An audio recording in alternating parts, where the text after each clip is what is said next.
Okay, it's 4 o'clock and I'm gonna call to order, I guess, first week on, once a month, we do the Thompson Special Service District meetings, so start with that. Present are Commissioners Clapper, Winfield, Purdy, and Walker, and Commissioner Clapper is attending remotely Zoom.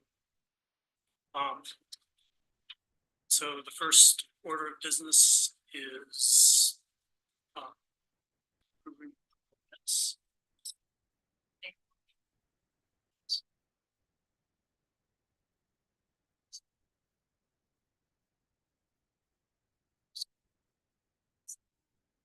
Okay, so motion by Van, second by Hedin. Any discussion? All in favor, raise your hand. Okay, passes 7-0. Next is ratification of payment of bills, and bills are payroll of $1,799.78. Bills of $492.07 for a total of $2,201.85.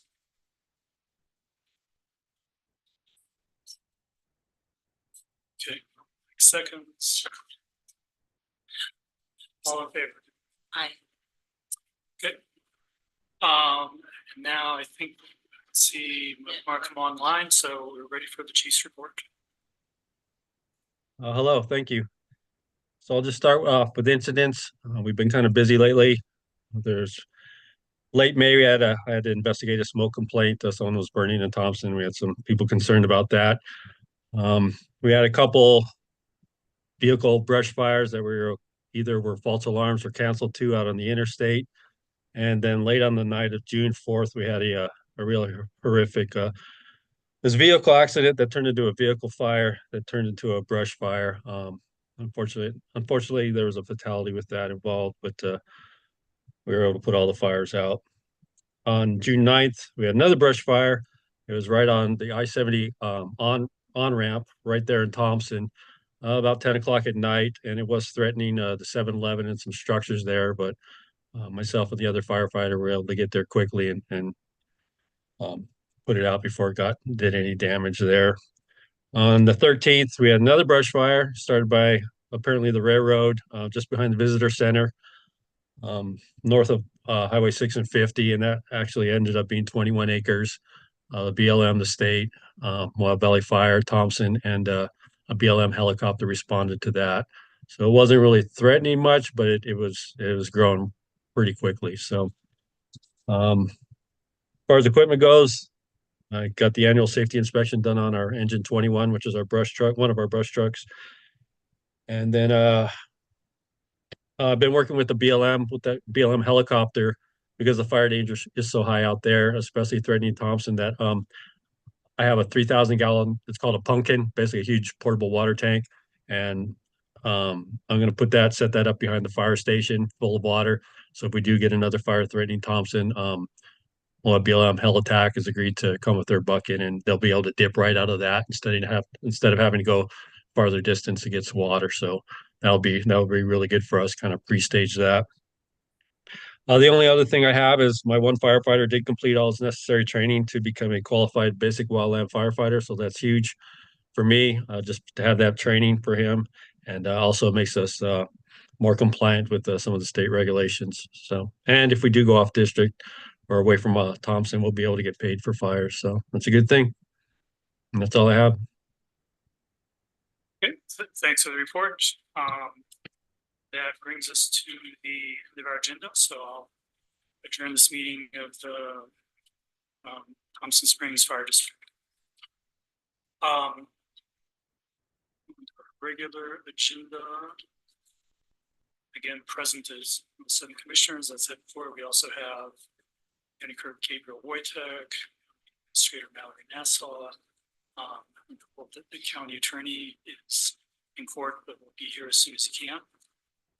So let's all rise for pledge of allegiance. Pledge allegiance to the flag of the United States of America and to the republic for which it stands, one nation, under God, indivisible, with liberty and justice for all. Okay, and before we get to citizens to be heard, there's a couple of items. One is a canceled meeting, and I think Jacques gonna announce that, or? Yeah, I can speak to that if you like, Kevin. Can you guys hear me okay? Yes, we can hear you. Excellent, great. I have, in consultation with admin, I have decided to cancel the July 2nd meeting. It sounds like there's going to be many staff out at that time and the week before that, as well as a lot of vacations. We also have precedent the last 2 years. We've canceled the meeting right before 4th of July. So I will do that. So our next regularly scheduled meeting will be July 16th. So I hope everybody has a super fun and safe 4th of July, and that the county fair is well attended. And I have every faith that Angie and her crew out there are going to do a fantastic job. And I'm sorry I'm going to miss it. Thank you. Okay, thanks, Jacques. And also, this meeting is a milestone one because it's the last one with our county administrator, Mallory Nassau. Turn it over to Mary. Mallory has been the guiding force through some tough times, and she came on board right during COVID. And she had to start learning how to work remotely. She had to learn the staff. There was a whole bunch of layoffs. It was just huge, a lot to learn. And she took on the challenge and ran with it. Really worked hard and ran with it. In our county, we have what we call the 360 evaluation, where we ask department heads and some staff to evaluate our administrators. And she has always gotten incredibly glowing reports from the people she supervises. No one ever complains about anything she does. Their only concern from the very beginning was that she was working too much, that she was putting in too much time. And then when she became our administrator, and the commission were the ones that really did the administration, the same thing happened. She had wonderful glowing reports from us and from, I mean, it's almost unheard of to not have at least one employee not happy with you. So she managed to do that, make some really tough decisions as far as personnel, as far as how to move forward in the county. And she has just persevered in such an amazing way that it's going to be very tough shoes to fill. Very tough shoes, and you will be missed. And it's going to be hard to replace you. And I'm sure the community has always appreciated how professional and kind you are. With that, thank you.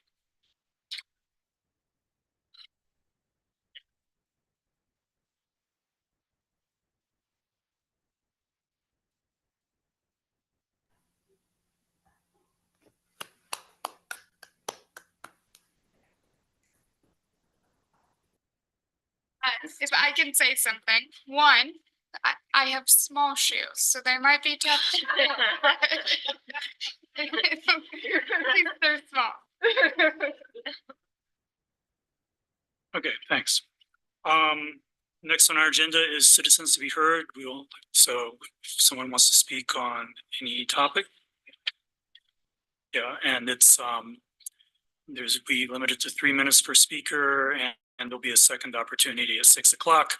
So fine print, we kind of discourage people from speaking at both unless it's completely different topics. So, Brian. So I was supposed to be here on the agenda, but then we got stopped for a technicality, and I was planning on doing this at that part, but I was asked by the John Wayne Cancer Foundation to come and thank all of you commissioners. And they gave me, I don't know what the gifts is. There's a card there from Ethan Wayne, and then just some flag stuff. Thank you guys. Oh, what a For nice. my race. It was a fantastic first year race. They were So more than happy with the results and maybe we can continue it again. I love the, I love the bag. Ooh, look at that. Jacques, you were not here, so I'm gonna give your gift to Mallory since she's leaving. Chocolate. Thanks, Brian. That's absolutely appropriate. That being said, I would like, if possible, I think you see most of the TCAP committee is here. We would like to address the board as a whole, if possible. We promise to stick to the 3 minutes each, if that's acceptable. If not, we can come up one to one. Give me 3 minutes each for like a combined. Usually we do one. Oh, well, how many people are there?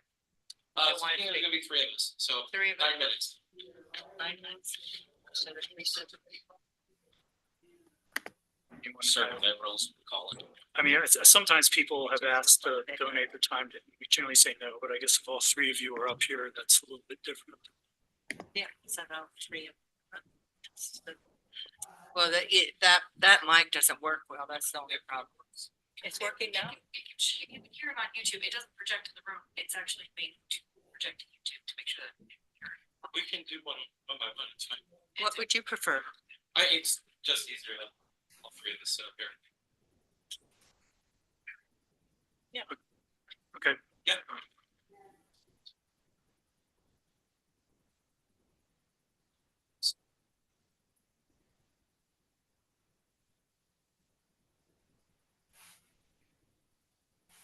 Make sure you introduce yourselves. Hi, Commissioners. My name is Jenny Gleason. And I will start us off. Commissioners, we come today to speak on some of the comments that were made at the last meeting of the County Commission on June 4th. Please note that because of the timeline with the July break-in meetings and suggestions from the county on how to best address our individual concerns, we're here today to speak out during the citizens to be heard portion of the meeting. We would like to start with some of the comments that were made in response to a letter from the State Audit Board on TRT funds and how they were being spent. In the meeting, it was suggested that the County Commission spends TRT funds on advertising and promotion items that the Travel Council suggests to spend the TRT funds on as outlined in State Statute 17-31-2. In the meeting, it was noted that the Commission listens to the Travel Council and therefore, if there is an issue with the amount being spent or lack of, that is a reflection of the Travel Council Advisory Board and not a reflection of the Commissioners. This did not sit well with the members of the Travel Council Advisory Board, as this has been the complete opposite of our experiences on the Travel Council Advisory Board. Oftentimes, our suggestions are not listened to. They're ignored or completely dropped in favor of items that, for all appearances, are personal agenda items of others not on the TCAP board. We feel so strongly about this that we will be pursuing a regular scheduled meeting of the TCAP board in July to draft a formal response to present to the Commission, as well as to be sent to the State Auditors Board. And I do have a few examples of the past couple of years where what we have suggested or voted on was denied. On September 13th in 2022, we invited the Commissioners Stock and Walker to be involved in finalizing the Fly, Drive, and International Marketing Campaign for fall of 2022. This goal was a discussion for a workshop for the funding and campaigns and to get them to a point that the Commission can say yes at their September 20th meeting. So we did a special meeting to make sure that our ideas were going to be accepted by the Commission. In March 2023, we debated and sent in our recommendations for the new billboards in town, which were funded by the TRT funds. The current boards are not at what we were shown or approved upon. On September 5th, 2023, Lori McFarland and I presented on behalf of the Travel Council Advisory Board because we also held another special meeting to address our thoughts and recommendations for the restructuring of the staff of the Travel Council Economic Development. And then after that one, it was not our recommendations didn't go any further. And lastly, in December 2023, Howard Trent Holmes' appointment was denied by the Commission. And just kind of finalize my thoughts. As Travel Council Advisory Board member for the past couple of years now, it's been kind of the elephant in the room. Our views and votes on marketing, or we sometimes view and vote on marketing documents. However, that does not mean that they come to the Commission. At our TCAP meeting on June 11th, 11th, we had several agenda items that had to be voted on to hit deadlines to spend money on advertising and promotion. It didn't escape anyone's notice at that meeting that after the state audit response saying the TRT money was in fact not being spent in its intended purpose, that now suddenly we have agenda items to pass for review when spending TRT funds, which Ben Frederill will be presenting to you shortly at this meeting. We certainly hope that you support Ben and pass the measures that we passed unanimously at the last meeting, as we consistently hear how business is off from even last year and the year before that. While no one wants to see what happened to Grand County following the pandemic and an influx of 3.1 million visitors to Grand County, taking the approach of spending no money on promotion and advertising unless it is through the lens of responsible recreation is also the wrong approach in today's competitive landscape for tourism dollars. We do not need to remind any of you that tourism is the economic engine that currently powers Grant County, which brings us to our third point. At our last TCAP meeting on June 11th, it was brought up on the Grant County Resolution number 3248, which was signed and passed by the Grant County Commissioners on November 4th, 2020. It was suggested that perhaps the wording of that resolution is too restrictive and effectively handcuffs the county from promoting tourism. We can only speak to what we are being told from other business operators and owners and our own experiences with the industry, and we definitely see certain segments of the tourism industry here in Grant County hurting more than others. We discussed at the last meeting, but just to recap, definitely for sure, restaurants are down, activities are down, by far, rental cars are down by almost 34%. I think hotels are flat to last year. However, they're charging more money. So if you look at the TRT funds being collected, it relatively looks the same. However, what we're seeing is consistently year after year after year, it's not, yes, there is more businesses in operation. And no one wants to get back to the pre-pandemic levels of 3.1 million visitors. We know that is not the case. ADRs create an illusion that TRT is relatively flat to last year, but reality is hotels are charging more. The only segment that continues to grow is our vacation rentals, the Airbnbs and VRBOs. They are the ones that are growing 3%. Their ADRs are through the roof. It's the only segment that if you look on the dashboard that TRT funds actually paid for, that shows that that segment is growing. I bring that up as a word to Carson because the last time that I inquired 2 years ago about the amount of actual permits in Grant County for Airbnbs, I was told it was just under 790 at that time by the former county attorney. I don't know if there have been any new permits issued for Airbnbs, but if you look at the dashboard, it shows that 1,300 of them operating in Grant County. So we were told at the last TCAP meeting that the Moab City Council also will be likely instituting a property tax in Grant County as revenues being collected are not keeping pace and will not be in with what is needed to service the city. There is a real issue in not being able to promote tourism because it needs to be through the lens of responsible recreation, needs to be addressed. We will be working to come up with something that will live up to the original intentions of the proclamation while hopefully being less restrictive, and we look forward to an opportunity to present it to you. With that being the case, we will be keeping with our next scheduled meeting on July 9th. Oh, we're going to have it. Okay. Yes. So the reason being is also there is also an RFP that was placed out. Originally, when Robert Rivera left, we were told that it wasn't the travel council's purview, that we had it wasn't our responsibility or right to ask what was going to happen with the position, and that position was actually going to be outsourced to Love Communication. That's what we were told. At the meeting, last meeting, the meeting minutes notes showed that actually the position was going to be filled and the position is actually posted. After the meeting, we found out that there was actually an RFP posted to outsource the redoing of the Discover Moab website, which is fine. It's a very tight window, but we are curious, since the RFP states that it is under the purview of the Travel Council, who is actually going to be on the committee that chooses who's going to get the permit to do that. So we also feel the need to have that meeting on the 9th to review the applications that come in. My name is Brian Huggins. And so Thank you, 8 minutes. My name is Alex Borashevsky. Fourth, and finally, we would just like to go on record and say that there seems to be a disconnect on what the role is of the TCAB, the Travel Council Advisory Board, and what we are responsible for. We are a volunteer board that cares deeply about Grant County, our families, friends, and coworkers that live and try to support themselves in Grant County. We also understand the need to be stewards of the land and protect our natural resources. That will never change. However, there seems to be a desire to minimize the Travel Council Advisory Board, and we have been told everything from we only get to vote on just a budget and that's it.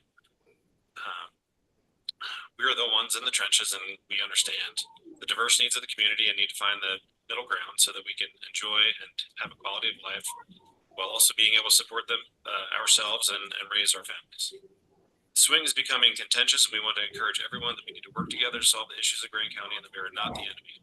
More importantly, we are not the scapegoats of why TRT funds are not being spent as they are intended to. That's it. Thank you for your time, commissioners. We appreciate it.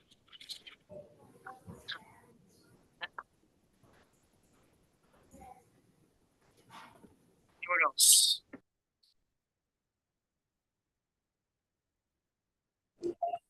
There were only 3 seats, so I chose to be the 4th.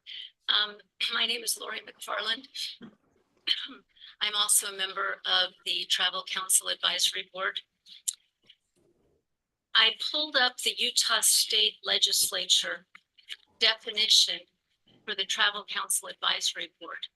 I see that it's very easy to interpret this in a slippery way, but in the last commission meeting, Commissioner Mary McGann spoke to all of us. Mary and I have a special relationship, I feel. She's been in my home and visited with me about what's real and what's not. And if Mary McGann says it, she will make it right. And Mary McGann said that our Travel Council Advisory Board is in charge of all decisions representing the business and tourism community in this town. So you can take this and make it say whatever you want it to say, but Mary said that we're in charge. I hope you'll let us have a voice at least. Somehow, Travel Council Advisory Board has been co-opted to economic development. In our last meeting last week, when we asked Mark Sevenet, who approved this social media stuff? He said, Team Ben, Team Sky. Not Team TCAB. We didn't even look at it. But if Mary says that's our job, please, I trust that Mary's gonna make it happen.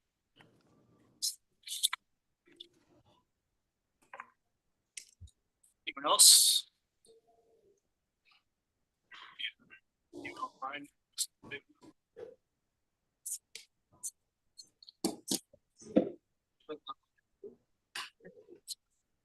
Cliff, are you here to speak? Yes, Please go ahead. thank you. I'm Cliff Kuntz from Ride with Respect, speaking about the Dolores River TMP draft comment letter. First of all, thank you for improving the letter on Bears Ears a couple weeks ago. When it comes to Dolores River, the Motorized Trails Committee has not discussed the matter. But I can tell you that your draft letter is almost identical to your letters regarding Labyrinth Rims in the past 3 years. And the MTC carefully submitted 20 pages to the commission on Labyrinth Rims, starting from May of 2021 to January of 2024. The last one being an expression of concern for the fact that not only did the commission in many cases do the opposite of what we recommended, but in most cases didn't seem to consider what we recommended, let alone provide the committee with an explanation as to why you chose the opposite path. And so there's a process concern there. But I want to say more specific to Dolores. The buffer quota, as I'm calling it, the 15% and 30% of the routes being a half mile or a full mile away from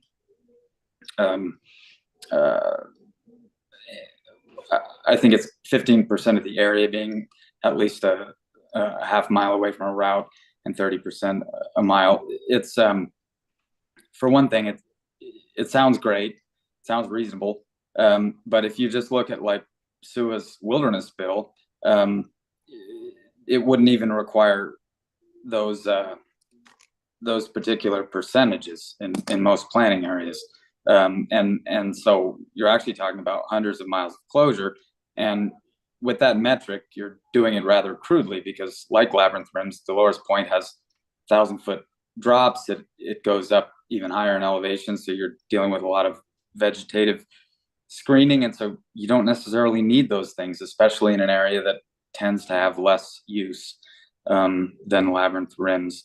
In terms of balance, I appreciate the language. I agree that is an important goal, but when you look more closely, like your point about riparian areas not being appropriate for motorized routes, well, a lot of our groups, Ride with Respect and the Jeep clubs locally and others, have moved many sections of motorized route out of riparian areas, but we're not going to get to 100%. And it's a good thing we're not at 100% out because it provides some of that variety.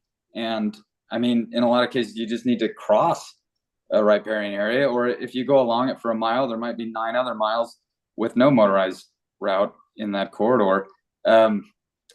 And I mean, a lot of the wildlife herd levels in recent years seem to be holding. And so I'm just not seeing a lot of evidence that we need to go black and white on riparian areas, not to mention like the main way to access most of this planning area is by crossing the Dolores River on a graded road, which is a riparian area.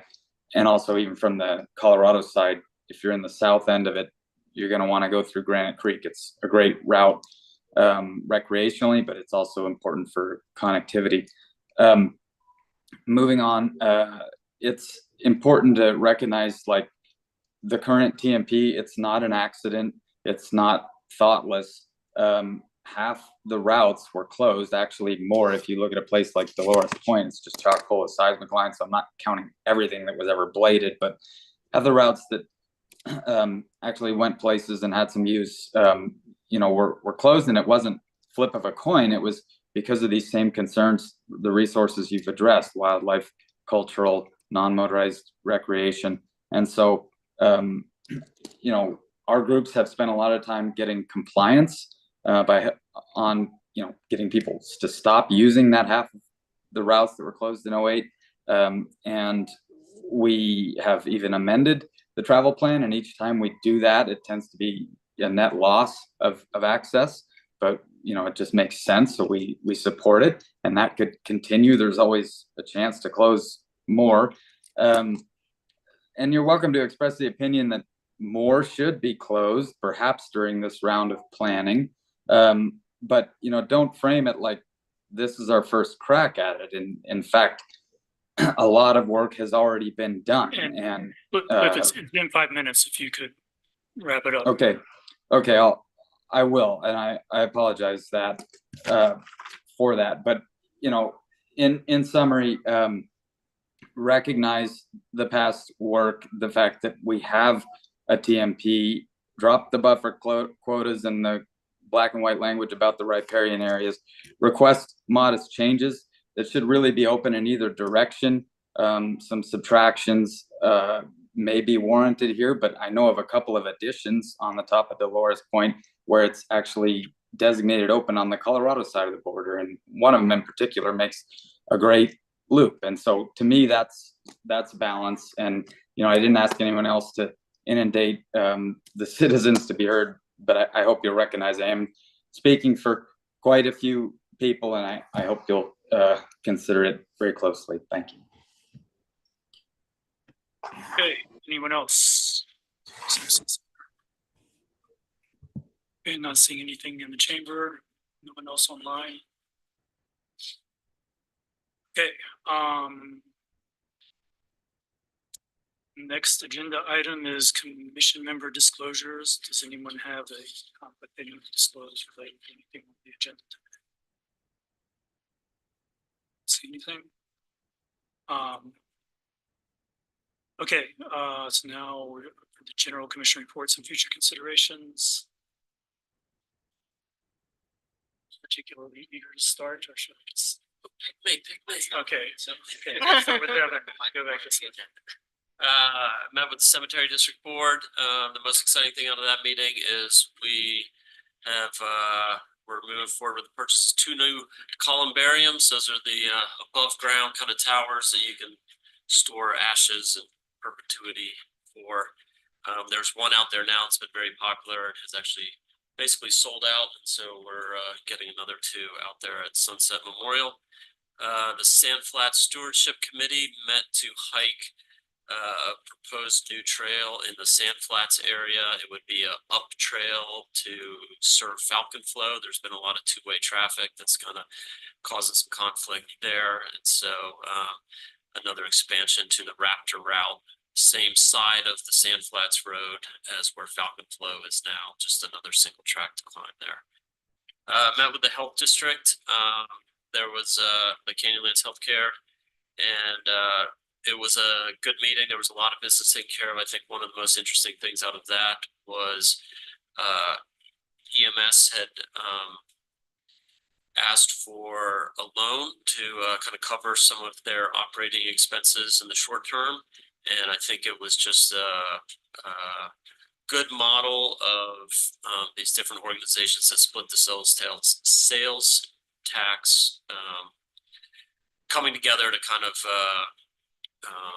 figure out their needs and support each other to all in all support the community as a whole. So that was refreshing to see. And I think just looking at my notes, that's all I got now. There might be something else, but that's what I got. Bill? Sure.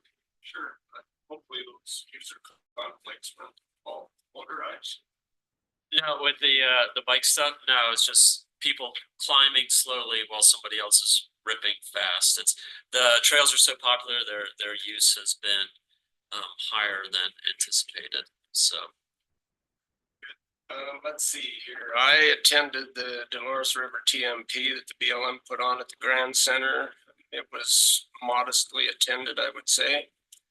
I also attended a centrally assessed meeting with Senator McKay, and I would say 20 or 30 people from UAC, different commissioners around the state, several processes that we're looking at. One is the process of appeals, the revenue instability for counties that we all face here with centrally assessed, volatility of revenue, and the appeals litigation costs were all discussed. And it seems pretty apparent that the state is going to try and run some legislation this year to help out in the centrally assessed issue. We had an audit committee meeting. We had discussions on hiring a financial expert. I believe that we're still clearly in disagreement over hiring the internal auditor to advise the committee and oversee his own work. Let's see, UAC community development discussion meeting that I was a part of, and they are asking the state also for some legislation around uniform parking standards throughout the state and some issues with HOAs and some stormwater detentions. Also had a meeting with Mallory and staff regarding the Moab Valley Fire annexation, and that is still on moving forward. I believe everything is working out there, it seems like, from our end anyway. I also attended the Southeast Colorado River Watershed Council with Trish. It was mentioned that it's a state unfunded mandate. Looks like we'll have quarterly meetings. Co-chairs and a representative were elected. The last thing I have is that there's a fire burning currently out at I-70 at the state line. Just before you get to Colorado, it actually burned 0.2 of an acre in Utah before it spread into Colorado. And it will qualify as one of our share fires with the state fire who has taken over. That's basically our insurance policy the state has. And because the fire is a couple hundred acres in Colorado already, why it will end up being a fairly expensive fire. The state is going to cover those costs. At the time when Corey called me, it was a type 3 incident. I don't know if any of that's changed. BLM is currently handling the control on the Colorado side. We had both the Moab Valley Fire and the Lower Valley Fire engines on site at the time he reported. And it was started on a piece of Sitla land, which also helps relieve some of the burden and expenses that would have possibly drugged the county into having to pay for part of that. So it'll eventually be covered, I'm guessing, by Sitla. And I think that's all I've got. Okay, I also went to the Dolores Travel Management Plan. I agree. There wasn't many people there. As Cliff stated, they're reevaluating the 2008 travel management plan, and this is just a scoping period. We had I went to the planning commission. It was actually just a lot of discussion, which was actually just a lot of great discussion. Our planning commission is just made up of really intelligent, thoughtful people. So their discussions are really wonderful to be a part of. On the 11th, I went on a range tour and we went up, kind of started at Fisher Point, worked out onto North Beaver, came down into Pinhook, and just looking at a variety of ranges, mostly with detailer or producer. So that was just great. We did have the internal audit committee. I wouldn't say that we're in disagreement. We just haven't done it yet. We need to do it. We actually need to make that next meeting to where we evaluate the different applications that came in and hire an internal auditor or financial advisor to assist us with that. Let's see, I went to a little kind of meet and greet with Lena Pace, our new superintendent of Canyonlands and Arches. So Melissa Stocks was there, so that was great to have a couple representatives from Grand County. Thank you, Melissa, for coming. I went with Bill to the Colorado River Watershed Council. As he mentioned, it's this unfunded mandate. So it's a great group. And I think we're all kind of like, we're not sure why what we're doing yet, or, we definitely, hopefully we'll eventually get some funding, but Mac McDonald and myself for the co-chairs, and Bill's our state representative. So I think it's great that we'll have a really strong voice at the table. Last night I went to a dinner funded by Utah Department of Ag and Food to honor our producers in Grand and San Juan County. And then today, just a couple hours ago, I went to the Conservation District. Just to be noted that the community wildlife we received, I shouldn't say we, a collaborative effort between the city, county, Moab Valley Fire, Rim to Rim Restoration received a monstrous grant to do fire mitigation in Pack and Mill Creek. I want to say 5.2, 5.5, 5.5. So really, really huge effort by all those entities. Yeah, so it's great. That's it. Okay, Mike.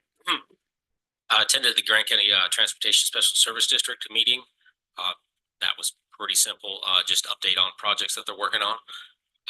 Attended the OSTA Advisory Committee, which is actually on our agenda today.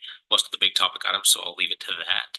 I do want to use a second for a shameless plug. Grand County Fair coming up, just so everyone knows. I personally will be in attendance and help Angie. I will be there for that too.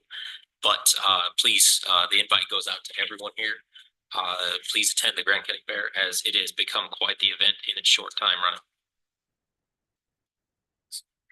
Yes, on Wednesday, the 5th, we had a working group went on a more extensive tour of the uranium mill tailings remediation project. It was quite fascinating. We learned a lot. We went and looked at all the various trailers that you see out there to determine, like, we'll have to make a decision. Do we want them to leave them or take them? There's some of them are in very good shape and probably could be used to house people or to rent out or lease. There's a couple that I think the best thing to do would you just move them away, get rid of them. A couple of them looked a little rocky. They have this historic water pump that pumps water from the Colorado River, and which will be very helpful with any type of plants or such that we want to maintain. We will be trying to do mostly native, but there could be. So that was nice to see. And I had never seen it. There's this lovely pond. Beautiful pond that would be great for waterboarding or not waterboarding. Could be. That's interesting. That's a heck of a take. So likely, we're gonna compare things to waterboarding. Making sure we're all up. Paddleboarding.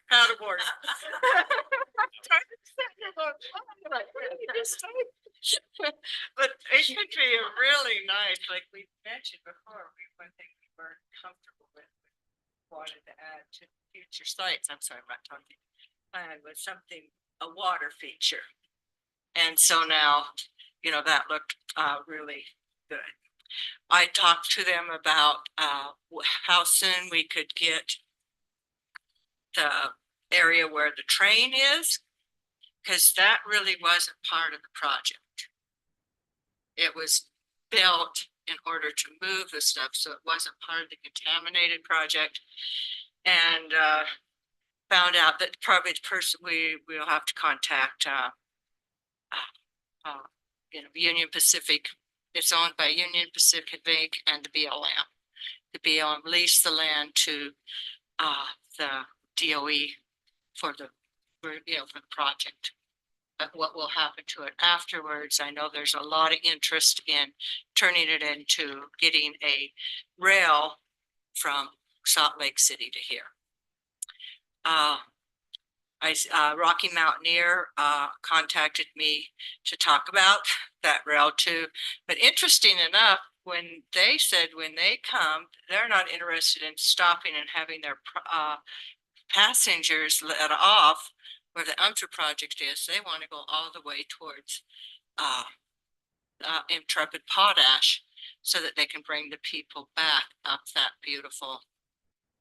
But so I said that since you're not wanting to use the area itself, and probably as soon as we're not using the train, they would be able to, you know, and so far Union Pacific thinks that will be okay.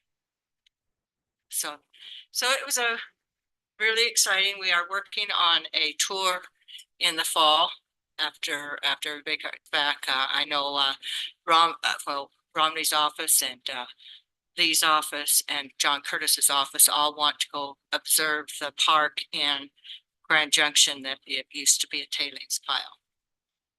So, and that's all in working towards getting hopefully the land is turned over and we can turn it into a lovely, lovely place for the citizens of this county. It'd be great. I attended the travel council meeting. A lot was discussed. Some real frustration as we heard from the travel council. And I was very surprised to hear that, and I kind of knew it because it's been quieter around town, that there was less, that the rental and the tours for the UTVs and ATVs are down a lot. And I went through and looked online, spent quite a bit of time researching and looked at all of our advertising and trying to find if there was any place where we were projecting the idea that UTVs and ATVs weren't welcome. You know, they were just all, you know, are responsible as recreation and such. Where I did find a lot was on Blue Ribbon's website. You know, they have that, you just go on there and they have that sign of the UTVs aren't welcome, the person that got in trouble, and I think the court case is going on now or soon, and things like that, you know, trails, we want to close trails and such. So that was the only place I could find some real, like, right out, you know, you're not welcome. So I don't know if we want to talk to them and ask them to tone down their, you know, stuff about, because it is, because I guess we're now back to having the same number of UTV and ATV rentals and tour companies as we've had in the past, that there have the newer ones have closed down. So I found that very interesting, and the part about we'll be talking to love communication and such, and that was the rest of the meeting. So that's my report. Thanks, Mary. Jacques, are you ready? Yeah, I am ready. Thanks. I also attended the UMTRA infrastructure tour with Mary and found it fascinating. Really interesting look at the inside of that, including roads and the pump and the pond that Mary mentioned. So there's going to be a lot to think about if and when we're able to have that property turned over to local control. I also attended a trail mix meeting, a few topics of conversation there. We also discussed the uphill Falcon Flow trail that Evan mentioned earlier. It definitely sounds like that's going to be some needed relief for that area, especially for riders climbing up the trail. We talked about a official designated trail at a few climbing spots, especially the Theater Cinema, as that's a newer crag and the trail is not officially designated. So they're looking at doing that there, and also looking at a couple of other climbing areas that may not have designated trails, such as Ice Cream Parlor. We had a great discussion on accessibility for those handicapped users that use adaptive gear on trails, hand cycles, and the such, and how the Moab area can do a better job of catering to those individuals who use this type of equipment, and becoming kind of a destination spot for people that do need to use adaptive gear. So that's kind of definitely a cool thing that's going on. We also voted on a new climbing rep for Trail Mix. Our longtime climbing rep was Brett Satir. He stepped down, and Mark Jolisaint is going to be the new climbing rep. He's also an engineer at Moab City. I also attended a Chamber of Commerce meeting.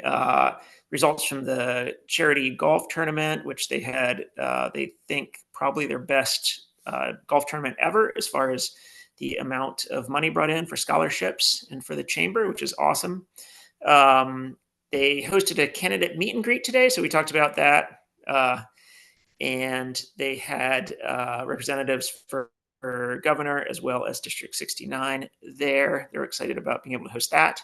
And then also lots of discussions planning the business summit, which the chamber is putting on this year. And that will be on August 19th and 20th. And I think it's going to be a great effort. And I'm excited to attend that.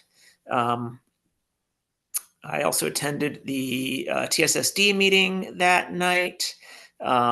They talked about the purchase of the SCADA metering system, which they're going to use the CIB grant funds for, and also discussed, as at our last commission meeting, we talked about helping Thompson out with the water study for a possible well location and such. So getting a start on all that. Thompson's going to start with that. We also voted on, we had 2 applicants, which is fantastic for the board. We've had a spot on the board for at least a year. So hopefully later tonight in our agenda, we can fill that remaining spot. And I also want to just let everybody know that tomorrow I'll be leaving the country. I'll be out of the country for 5 weeks. And mostly out of service. But I'll be back in Moab in late July and ready to go. So have a great 4th of July, everybody. Like Mike said, enjoy the fair. I'd love to make it one of these years. July 4th is a hard time for me. Thanks. Thanks, Jacques. So I was also at that fire district meeting. And it was encouraging that, even though the discussions seemed to reach an impasse a few months ago, they seem to be moving forward. Don't spill the beans. It's not a done deal yet, but it seems like it's a lot of constructive conversations. And I want to especially thank Mallory, who I think got that going again after things had slowed down. So good job. Thank you. And then finally, I want to second what Mike said. directed to Andrew, yes, there is a county fair happening. You should give it like a banner headline in the paper so everyone knows about it. Yeah, that's who you can talk to for details, and I'm sure the Sun News reporters are listening in. So yeah, you should also talk to Angie so that you can do a big, very visible story about the county fair. Okay, elected official reports. Steven's still not here. Gabe, do you have? Yeah, I'll give a quick Republican primary election update. That's coming up in 1 week is election day, but of course, we're currently in the early voting period. Our office has mailed out 2,160 ballots in 3 separate instances, and we're about done mailing ballots, though we still have we still technically can process and mail ballots in-house, but we're encouraging people to come in and mark their ballots on the here in the lobby. If they didn't already receive a ballot. 500 ballots so far approximately have been returned, and there is a daily return ballot disposition report. That's something that's statutorily required now, and it can be found on the clerk auditor's page of the Grant County website. If you're interested or curious, we're keeping that updated every day with regards to ballots received either through the mail or through our Dropbox. June 14th, that was last Friday, was the deadline for registration to vote on a regular ballot. So those newly registered affiliated Republicans may still vote, of course, all the way up until election day, but with a provisional ballot. Those who are active registered and unaffiliated and wish to affiliate Republican, that will still be a regular ballot and not provisional. And early voting is open from 9 a.m. to 4 p.m. The building will be closed tomorrow to observe the Juneteenth holiday. So folks, hang on to your ballots if you want to come in and drop them off, or if you are interested in registering and voting in person here. We are closed on Wednesday for that activity. And voting on election day will be open from 7 a.m. to 8 p.m. I think I mentioned it last time. We have a new ballot drop box in the courthouse lobby. That's just to help with traffic flow. And I think it's a nice new professional addition to our election setup. And otherwise, our office has been busy, especially with elections. We've hosted a visit from the Lieutenant Governor's office. We've hosted a representative from the Legislative Auditor's office. They're interested in sort of investigating and auditing security measures in place, ballot custody measures in place, which we are very on top of, I'm proud of saying. So it's always fun to have an auditor over, you know, and to show off how well we're complying and going above and beyond whenever possible. And one thing, we can handle this offline, but I will need a quorum of commissioners or board of acting as the board of canvassers to have a short meeting between July 2nd and 9th. And maybe I'll work with administration to put this on the calendar. But so we would typically do that before the regular meeting, which is canceled. But we'll have to get 4 of you together to certify the election at some point during that week. That was elections.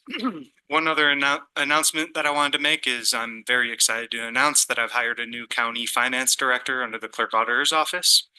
And his name is Stephen Vowles. He's an accomplished and experienced professional with over 30 years of experience in financial management, mostly in the private sector with firms such as Questar, Oracle, Accenture. He has a degree in finance from the University of Utah, and he's a certified project management professional. Already lives here. He spent the last year or so here, and is invested and rooted in the community. And he's already jumped in part-time, and he's kind of working here in the afternoons through the July 4th holiday, after which he'll be in the building here full-time. But it's been really great so far having him here the last 7 or so work days. We're sort of focusing first on identifying best practices and policies, establishing a calendar with goals and timelines that will follow for the budget season. And certainly we'll come in at that second meeting in July to introduce Steve, so Stephen can introduce himself and sort of get to presenting already and almost basically kicking off the budget season at that point. And so I'm pretty confident that we'll see the most thorough, thoughtful, coherent budget process that any of us here has seen here in Grant County. And we'll have someone focused on regular year-round financial activity as well, which is needed. And thank you all for approving that position. And I think we found the right guy. And yeah, looking forward to moving forward with that. Congratulations. Stephen, you're next. Just really brief, one of these years, just a fun occurrence, the state of Utah recognizes Juneteenth a little bit odd. They recognize it the Monday beforehand or the Monday preceding. And so there are certain offices like my office in the county where we will have obligations on Friday. And so we're just adjusting to that as they come. But that's something that I just wanted to raise for the commission because it may kind of interact or interfere with certain offices. So I just wanted to list that out.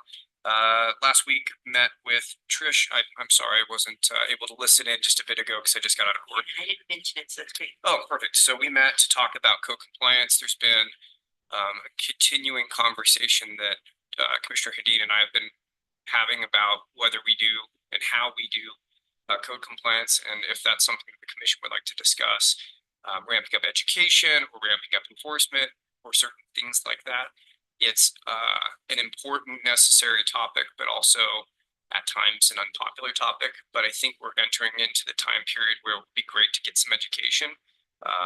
When we get geared up for the winter season, folks have a little bit more time on their hands. And so I don't want that conversation to die. So I will keep continuing to bring it up. And just, yeah, to follow up on Stephen, I'm going to kind of start the ball rolling to prompt a workshop prior to a commission meeting, just to kind of go over some things and get commission input as to where we want to see code compliance go. We have had a date set for the oral arguments on the PRC lawsuit, which is exciting and very can be very boring, but it will be a few hours of argument between the attorneys. It'll be on July 10th at 9 a.m. Commissioners are invited to come, public's invited to come. No one has to do anything except for the attorneys. Matt Church will be speaking on behalf of the county and the attorney for July 10th at 9 a.m. There's a WebEx link that I can circulate that we've already circulated around. It's accessible at UT Court's calendar. It's where you can just log on. Citizens are welcome to log on and listen to court. Not an exciting day, but you're always welcome to do that. I would anticipate the oral arguments occurring for a few hours. We've circulated the arguments and summary judgment motions that there have been dueling summary judgment motions that basically ask for each side to win based on an interpretation of the law, not necessarily a disagreement of facts. So as you can already tell, it's going to be very exciting and riveting or very dry and boring. But that's on July 10th. And so people would like to attend. Additionally, we've got a public hearing set, the first of a few that are going to occur on the appeal for the Cane Springs development appeal, and they're going to have public hearings as well. The first public hearing will be on Thursday, June 27th at noon. It will be virtual. We will circulate the link ahead of time. It will be with Craig Call. He was the same hearing officer that handled the other case that we had. Will be represented by counsel Bart Kuntz on that, and commissioners are invited to attend, participate, check it out. The public is as well. This is a de novo hearing, which means he starts anew. He's welcoming public comment, and he'll invite them to have that be done at that time. We'll also set out some scheduling. In the past, we've had what's called a motion to intervene. A motion to intervene is a third party, and that the last time that we saw it was the Easy Street application. There was some neighbors that filed what's called a motion to intervene, seeking to take kind of a stance or introduce themselves as having competing or different interests. We had that last time.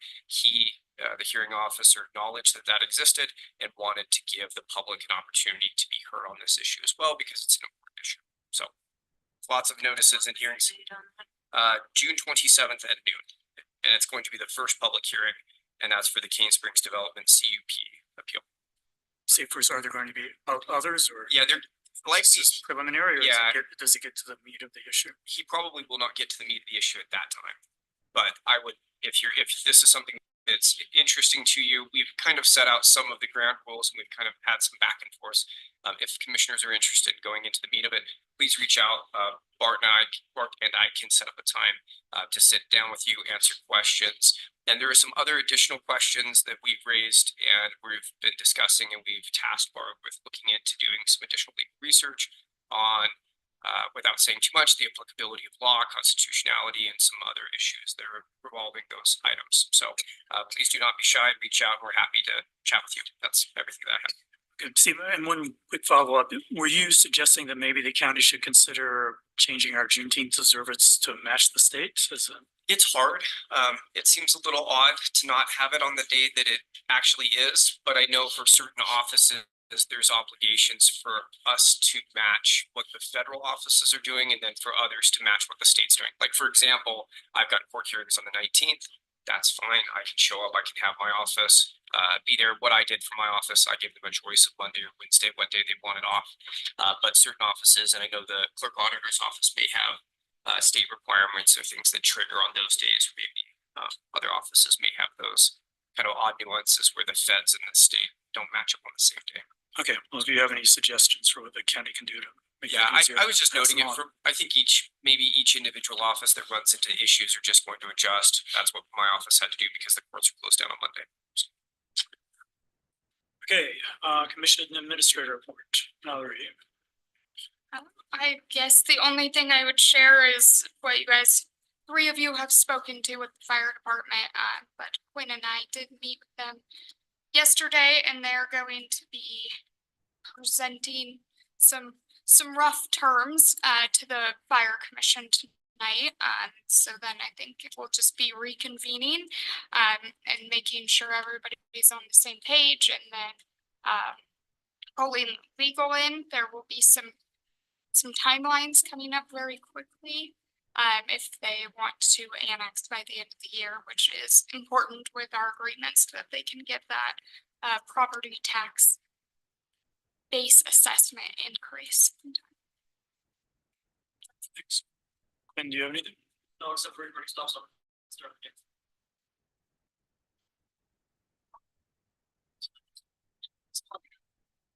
Okay.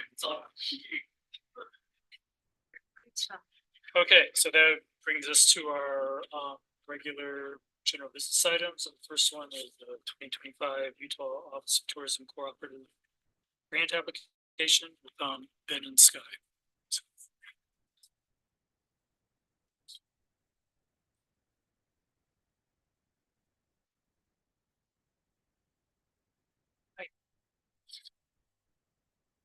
So first item is, like you say, we're asking for the right or to go ahead with applying for the tourism cooperative marketing grant, the amount of $250,000. We have Love Communications on the line to go over this with us.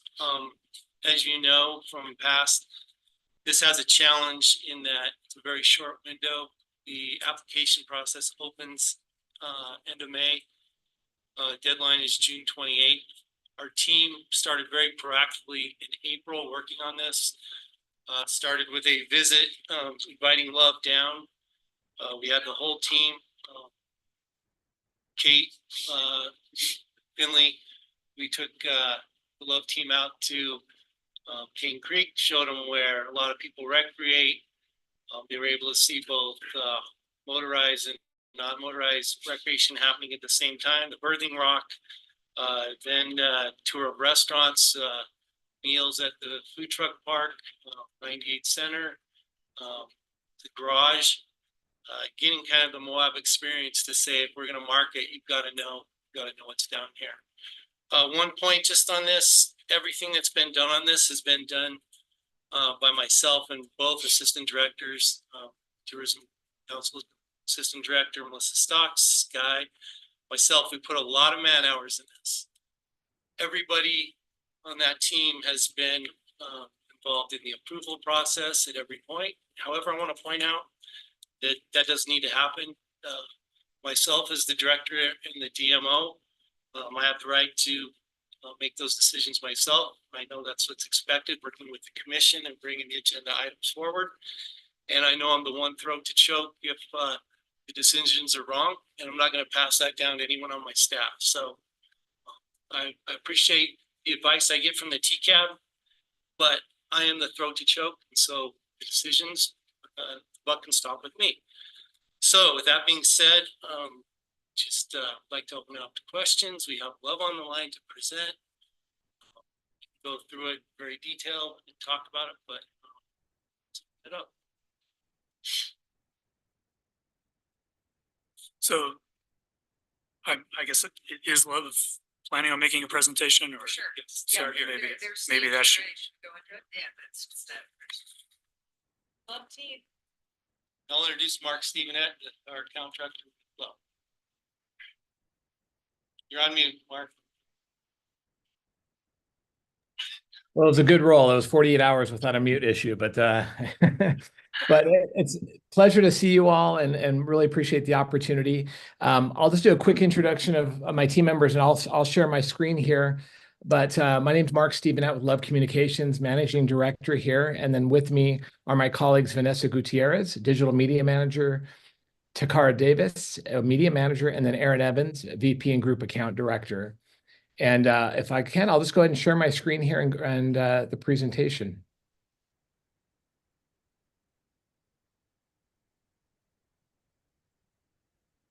Okay, I assume everyone can see that okay? Is that showing up for everybody? Yep. Well, sounds good. Hey, I just wanted to mention, since my name in particular was mentioned just earlier, just on the heels of what Ben had said, it's a team approach, including today's recommendations as presentations. So we work very, very closely with Discover Moab. And since during my time working on the Discover Moab campaign account, it's been Melissa, Robert, and August, and now, of course, Ben, Sky, and Melissa. So just sort of wanted to give you sort of the day in the life. We meet each week. We go through the campaign's progress, successes, optimizations, and so forth. So it really is a strong team approach in all that we do. It goes without saying, but I thought I would just miss an opportunity to just convey that to everybody on that side. So thank you so much, though, for that. Okay, well, let's go through here. On this side of things, we're going through this UOT co-op application. And so I'll go through this relatively quickly, but I wanted to kind of explain, we wanted to explain our thinking going into this, this campaign development. So when we evaluate opportunities, we review any challenges that are before us. So reviewing economic impacts on travel like gas prices or currency strength to shoulder season visitation. We also look at the sentiment studies conducted in Moab, like the Trail to Tomorrow situation analysis that we've studied, among other research and even the in-person visits as Ben alluded to. As we continue here, we look at the opportunities. So with those learnings, we look at the opportunities we can capture from building upon a campaign showcasing the beauty, wonder, and awe of Moab to the what and who of Moab. From Moab's guides to the city activities, to Moab's art, culture, and culinary to the overall Moab experience. So we then push these stories and messages through targeted media channels to ensure we reach the right people at the right time with the right message. So as we go through here, we look at our objectives. So with the challenges and opportunities in mind, we build targeted objectives for your campaign. So for example, building awareness for Discover Moab from both the adventure and culture perspective, connecting visitors with the unparalleled experiences that only Moab can offer. And then also building visitation during your shoulder seasons and ultimately positioning Moab as a year-round destination. And then from all of that, those learnings, we look at your market focus. So with this in mind, your 2025 co-op media recommendation is to have a national focus, concentrating on domestic, out-of-state fly in and drive markets, overall and out-of-state brand awareness play. And as we'll discuss in the preceding slides here, the largest return on your invested dollars can come from a national focus. So this isn't to say that we won't pursue opportunities in Northern Utah or even international markets, but we'll find alternative ways to focus on in-state travel and international audiences outside of these UOT co-op funds. So what I'll do now is I'm going to turn some time over to my colleague, Vanessa Gutierrez, our digital media manager, to provide some insights into the recommendation or recommended direction, including a current campaign impact booking summary to close out today's presentation. So we want you to know, like, we're keeping a close eye on the current campaign to date. And at the end of this slides here, we're going to just provide an at-a-glance summary of a booking summary of what we're seeing now with your current campaign, which gives us insights into how we're building your recommendations for the co-op plan. But I'll turn it over to Vanessa now and just talk about how we're looking into things now. So one of the things we do when we're in the planning process for media and campaign strategy is look at top markets. So one of the tools that we use to measure our media and where we're seeing where people are booking from across, our top markets is Adara Impact. So what we did a few weeks ago is pull the top markets from Adara Impact, and then we cross-referenced it with all of the website traffic that we see on Discover Moab. So in planning for that, we identified some, Salt Lake is not a surprise. It is a top market as bookings, and we don't want to discount that, to Mark's point on the previous slide. But we really want to look at building that brand awareness for Moab outside of Utah. So some of those top markets include Philadelphia, Denver, Phoenix, New York, and even San Francisco, and so on. And you can kind of see the list there. And then we compare that with Google Analytics and where that site traffic's coming from, where are the travel guide requests coming from. And then we use this to kind of formulate the next steps and how we would work in these markets with our audience. So Mark, if you want to kick it to that next slide. So after looking at the markets and where we really want to target our advertising, we also take into account our audiences. We have used these audiences previously and in the current campaign, and these are really broken into 3 categories. So we have like those empty nesters, maybe they're Gen Xers, the boomers, they have the highest self-reported spend and length of stay in the destination. But then we also want to look at kind of that younger demographic, those activity-driven planners. Maybe they're, 25 to 44. They travel in large groups. They may be, families, things of that nature. And they're really looking to enjoy activities on the shoulder season. So when we get into the media plan, you'll see how we kind of broke up these co-op dollars into the both shoulder seasons to maximize our media spend. The next audience, this is our real-time audience. So I showed that snapshot of those top markets. One of the tools that we also use to measure that real-time audience for travel intenders is using Adara Impact. And this real-time audience can be really a moving target. And it's something that we evaluate frequently. Like I'm looking at that on a weekly basis. We look at it a monthly basis, and then we also report back to the team what we are seeing and where we can optimize to maximize our return on investment. So these 3 audiences can also overlap, but these are things that we take into account when we are planning our media. So this might be a little bit hard to see. It is kind of a spreadsheet, which is never fun to present on a deck, but these, and we'll go into each individual tactics on the next few slides. But as you can see here, we would propose launching a campaign in December of 2024. This would run for 3 months, and then would also allow us to maximize those UOT funds with the match in the following shoulder season, which would be June through August. If we want to go to the next slide, we can talk about the tactics. So the first tactic where we wanted to implement that national strategy is through TripAdvisor.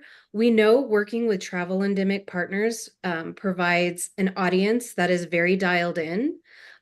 People, we can capture audiences of people that are traveling to Utah, traveling to Moab. They're looking for national parks and activities in Grand County.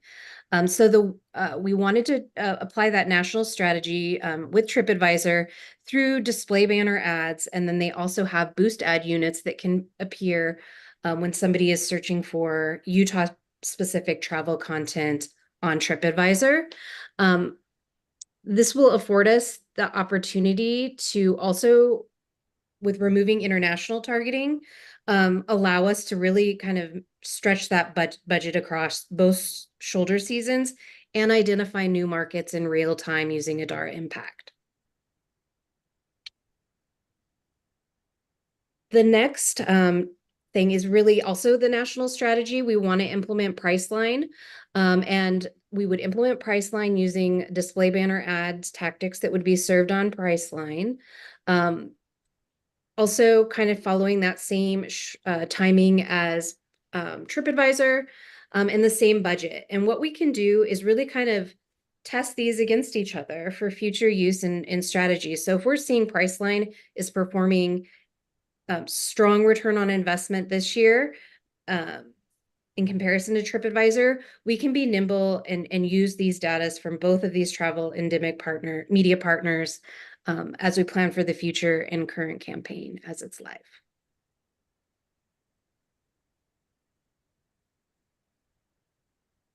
So Sojourn is also a travel endemic partner, but it is a little bit different than an OTA. We would like to propose to keep this in the plan. It is a media partner that has performed very well in previous campaigns. So this is where we would also incorporate some of the video assets that we've been creating with the team and incorporate display banner ads as well. This we would dial in a little bit more from the national scale and really target on those top markets that we saw in Google Analytics and Adara Impact that we showed earlier. So you can see those listed there. Again, with kind of taking out that international budget that we had used last year, we're able to do that in both shoulder seasons, as I mentioned before. This is a little bit higher of an investment, but because these top markets have been identified, we feel like this is like the high value markets that we want to focus on with this particular buy. We also want to incorporate StoryJies. This is in our current campaign that we have live now, and it has been in previous campaigns as well. Again, kind of scaling back on that national approach to the top markets throughout both shoulder seasons. The thing we like about StoryJies, it's a native ad. So these are ads that can really showcase a variety of different activities. Maybe, it's planning a wedding. It could be guided tours. It could be so many things. So this channel has a lot of versatility to spread that awareness in those top markets of all of the activities that are available and really kind of inspire that traveler.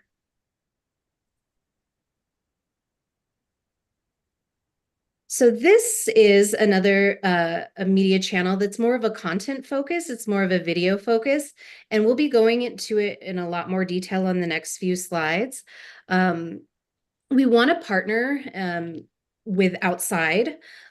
We found a lot of opportunities, not only in our top markets, but to get content out there that maybe is a little bit different and say like a banner ad or, a video on a pre-roll video. So this is a really, really unique approach that hasn't been in the previous campaigns that we're super excited about. So we can dive into that next slide and we'll have Takara kind of explain what that tactic is in more detail. Thanks, Vanessa. Okay, so with Outside Magazine, they have an influencer type marketing campaign where they have a program that has initiated through their channels and on YouTube called The Road Less Eaten. And that is an opportunity to showcase the diversity of the offerings of Grand County, because a lot of people, one of the challenges we face is only being aware of kind of the outdoor recreation activity. And we really want to drive those visitors that are going to also take advantage of the other offerings in the city of Moab and visit your excellent diners and support those other businesses. So this is we can show a quick intro clip. This is a video where a chef who is also an avid outdoor activist and enthusiast goes and does the outdoor adventure as well as visits with restaurateurs in your area and will cook with them and talk about your food and your culture and really showcase the experience that Moab has to offer in Grand County. So let's go ahead and watch a little here. Because that great food fuels my body. Traveling inspires me to push harder and experiment with new cuisine. This is amazing. Just make really delicious food, simple, and it works. I'm Bijou Thomas. I'm a chef, an athlete, and I'm on a mission to travel the road less eaten.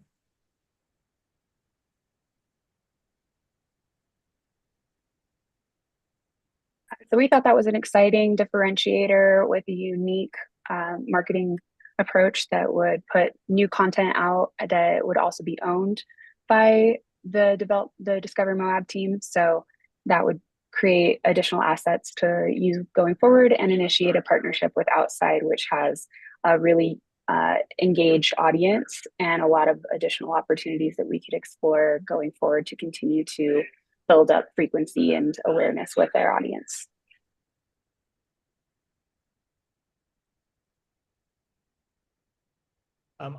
As Vanessa continues here to talk about these kind of booking summary for the current campaign, just want to kind of bring it all together in terms of all the different channels that we're looking at for this co-op campaign. Really just conveys the message really well in terms of just very strong visuals, great storytelling, allowing our visitors to really see what they can expect when visiting Moab and all those different things from adventure to the culinary, to the arts, the overall culture of it. And we really want to be able to paint that picture and bring awareness to Moab. And there's a lot of sort of unexpected opportunities in Moab, and we want to convey that and sell that through to potential travelers. So we're excited for that and for these different channels that allow us to do so. So Vanessa, why don't you just end off here with the current summary? Yeah, so there is a lot of data points we look at, and this is really kind of the bird's eye view that we see out of Adara Impact. We do share frequent reports monthly with the client that has a lot more data points that you might not be familiar with, but I really want to focus on the Adara side of things because that's how we can measure our return on investment. So within the current campaigns, we had the UOT co-op campaign, and we also have a summer fall. Many of the channels that we mentioned earlier are in this current campaign. Right now, as of and these numbers have been updated today, Sky and Ben, so they've changed a little bit since when you saw it on Tuesday. So that goes back to kind of that real-time analysis. But I wanted to make sure the latest numbers were there. We've tracked 1,900, just over 1,900 enriched hotel bookings, 863K in dollars generated of enriched revenue. And this is only from our campaign efforts and our ad exposed users. And then we're tracking an average daily rate of $229.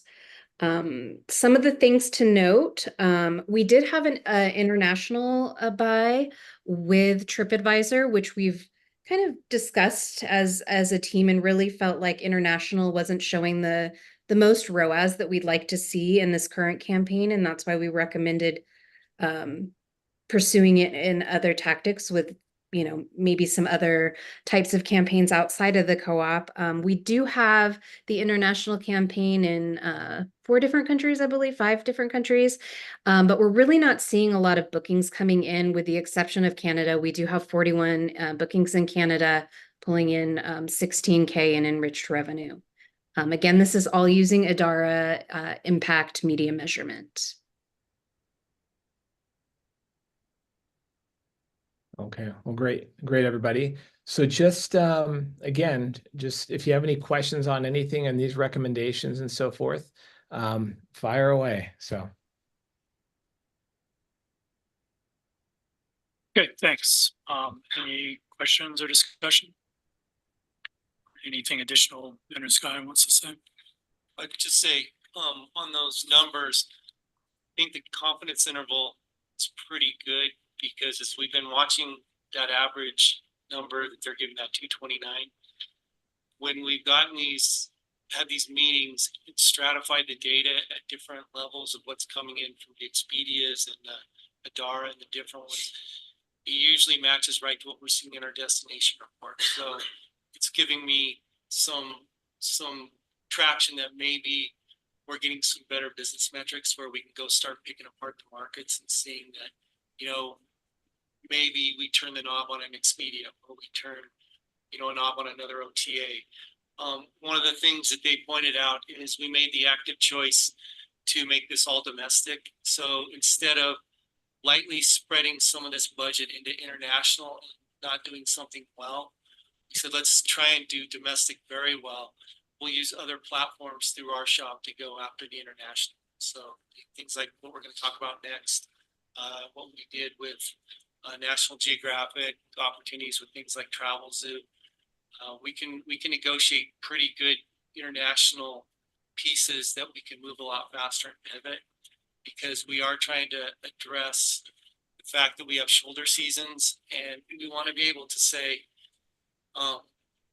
do we have a pivot strategy or something that we can address getting that for seasonality DMO type mentality back up, where we are trying to, for instance, I know the challenge we have this year is we have our guide services that are going to have a saddle dip in the summer, and that's very tough on their model because they train their guides, they take that dip, those guides either have to sit idle or they go do something else, they don't come back. So while we don't have a quick fix, we are listening and we're trying to match building strategy that isn't just reactive, but proactive, that we can support these different models and maybe pivot a little bit. So that's just some of the mentality that's gone into a lot of this work. Thanks. I've got a few questions. Sustainable versus adventure would be one of them. Are we doing anything advertising wise towards the adventure side? And I don't think that just encompasses motorized, but I don't see anywhere in the pictures that we've seen in your slideshow, and maybe that's not the bulk of it, but I don't see anything generated towards families either. Everything in your photos were either an individual by themselves or somewhere out there. And I realize that's maybe not your marketing pictures that are going out, but I don't think that we want to lose the fact that Moab, part of what we are here, is an adventure center. And I also think that we need to keep in mind the families. And I appreciate what Ben said, because I was a little bit concerned that maybe we were dropping international, but I think we need to stay on top of the international market because it's a huge driver in our off season here, and it always has been. And as that market comes back, I realize we're all seeing the numbers come up slowly post-COVID, I think is a proper term. But there should be some marketing here also towards the adventure motorized side of what we have in this community. And I'm just wondering, are we doing any motorized advertising? Where I go with that is I've pushed these guys and I've pushed our shop to start really paying attention to outside magazines, start watching outside.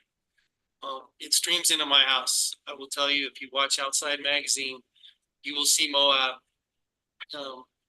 in either film shorts, documentaries, and you'll see it over and over. People skiing the whole enchilada or riding the whole enchilada, backcountry skiing the same day, 2 for 1s.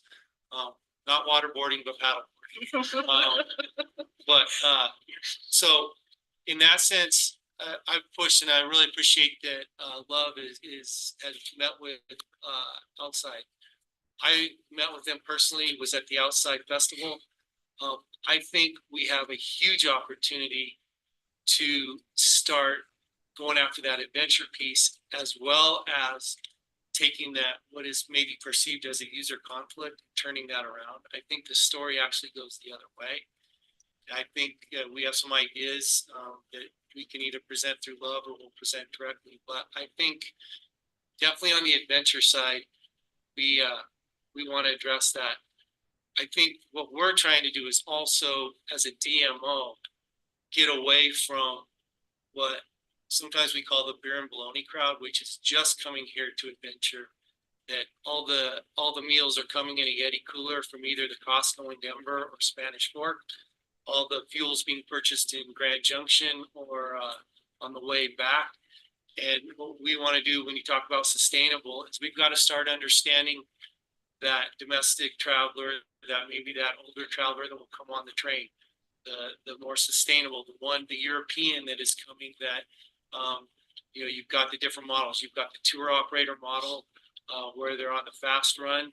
You have the fly-in traveler, who often will stay here longer and maybe rent a bike, do a trail. We also are taking on new markets. There's been a lot of talk about the wedding industry. There's also the solo traveler. There's also now yoga tourism. So we've got a lot of different demographics that we need to understand. If you look at Outside Magazine's portfolio, Outside is an interesting model. It's owned by, I believe, the person that sold one of the running apps, and that person is basically building a portfolio, buying all the different adventure backpacking, skier, Bella. So it's become a big holding company. They're early in their model, so I think we need to be cautious and not go all in. But I think we need to start working with them. They're on a trend, and I think that we are one of their best fits. They think that as well because we do have the multi-adventure. We have the motorized and non-motorized, and they have different specials. It's a matter of if we have the check, they'll write the program that hits whatever sport we want to hit. I'd like to follow up on that. So we are doing some motorized advertising somewhere? We will make sure we're not doing anything right now, just we're not doing anything lead mountain bike specific or anything, because we're doing everything through Discover Moab, but we certainly, can be part of the strategy. And I appreciate your comments earlier where you mentioned that the buck stops here with you. But I also want to encourage you, we've got a plethora of boards in this county that feel like they're being sidelined and not utilized. And I'd like to encourage you. I know the people, we've got the food industry represented there by a professional, one of the top restaurants in this town. We've got the hotels represented, and we've got other people represented, other groups that are motorized and others. And those experts should be being used. Let me address that and just say this. We had 14 user groups through the Trail to Tomorrow. I attended every one of them, heard what each one of those groups said. I grew up in the hospitality industry. We purposely had Mark Finley, who was here last week. Instead of filming the outdoors, filming restaurants, being down in the restaurant scene, we endeavored with this short window to get a lot of pre-work done so that we could, in this short time, get in front of the TCAP, give this presentation to see that they could make a motion to give support for us then coming in here. As you can see with the one meeting that we have and the timing of these applications, we get one chance. So there's been a lot of stress in our shop to not miss this window and to try and dot all the I's and cross all the T's. But we have listened to the hospitality, the motorized, the non-motorized, largely through the Trail to Tomorrow, as well as meetings outside. And we've built that into our strategy. We have spent a lot of time doing SWOT analysis, looking for opportunities and building a plan. I did not walk into an office with a 3-year marketing plan. Everything's reactive. It was, there's a tug of war, responsible recreational versus tourism promotion. Well, let's go get a strategy. Let's go target these different demographics, understand who they are. And so yes, we are endeavoring very much to not only listen to these experts, but grow the pie. And yes, we do have restaurant people, hotel people in our board. We have a lot of restaurant people and hotel people that aren't on our board. We want to grow the pie for all. So, you know, it's great to have an advisory board. We're listening to the advice, but we also are reaching out to the rest of the community. I think that's our purview. So. I think recreation is absolutely going to be woven into a lot of these creative pieces. In fact, the majority of them, a lot of the banner and creative that is done that's running now are beautiful outdoor rec scenes with families actually. And I'm happy to send those over to you. I have a few questions, and if anyone from Loves knows the answer to some of them, feel free to chime in. But so one is, do we have any statistics like, you know, the typical Moab visitor? Are they going to the park? Are they riding a mountain bike? Are they, you know, renting a UTV?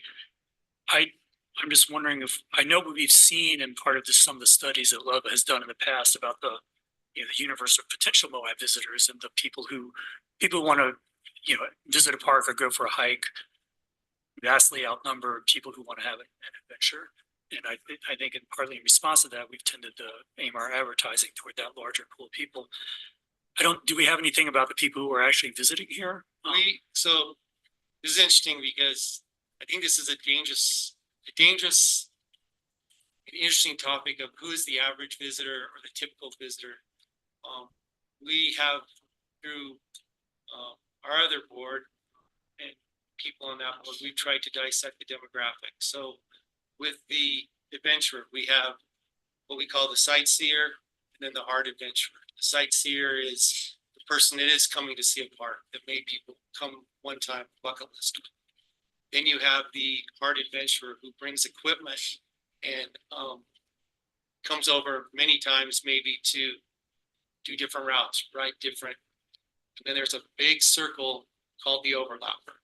And that's that spectrum that may be that sightseer to the person that they came here and they bought their first pair of hiking shoes, first backpack, and you know, they're going to come back. And so thank you, Ashley Kornblatt, for starting that with white paper and giving us that as the foundation point. From that, inside, what I've learned on the European traveler, we have the tour bus. So you have different demographics in that. You have the tour visitor that wants to come enjoy the park, slowly enjoy some some time in town. You have the different demographic of us visitor that they want to see every park, all the state parks. And if it's Tuesday, it must be Belgium. We're on our way. And then we are starting to get into things where we even have groups from Germany that come over here and rent Harley Davidsons and ride through our country. You listen to them. These demographics are the ones that are struggling with timed entry because they're pre-planned. But where I'm going with this is we don't have the typical visitor to Moab. My question when I see a visitor is, do we have a repeat visitor? Do we have someone that, where are they from? Because this is all different marketing. That's what we are trying to understand. I think we have typical metrics, the average length of stay, visitation, the ADR, the RevPAR. But what we've really challenged these guys and some other people that we're working with is to go understand more of that demographic, to understand who we can go attract. So in Love, but please add if onto my answer there. Yeah, that's great. Thank you, Ben. I want to just bring up, there's a couple things. The earlier question, yes, the ads that are currently airing reflect individuals, reflect families, reflect mountain biking and so forth. So, and then we continue to expand upon what we show. We want to, with Mark Finley, photographer, videographer, going there. We provided and recommended with the team a shot list of things to get, with arts and culture and dining and so forth. And so we want to start weaving in some of those visuals and those stories into the overall advertising message as well. So just as an aside, so we want to really paint a picture, because when we look at, there's younger audience, there's people who want to travel in the summer, there's the empty nester, shoulder season traveler, there's those who want to camp, there's the adventure seeker. is as we lay in the different audiences and with the different messages and visuals, we're able to serve these ads up real time. And so we're able to serve up these different activities and ideas to those people real time who are searching real time for what they want to do in Moab and where they want to travel. And so we want to make sure that when they hit, Discover Moab, and when they see the ads and so forth, there's something for everybody. We want them to see the year-round activities. We want them to see the food side of things, the art side of things, the museums, all of those different components, because there's something for everybody. And Moab is so unique in that it has all these different things where you can be out adventuring all day and, come home sore with all the different activities. And then you can lounge by the pool with a glass of wine, so there's just all these extremes that you have in Moab. And so we really want to paint that picture and bring about overall awareness to Moab with all of these different experiences. So there's something for everybody. And so that's what we're trying to build. Okay, thanks. But it sounds like, I'll give you an example. So you go on a Thursday, you go to Fiesta Mexicana, they got 2 buses of Italian tourists that will show up. Their meals have been pre-ordered. So that's not a typical tourist, but is it? So we're trying to figure out who all these different groups are. Okay, yeah, no, I understand there's a lot of variety, but it might simultaneously be true that 70% of people are mainly here to see a park. Or maybe that's false. Maybe it's only 30%. I have no idea. And I think what I'm hoping we can do in the future is, just at least the low hanging fruit of that information. Like how many people go on the whole enchilada in a month? How many people rent a bike? How many people rent a UTV? How many people visit Arches? Those are all numbers that we can get, and some of those numbers might be much larger than others. And I think that's something we need to take into account. And we're definitely asking that same question, trying to find that out. And that's part of the visitor perception study that's dialing up with Trail to Tomorrow. I think that was part of, I think the park number was on there. I think it was significant. It's like 50 or 50 or 60 was the. This is the visitor perception study that Trail to Tomorrow. Okay, great. Was presented on as sort of tightening up, but there is numbers in there related specifically to travelers to Moab and the percentage that is from park visitor. Okay, great. And the other piece of that is understanding what's happening from April to October, and we've really asked them to push on that, because the minute you turn on the time entry, you're looking at a different trend line. You have a capped model. So what is that doing to it as well? So second question or remark, and I second something Bill said, that even understanding that it's hard to attract international travels at this time, I think they're also really valuable. One, they fill in the summer season, which is, as far as I can tell, that's when numbers have been very flat, whereas, the numbers are going up in spring and fall. And I think also just the type of spending they do. So even though we might only get draw half as many people if we advertise internationally, those people might be twice as valuable to us. Right? So we're not going to advertise half. It's just not using the co-op to go after the international market.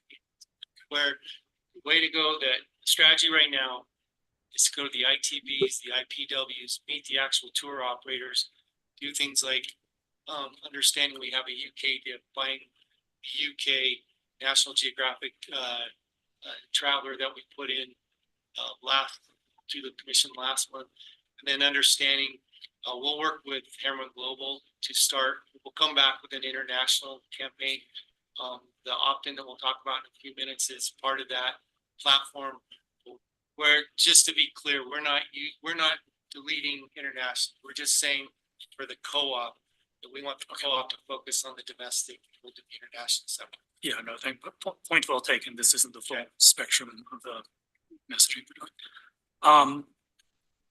And I guess another one, a few years ago, we had this, I think Lowe's did this segmentation study where they did a pretty detailed look at the type of, I think these were potential visitors rather than actual visitors, and like how long they would stay, how much they spend, are they repeat visitors, that kind of thing. And I think that's, you see how that's beginning. It's being reflected in where we advertise and things like that. But I think another main goal for the commission that has been for the past several years is to worry about impacts.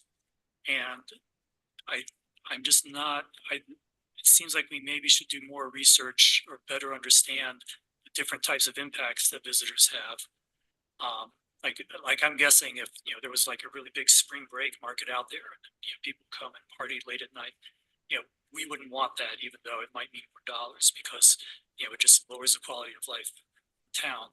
I think there are other judgment calls like that we should be making, and it would be. I agree totally. I just came back from TTRA, and there was two big messages that came back with me from that.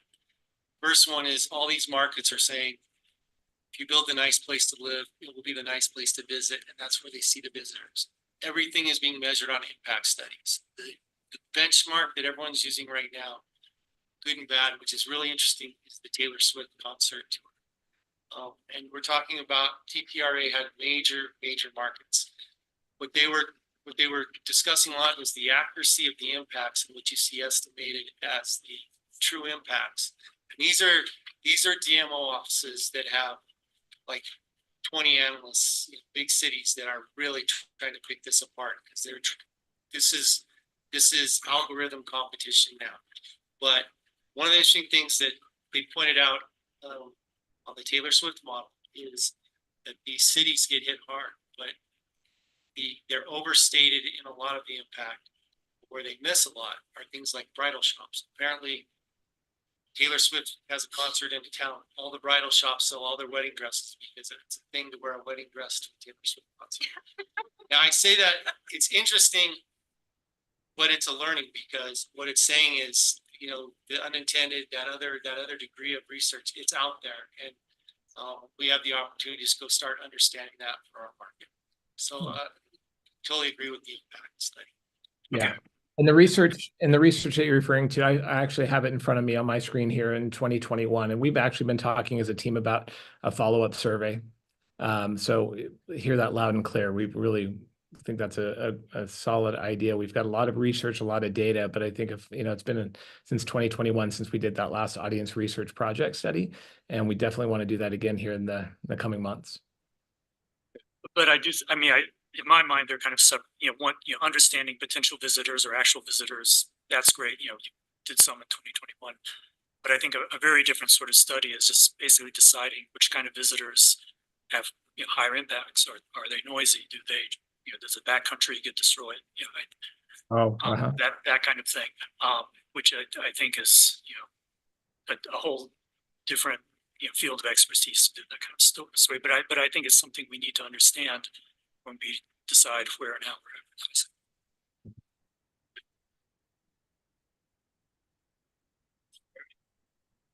I move to approve the 2025 Utah Office of Tourism Cooperative Marketing Grant application content as presented, with calls for the $250,000 in grants funding and $250,000 in Grand County matching funds to be allocated in the 2025 tourist marketing budget.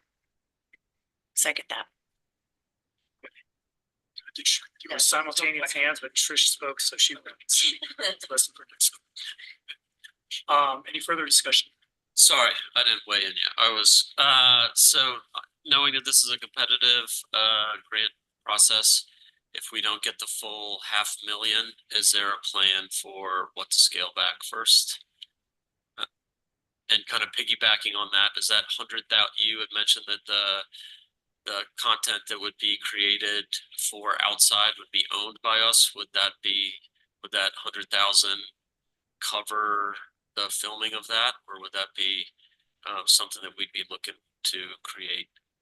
Yes, it would cover the filming of that. There is options where we can buy additional B-roll footage that would be owned.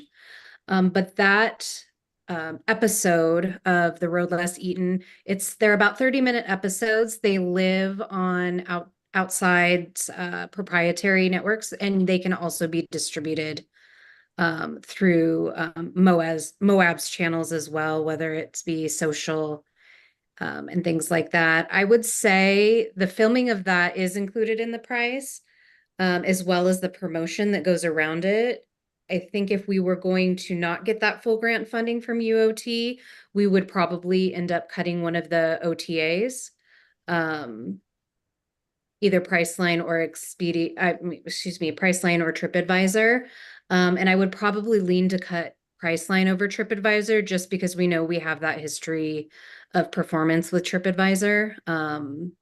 So that would be the first thing that I would adjust if we didn't get that full amount. And then we would also look at maybe decreasing the flight of the shoulder season, maybe reducing a month. But there's several different options that I think we could try, but I feel like cutting one of the channels, and that would be Priceline, would probably be my first choice. Not that I would cut it because I think it's bad, but I like the outside. I'd like to see that stay in. I also know that I believe we have standing contracts with local filmmakers, and although we love giving Loves millions and millions of dollars over the year, I would like to see some of that funding also go to local filmmakers who could produce some content like that that could be shared through outside and other avenues. And then switching gears a little bit, I will be doing the application in-house, or is that something that's okay? Just looking through the webinar slide show thing, it does highlight that all marketing projects funded with co-op dollars must contain either the certain logos and responsible travel in your campaign. So that's something that we are being scored on, and there's some links that go through there. And I think that it's got some kind of imagery that the state that's providing these funds gets excited about. And I think that having some of that style of imagery in our application would strengthen it. And just to split hairs, there's a lot of photos of Mesa Arch in there, and that's actually San Juan County, so that always kind of gets me a little bit. But I like it, and I support the motion on the table. So it is in San Juan County, but you get there via Grand County, so I think Hey, it's fair. game. whenever we bring up that people visit San Juan County via Grand County as a gateway, everyone's like, no. We can find an arch closer to Grand County. We've got thousands of arches. So. Anyone else? Oh, Stephen. I haven't looked through the information, but the funding of the promotion of the video, what percentage of that would be through Grand County?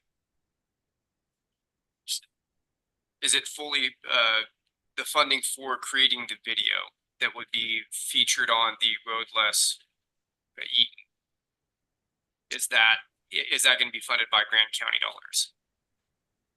And what percentage of that would that take up? The reason why I'm asking is this: at the end of the day, if the county is putting in a bunch of money into production of creating a video, then the ownership or the intellectual property, it would be my position and encourage the commission that they ultimately own the product that they pay for. And so I don't know if that's structured that way. It's just one of the things when the county goes out and we get some of these contracts, each one is a little bit different, where they say IP will rest with the individual that created it, but it's always my preference that the county retain some of these things so we could catalog it in our own vault of data information and control it. Yeah, that's a really good question. I am unable to answer the percentage that goes into production versus promotion at this time, but it is something that we can discuss with outside, and I don't want to misquote their numbers. As far as it being owned specifically by Grand County, there is an additional cost for that B-roll that can be used for, which would become that addition, that would become your intellectual property. The Road Less Eaton itself is an outside. And I understand that. I'm just, as much as the county, that when we put out these funds and we pay for these things that are created with professional help, it's just nice for the county to ultimately have access and control over those things so that we can utilize them in the future without too much red tape.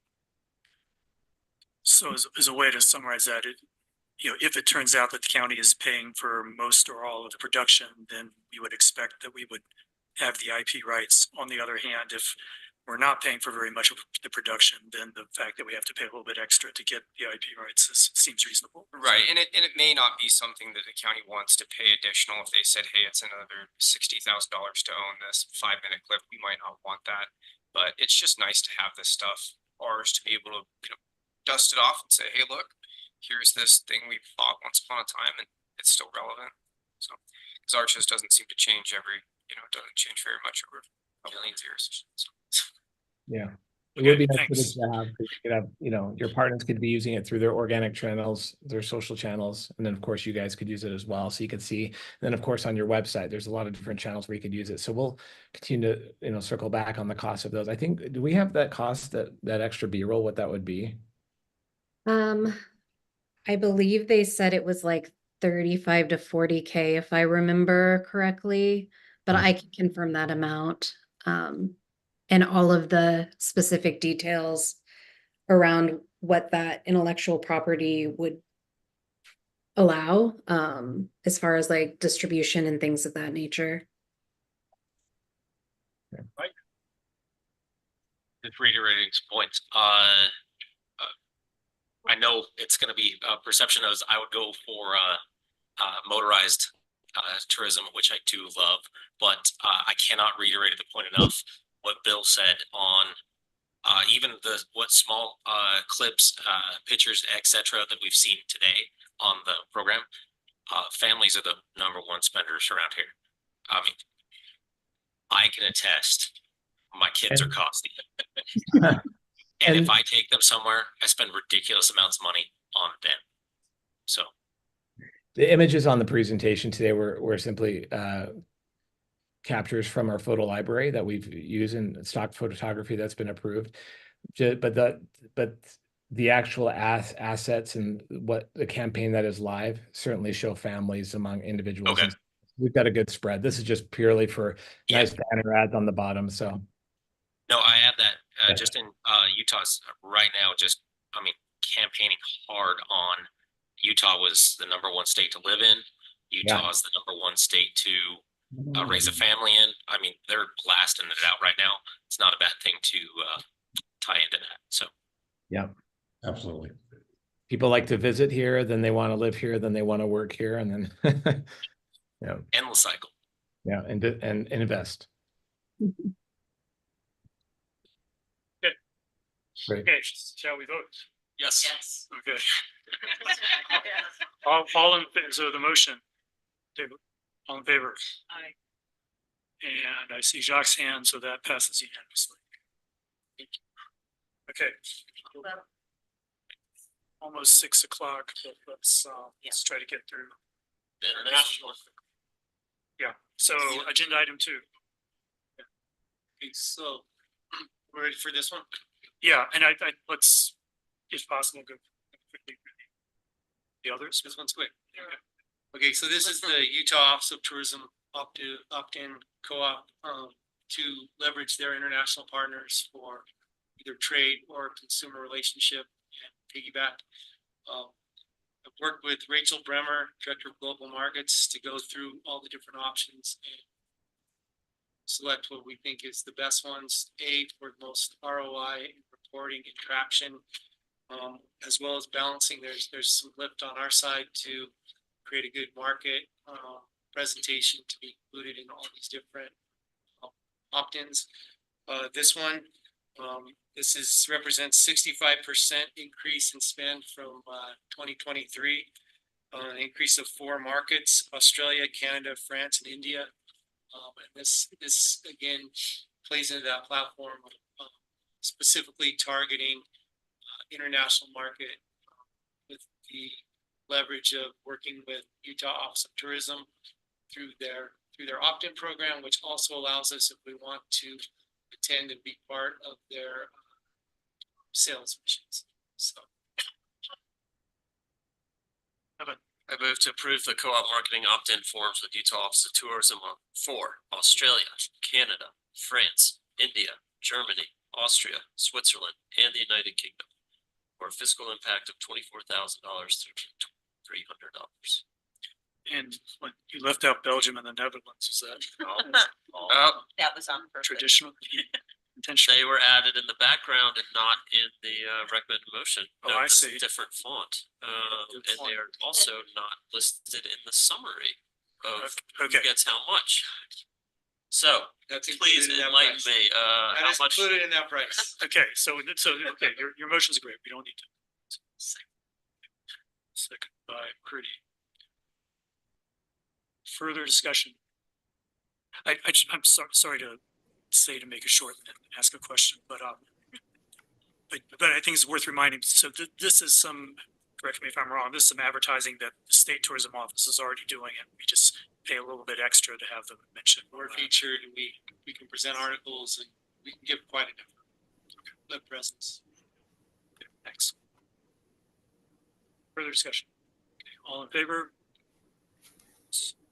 Shock, that passes 7-0.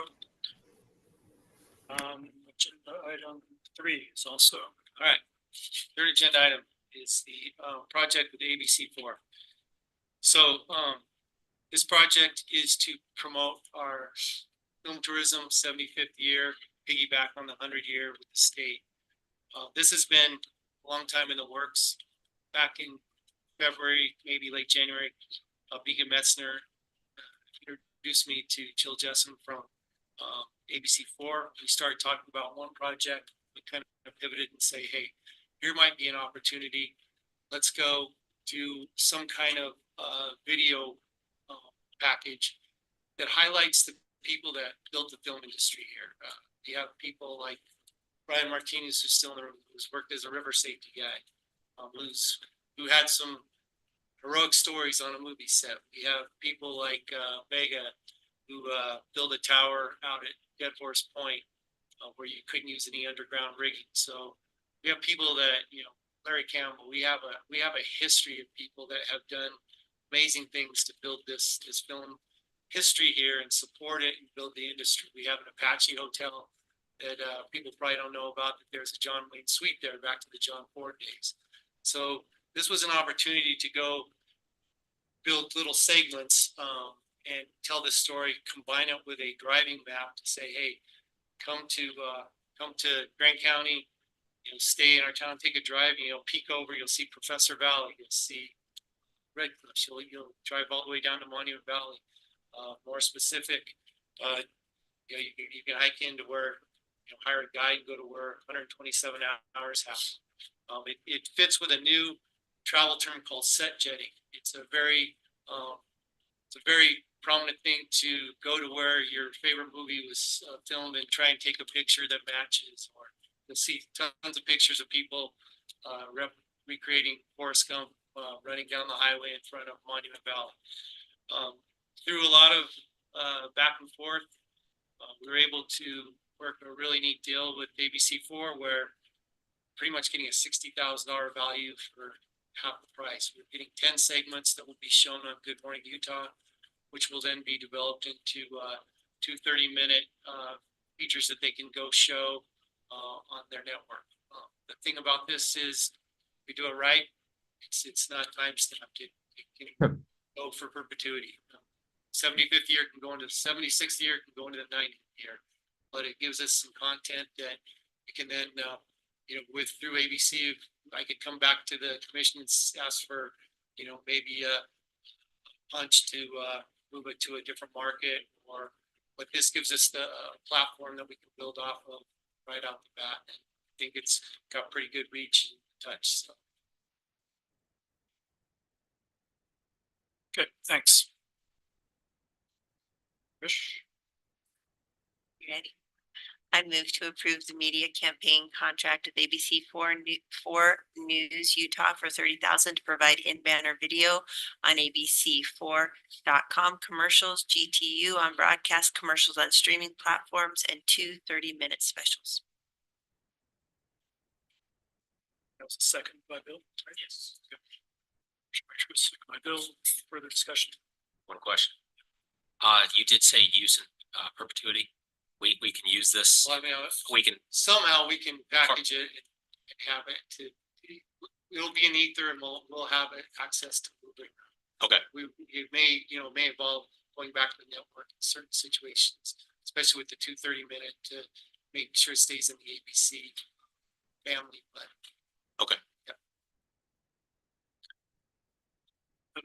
I had emailed you earlier and I appreciate your response about kind of planning for increases in visitation that this might spur. And I think that that's kind of the unspoken hope with all of this. Well, yeah, I want to thank you, by the way, for professional courtesy. Thinking about that, good thing is none of this is done yet, so we can highlight. I'm interrupting that part, but one thing we do is we can highlight.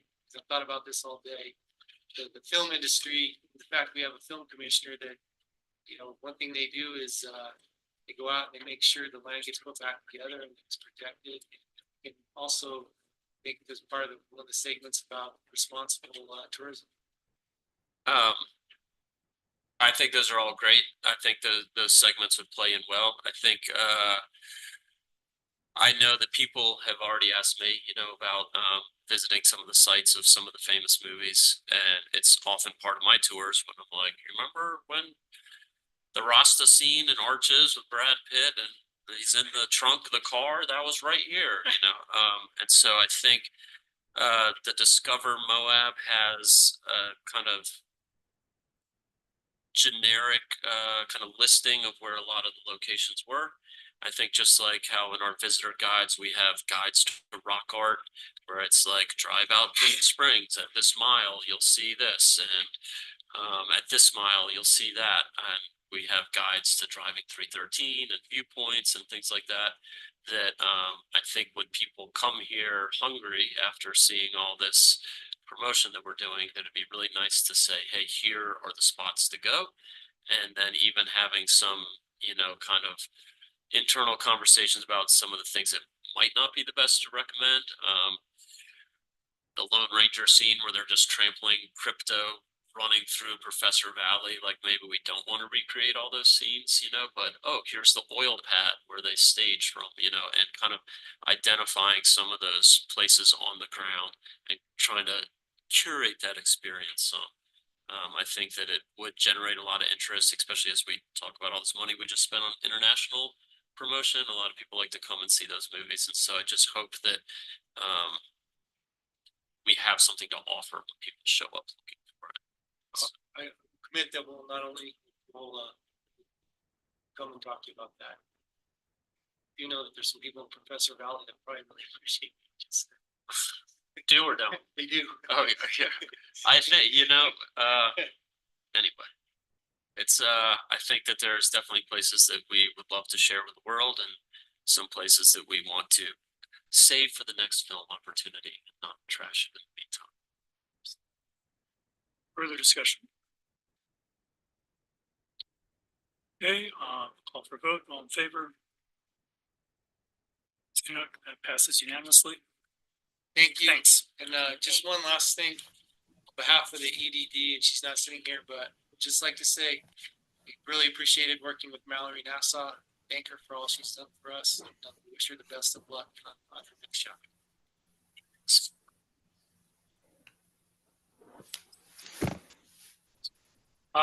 So it's past 6 o'clock, so we have a second round of citizens to be heard. If there's anyone who didn't get a chance on the first one. There you go. Go right on the coattails of that cool stuff for a moment. ABC4, thanks for proving that. Very exciting. Mallory is gone. I wanted to say thank you to her as well. Just so you guys are aware, if you're not on social media, which many of you aren't, and many people online might not be as well, but next Thursday, June 27th, which is the day before Horizon, an American Saga Chapter 1 premieres in theaters across the globe. I have I bought out the theater for 3 separate screenings for local cast, crew, and support services, and any commissioners, of course, who were supportive in all of this. And if you want to come to a 3:30, a 5:30, or a 7 p.m. screening of the 3-hour epic saga that shows Moab, Utah in all of its glory, even though it says Wyoming territory, and it says Montana territory, and it says New Mexico. It actually all primarily was filmed in this area. Excuse me? Next Thursday? That is June 27th. That is Thursday. Yes, Thursday, June 27th. 3:30 PM, 5:30 PM, and 7 PM. And that is going to be, so tickets will be for the people that were involved in this, in somehow, whether they were local crew from any department, background extras, talent, support services, the hoteliers that were involved. I did request that somebody bring your pay stub or a call sheet or something, or a really good short story, because I'll be at the door and there'll be a little mini red carpet. You don't have to dress up. But if you want to, I might, just cause, and I'll have a life-sized cutout of Kevin Costner, so he'll be present in the house. And then maybe I'm trying to get a couple people down here as well, but there's a series of premieres happening starting Monday across the globe, so it's going to be hard to get the actual logo there. Anybody else have a question? Please join, and if I will send an email to you all directly if you want to give me an exact time you want to be there. I can make sure to put tickets aside for you, commissioners, anybody. Thank you. Oh, Mallory, you weren't here when I said thanks. I'm gonna miss you. Thank you. See you. Thank you for everything.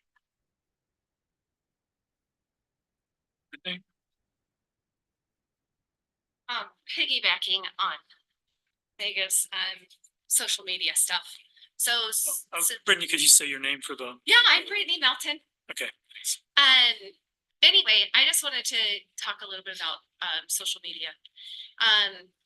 It is a very powerful tool, and in 2021, so we just listened to all the Love communication stuff. The Love marketing, and I think back to like even a few years ago when my son was super little, he would always get excited if he saw those commercials on TV about the adventure stuff. So saying like tourism isn't important, or saying certain parts of tourism isn't important, is saying that the people that depend on those is not important. And the power of social media in 2021, you guys had a meeting. And I can see Gabe on here. I can see Evan, Mary, Jacques, Kevin. And what happened is it went super viral amongst a specific group. So UTV Utah posted a big post, and it just, reiterated. That was just one post. So just tell them they're not welcome. So when we hear a commissioner say, I don't know why that message would be out there that they're not welcome. There's the message, and then it goes like wildfire. So I would like to see a little more inclusion and a little more, I would say, playing together nicely amongst everything. I did see Love's presentation at the business summit last year, and I remember that being like a kind of a hot topic about the sustainable messaging and that kind of thing. And I think that that's great, but I would really like the people to get here, and then let's really give them that message like, hey, you stay off that, right? So I think when we were looking at this communication, I know that I was part of the Trails Team Tomorrow, and I kept saying, well, where is Ben and team? Where is Ben and team? Finally, they popped that screen on, and they were like, we're here, I promise. So, which was great to like know, okay, well, somebody's listening. But then to hear that, hey, I don't listen to that because the buck stops here. That concerns me a lot. So I would like to see like, oh, we got to work together because we got to get this county back to normal and back to good. And so I would really like to just represent that. Definitely our words are being chosen carefully, and we do need to all be inclusionary. So that's my comments. Thank you. Anyone else? Okay, we move on to the next agenda item. Did you check on the line? I checked what's visible there, but let me check what's going to. Okay. Yeah. I think most of all mine are still. Okay. but if anyone online does want to make a comment, just unmute yourself and speak up. Okay, next one is voluntary appointment to the Thompson Springs Special Service Water District, and that Jacques is leading that one. If he's still available online. Yeah, I'm here. Definitely ready to present this one. Okay, so this is for a spot on the Thompson Springs Special Service Water District Board. This spot's been open for a very long time, and at the last meeting, which was last Wednesday, June 12th, we had two great candidates, which was awesome. Les Thane as well as Jenny Gleason. We interviewed both candidates. We liked them both, but we put forward Jenny Gleason as our pick this time. And Jenny just moved to Thompson. She just moved in, and she is ready to participate in the board. So I have no qualms with recommending her to the entire commission to serve on that board. Do you know when the term's going to expire? I actually don't. I can text JR from that board right now. That's a really good question, Mary. It's not on there, don't they? Wait, Yeah. No, here it is. Expiring, I found it again. Oh, you did? Okay. Expires, December 31st, 2026. So, excuse me. Should have relooked at that. Great. Okay, so that's a 2.5 year term, it looks like, and she was filling. I think those are 4-year terms, so I think she's filling the end of another term. I forget who that was for. But anyway, I will make a motion to approve the appointment of Jenny Gleason to serve the Thompson Springs Special Service Water District with a term expiring December of 26. I'll second that. Okay, motion by Hadler, second by Winfield. Any discussion? All in favor, raise your hand. That passes unanimously with Commissioner Clapper absent. That's great, Jacques. Great to hear. Yeah, it is great. It's exciting to have a full board for the present. Okay, our next agenda item is Old Spanish Trail Arena pickleball and playground grant with the Utah Division of Outdoor Recreation. Quinn's names on that one. Find a microphone. I thought Mary would cheer with me. Angie, you have anything to say? This is the pickleball grant. I know, and you know what I'm excited about, Angie? Maybe we could put some of these pickleball discussions to bed. This is the LWCF grant that we applied for. Wait, Angie, get up here. We applied for this last year. I've been working on this like A long time. It's been a long time. tired there. And in fact, we were led to believe, right, that the award was gonna happen in February, then March, then April, then May. We just found out last week. So this is the grant award. It's a 50% match, 636, correct me if I'm wrong, from the LWCF grant, 636 from the county. And this also includes the ADA playground. Yes, it does. Very. And something we discussed before that you guys could consider, if that isn't appropriate for your funding priorities, is that you could break it up. So do a part of that this year's budget and then next year, but I think you can. Isn't it within budget? It says yes, it's within budget. I do think we budgeted for this out of capital projects. Yes. I Or remember. match. Okay, Mary. I move to approve the Old Spanish Trail Arena Pickleball Playground Grant with the Utah Division of Outdoor Recreation. Okay, second by Mike. Discussion. I've got some questions. I'm just curious about what data we have to support this. I mean, we're spending $700,000 approximately here, just a little bit under. Do we have any numbers of the amount of people And I only bring this up because we built some wonderful ball fields out there that really are underutilized in my mind. And are we doing the same thing for the pickleball crowd, or are they gonna move out there because they currently use the Sun Pavilion over here and they use the gym all the time, or are they ready to move out to the Spanish Trail Arena? I'm not against this, I just wanna know, are we building another landmark that isn't really gonna get used? Well, as far as the sports fields, they're being utilized so much right now that if you don't have a reservation, you can't get on the fields. They're pretty much booked solid out there. So they're definitely being utilized. And it's to the point where I'm actually being requested for 2 additional softball fields to be built on soccer fields, to where we could even hold additional tournaments out there. So that's the next request that's being asked out there. As far as data for the pickleball courts and the playground, I believe that was done through the Bob City pickleball courts. But with the development that's happening in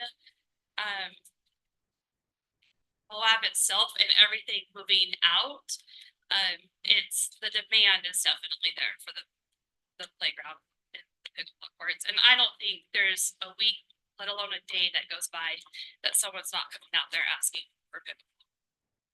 And Let when you alone say the playground. city, are they buying into this process? No, because they originally wanted to do, they were looking into doing the pickleball courts.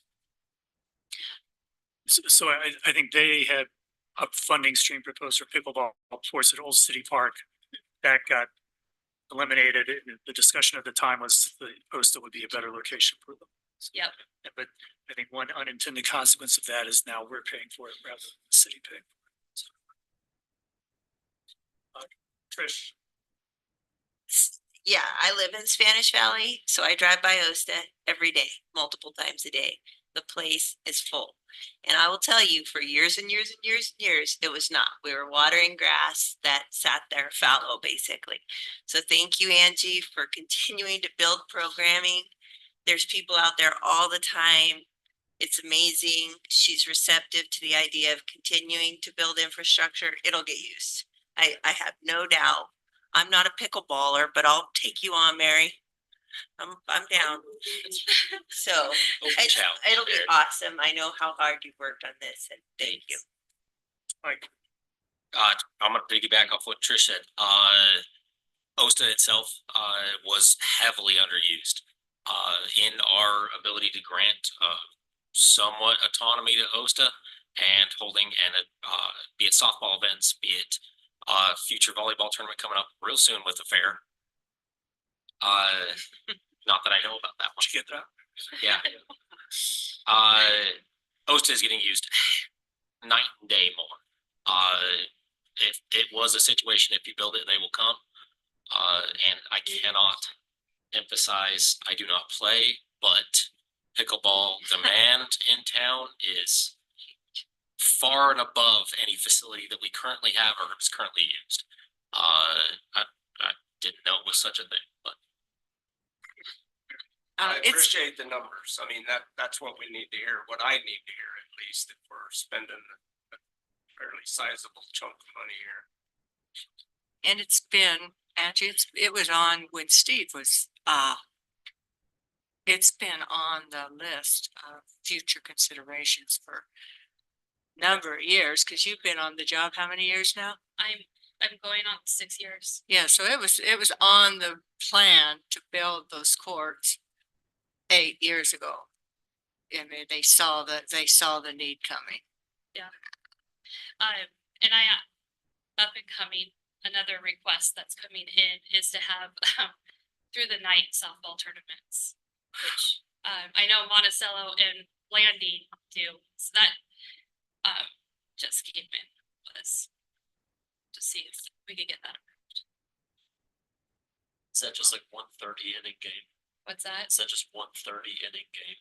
No, that's like going all the way through the night to like 7 o'clock in the morning. You just sleep in the grass. The 24-hour tournament or something. They play game back to back to back to back. Sounds exhausting. Yeah, They're really fun, and especially with our hot summer nights, it would be wonderful. so I'm not a pickleball player and I don't understand why it's popular. It's fun. It's very fun. But I do remember, and I think this was more the case like 4 or 5 years ago. We were hearing, I think, a lot of, genuine grassroots demand for pickleball courts. So, and it got on a list and it's just taken a long time to do it. Now I actually agree with Bill for bringing up, is this really worth the money? I think we really need to do that for every big ticket item and not just say, well, we thought we were going to do it 5 years ago when we didn't know the price tags and now we have to carry through. I do, pickleball is very popular nationally. I did not realize that the other facilities at OSA are being so well utilized now. That's good to hear. So I support this, but I also support scrutinizing this type of decisions. I have some quick stats for you from pickleheads.com. 36.5 million people in the United States play pickleball. That's ridiculous. The growth in the last 3 years, 223.5% growth in the last 3 years. So if you want, that's a valid place right there, pickleheads.com. Oh, it sounds. I know, right? Right. Very. I actually have people who play it right now just on my handicap concrete pads on the parking lot. They set up little mini courts, but that's where they're currently playing it. It's in a handicap parking lot. Yeah. Okay, Mike. Sorry, last one here. Yeah. I know there was previous talk, again, with, City of Moab. They had some earmark funding. Have any conversations stalled in teaming up with them on this, or? They actually originally received the grant and they tried just turning the grant over to us. Okay. And we found out that we couldn't do that. It wasn't acceptable. So that's why we applied for the grant ourselves. Okay. Are they, in that, is city still willing to chip in anything, or? They don't want to do the. But I mean, one thing to keep in mind is I think a lot of the recreation funding in the valley is kind of shared on an informal basis between the city and the county. And if we're spending quite a lot on pickleball this year, maybe that reduces our ability to on some other things, and maybe the city can pick up some of that slack. I don't know. I think the city is getting an ADA playground and that they're using some of those funds as their match. So it might be tricky this year, but it's worth asking. Everyone knows I like to ask. Yeah, I wasn't just referring to the money that went directly. No, just in asking that. I mean, I know where the use is gonna come from. More people live in the city than that play pickleball. I actually know quite a few, so I expect high use from city. I expect it to be full, and I know they wanted more courts than what we were putting in. Yep. Any talk of renting space? Oh, there'll be a fee for tournaments, yeah. Okay, if there's no further discussion, then I'll call for a vote. All in favor? And we can't see Jacques at the moment. Jacques, you're there. Can you say yes or no? I'm a yes. Okay, so that's unanimous. 7-0. Thanks, you too. Thank you so much. Okay, next item is 2024 certified tax rates for Grant County, and that's our clerk, Gabriel Wood. Okay, I'll just give a little high-level overview of how we got here, and this is a process that we do every second meeting in June. So last December, y'all approved a budget with a specific revenue that was provided to us by presented to or prepared to us by Treasurer Kaufman, and that was based on last year's values and last year's certified rates, and included some adjustments based on the actual collection rate and some new growth. And so that was the revenue that we approved to bring in property taxes this year. This spring, Assessor Swayze finished up the reappraisal process that happens every year in a different tax district. This year is tax district 9, which includes the better part of Castle Valley. And so that's the district that was reappraised this year or reassessed. And so those values were submitted to me via the PT 697, I believe it's called. And I entered that into the state system. And so our final approved budgeted revenue that we approved in December is divided by the new actual value after the reappraisal for this year in order to derive that certified rate that's before you today. In the case of the library, their requested revenue increased because they went through truth and taxation in the fall. So you'll see on that PT 693 that their rate is their proposed rate is increased, and they went through the appropriate channels to be able to do that within the statutory limit. And so it's important to note that Grand County's certified rate in 2023 was 0.001489.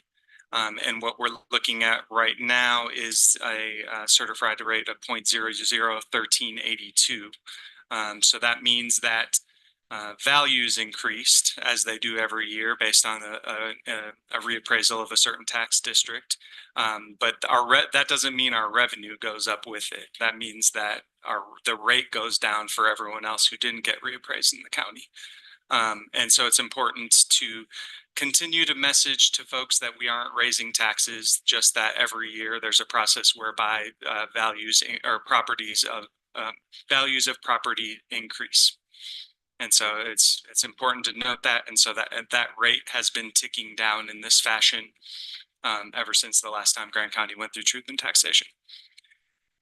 So after this action, that data, I will input the rates into the system, and then we'll have a clean, fresh set of data to provide to our print vendor that prepares the tax valuation notices that are sent out no later than July 19th. That's a statutory deadline, but we don't push that deadline. And so those notices that go out to all the property owners in Grand County will likely hit mailboxes earlier in July. That's all I have to present on. Thanks, Gabe. That was very thorough. And I was just curious if you happen to know the average tax rate across other counties, or like if that's anything you have. I don't have that information handy, but that's a good one. And I know like a more historical snapshot, Commissioner Walker in particular is it's just seeing like a 10-year overview of what that rate has looked like in Grand County. But I like that idea as well of giving a little bit of a zoom out of the state as well. So I've looked into that in the past, and so the thing you want to look for online is that the Utah State Tax Commission, they have a annual report that's full of a lot of tables. And I think comparing rates between counties is misleading. Compared valuation, it's the combination of the two that you want to look at. And so one of their tables, very deep in that report, shows the like a typical family of four own a house. What's their tax bill in dollars? And last I recall, Grand County was kind of near the middle, maybe a little bit higher than other counties, but far from the highest. That may have changed in the last few years. I don't know. Yeah, I'm looking at a random thing, and it seems like we've been kind of maybe in the lower third. That's what it looks like. For the rate or for the average tax bill? This is a weird, like, that's not the rate, it's median property taxes in Utah by county. Okay, well, this sounds like, okay, Yeah. maybe we are. Yeah. Does anyone want to make a motion? I would move to approve the final 2024 Grand County certified tax rates as presented on proposed form PT-693 for Grand County operations, library, assessing and collecting. Was that John Kennedy's vote? Okay, further discussion? I did have one other, this is just a question for my own. So I know that some of the valuations have been challenged or if those future possible outcomes with that, could they change the tax rate? There's a way that they adjust for those things. Appeals is one of the things that they factor in when they come up with this rate, and there's a way to retroactively do it, so it would only be reflected in next year's rate, and that's some very advanced math there. Yeah. Maybe it isn't that advanced, but it's just big numbers. I know it's, I'm not sure if it's the tax rate but when there was some very large commercial, stuff, railroad stuff, it had a noticeable change, but I didn't know if this current stuff would have a noticeable change or. That was more just my own curiosity. It has nothing to do with this motion. In our future hopes of getting more reappraisals to a yearly instead of the multi-year, is that going to are we working towards a goal that would actually help in this or make it clearer in any way, or working against?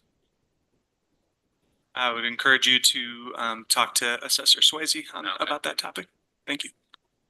So, I mean, I thought we were led to believe that this year it would be. Everyone's getting reappraised at the same time to make the next bills more stable. Perhaps this is something the commission wants to look at when it comes to budgeting, but my recollection was that to be able to do the annual update, she would need more funding to be able to do that. That was what we discussed it as part of last year's budget, and she thought there were getting on the real estate database. I was left with the impression that this was going to happen this year, but it looks like maybe it has not happened this year. I know she's working with the state. For commercial funds, that's where she would have to work. Okay. I will call for a vote. All in favor? Aye. Yeah, we can see you now, Jacques. Thanks. That was unanimous 7-0. Next item, approval of funding renewals for opioid settlement funds. That's also Gabe.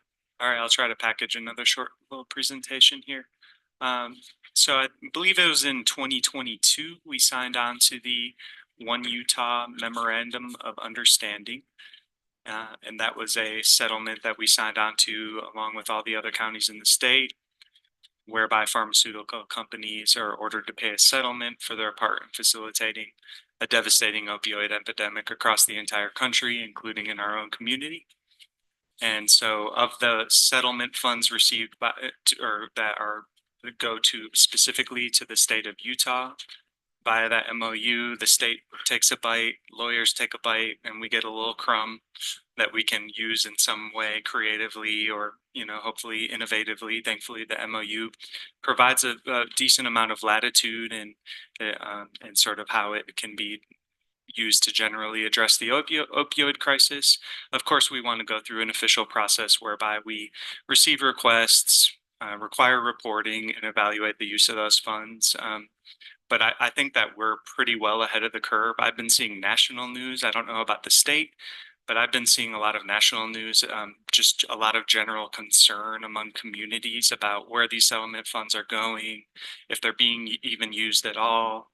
And so I feel pretty good about us sort of, jumping right to it and getting these funds out into the community. So last year, you all may remember that we received we received 4 requests actually for funding. 3 local organizations that are working in the trenches to address the effects of the opioid crisis were selected for an allocation of this funding. 60% of that funding was chosen to be directed to USARA, that's Utah Supports and Advocates for Recovery Awareness. 20% to the Wellness Collective, and 20% to the Moab Recovery Center. That's out at the Moab Regional Hospital. And so that allocation was made. Those 3 organizations complied with their reporting requirements. I'll be submitting a report through UAC for how we use the funds in this funding cycle that's concluding.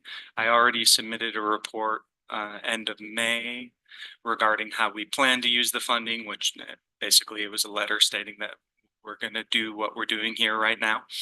And also there weren't any new requests received. There were a couple of organizations last year that came in after the deadline expressing interest.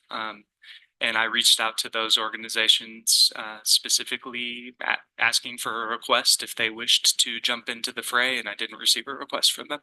So we have the same three right now eligible for renewal. And so, yeah, any other questions? I seem to remember when this came up last year, there were some questions about programs that were currently being offered like through the jail, and then the sheriff's purchasing the vaccine or whatever.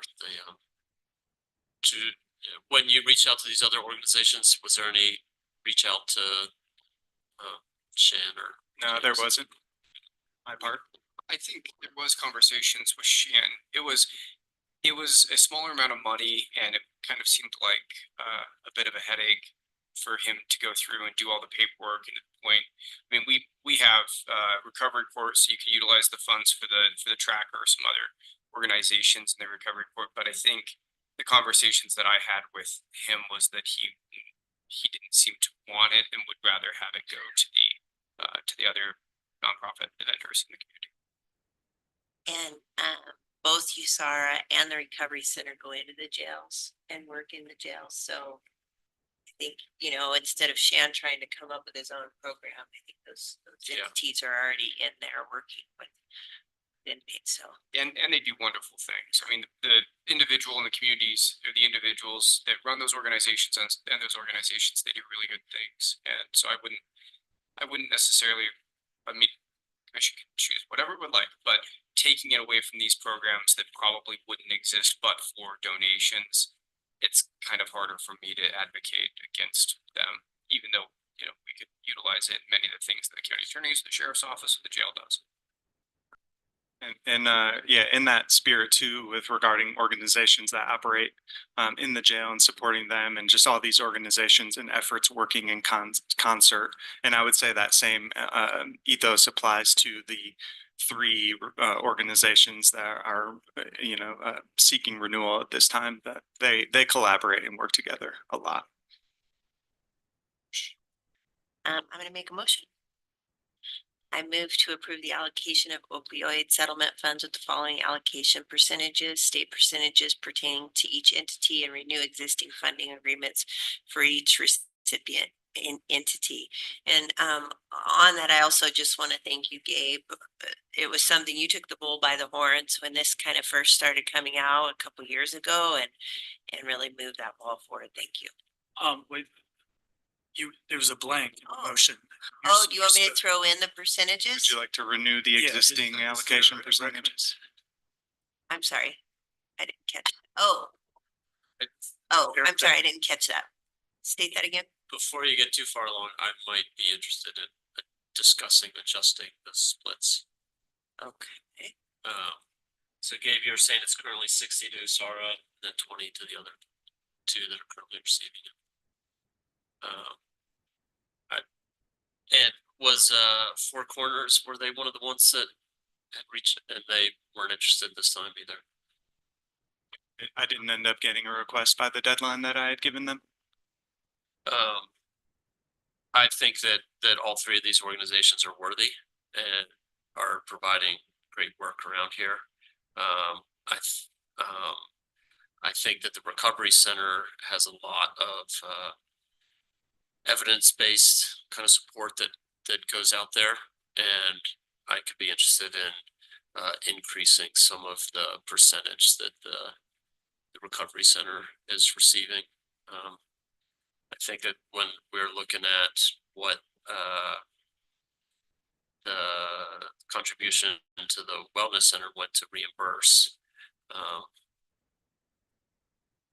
think it's important and valuable, but I think that there's some other better programs through the recovery center that might offer a little more to curbing the epidemic than the yoga sessions that we're funding.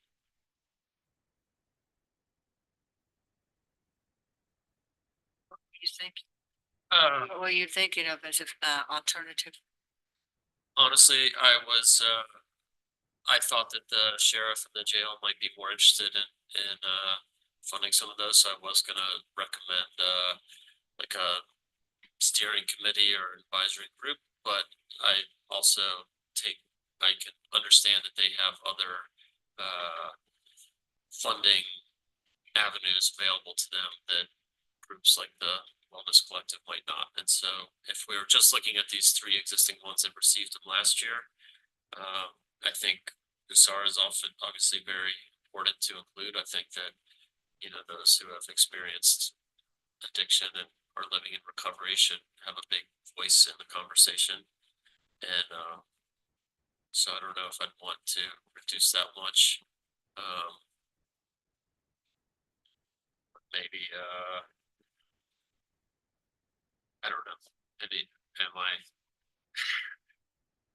a lone voice here? You're a lone voice with Okay, me. I'd rather not.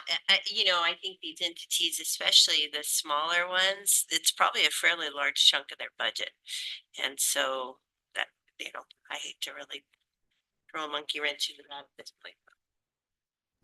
I mean, we had USARA come in and present to us. Have any of these others updated us? I mean, they have a pretty big need there at USARA. I would be reluctant to also cut into their funds, but if we've had something from somebody and we see a greater need or a need that we need to share this more evenly, I'd be open to it, but I don't think we have any data or anything. They have their expenditure reports, right?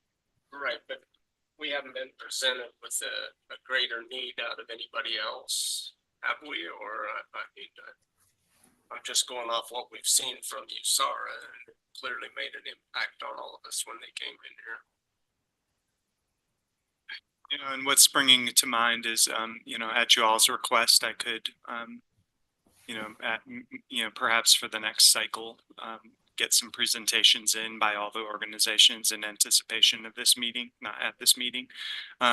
You know, but I think it does veer into the area of like the rural healthcare sales tax, which, you know, ever since I stepped on, it's been involved with the county. It has, you know, has the potential to get uncomfortable between the recipient organizations, and how that's been sorted out, and Commissioner Clapper can attest to it, is like encouraging collaboration and communication between those recipient entities so that we don't have to turn it into an awkward fight amongst the commission, you know. But I think I think a short presentation, or even if it's just even if it's just an email from the organizations addressing you all and talking about it, and more than just the numbers that are presented before you, I think is probably a good idea. And what dollar amount are we talking this time total? It's quite a bit lower. It's $45,000 estimated for the entire cycle, which it was almost 3 times that for this first round.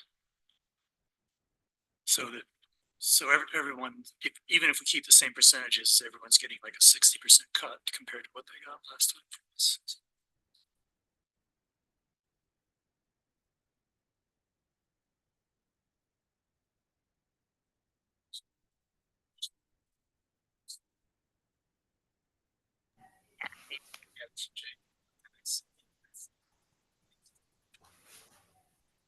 Saying a motion was made, and I second the I just want someone needs to make a motion saying, you know, 60, 20, 20.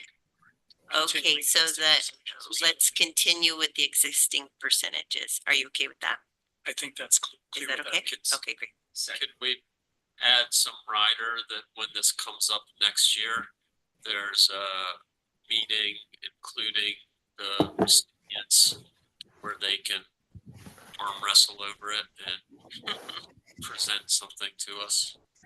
Gabe's done a great job at being very neutral, and I think that there should be an opportunity for people to make their case. And, Yeah, my guess is they're all fairly collaborative. The money's probably moving, like when you look at the Wellness Collective, they're doing stuff for USARA. like, and the whole, with the recovery center, it's all drug-based, so my guess is they're disseminating those drugs to these other organizations, so, yeah. It's probably not as tough as we think, but yes, I agree with you. Yeah, I haven't fully done my homework on it, so it would be nice when somebody gives me more confidence about.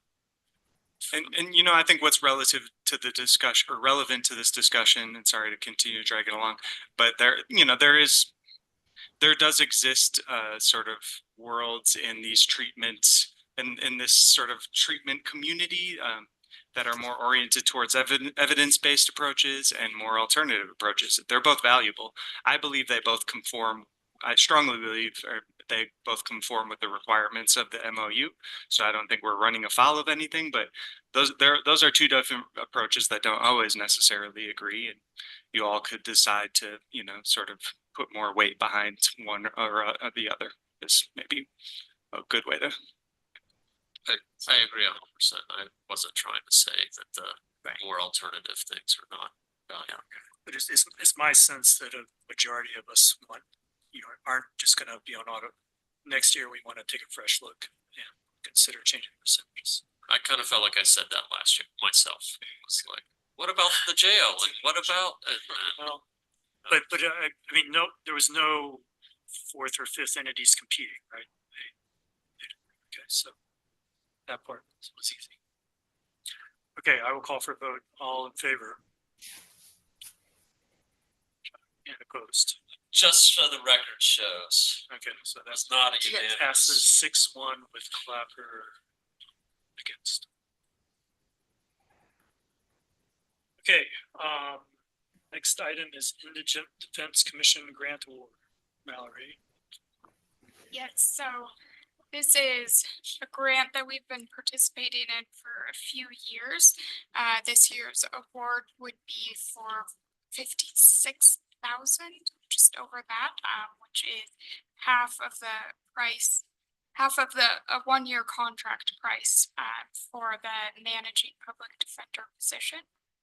So this is just accepting that grant award, and I'm sure you'll see more stuff before you for public defender in the coming months. There's no match on the grant. No, and it will also cover mileage if attorneys do have to travel here. And defense resources if it's over the amount we have in our budget, which is $1,000. I move to approve the Indigent Defense Commission Grant Award.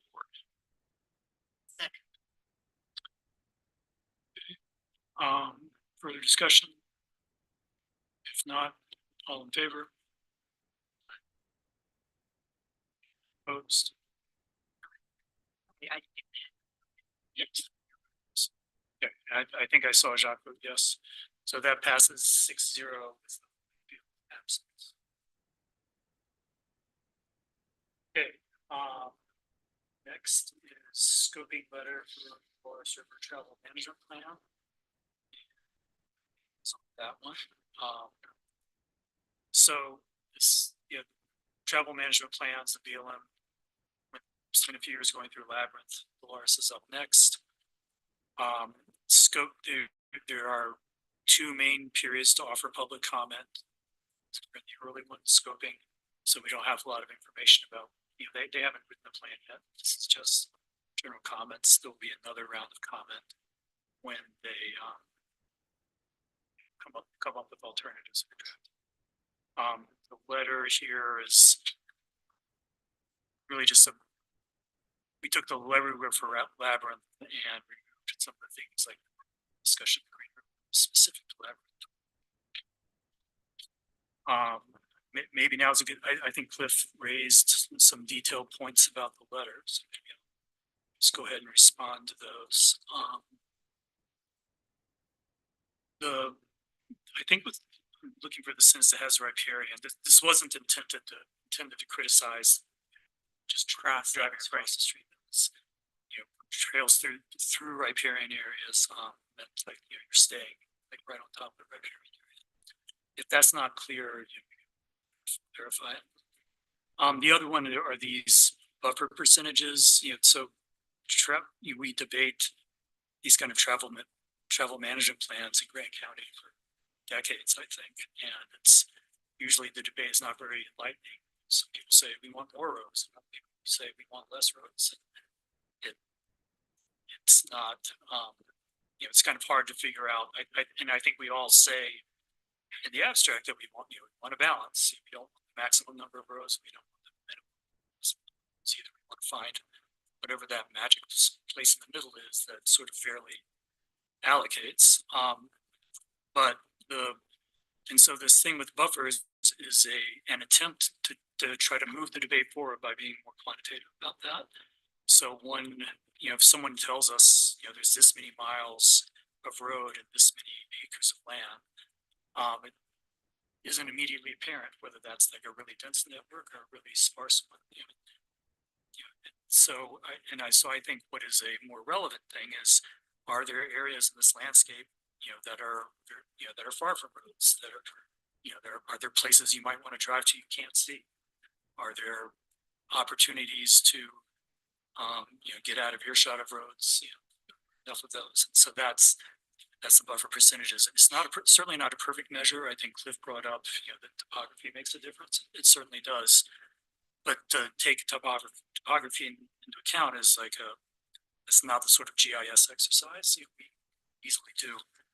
And I think, but I do think it's, even though it has a measure of balance in a travel plan, this has flaws. I certainly think it's considerably better than any other practical measure we have. So I support leaving that in there. I think it gives a really a good view of how balanced we are, and I think it's something Grant County is doing that's a little bit innovative. So I predict in the future everyone's going to be this way. Anyway, that's my spiel about Trish. Yeah, I'll just make a couple comments. I read over this and made some general comments. I think one thing we went to the scoping meeting, and they hand out this little flyer, and they make it really clear that what they want is substantive comments, and in that they want them clear and concise. And I think that this does that, and it kind of gets into the weeds, but those percentages, but it may help them a little bit come up with, some path. I think it is very clear and concise. As you mentioned, if you want to kind of clarify, yeah, of course these roads can cross riparian areas. That's the way you get into what I consider the Dolores Triangle. But yeah, you wouldn't want to just be motorizing or anything down riparian areas that are very sensitive. One thing we state again and again is that, the bulk of these roads in this county, I mean, when you look at some of the dirt road maps, they were for mining exploration, or they were for livestock production. And so now, as we've moved into this different economy, which is recreation, we do want to provide everybody with quality experiences. And so, myself as a hunter, I have a really hard time in the Book Cliffs with cherry stemmed roads everywhere. And because they don't allow any refuge for wildlife. I totally understand roads that provide connectivity, like Cliff brought up, the one road, you come in through Colorado, you want that connectivity, but to me, we don't need cherry stemmed roads everywhere, and they're everywhere because they were mining exploration roads. They go everywhere because miners went everywhere going, is it there? Nope. Is it there? Nope. Or they went out to dump a trough, a water trough for cattle. So I think the hope is to try to kind of find some places. I'm a wildlife person. I think we need some areas for refuge. I mean, there are literally areas in the Book Cliffs, and you're talking extremely rugged country, where there's cherry stems out every single ridge. Those animals try to tuck in. They literally will try to tuck in under the road, and they can't, because now people are driving out the ridges and looking back, and so we just have to find some areas for solitude also. And I'm not talking for us, to me, we're talking about wildlife. So I think numbers that go from, 95%, or, I think these numbers are fairly reasonable. We don't need to be in every single, and I'm talking about hikers, bikers, everybody. We don't need to be in every single nook and cranny that exists. We just don't. I mean, if we want to really go for it, we can get there, but we don't need to be in every nook and cranny. So I think this letter's fairly balanced. That's my opinion.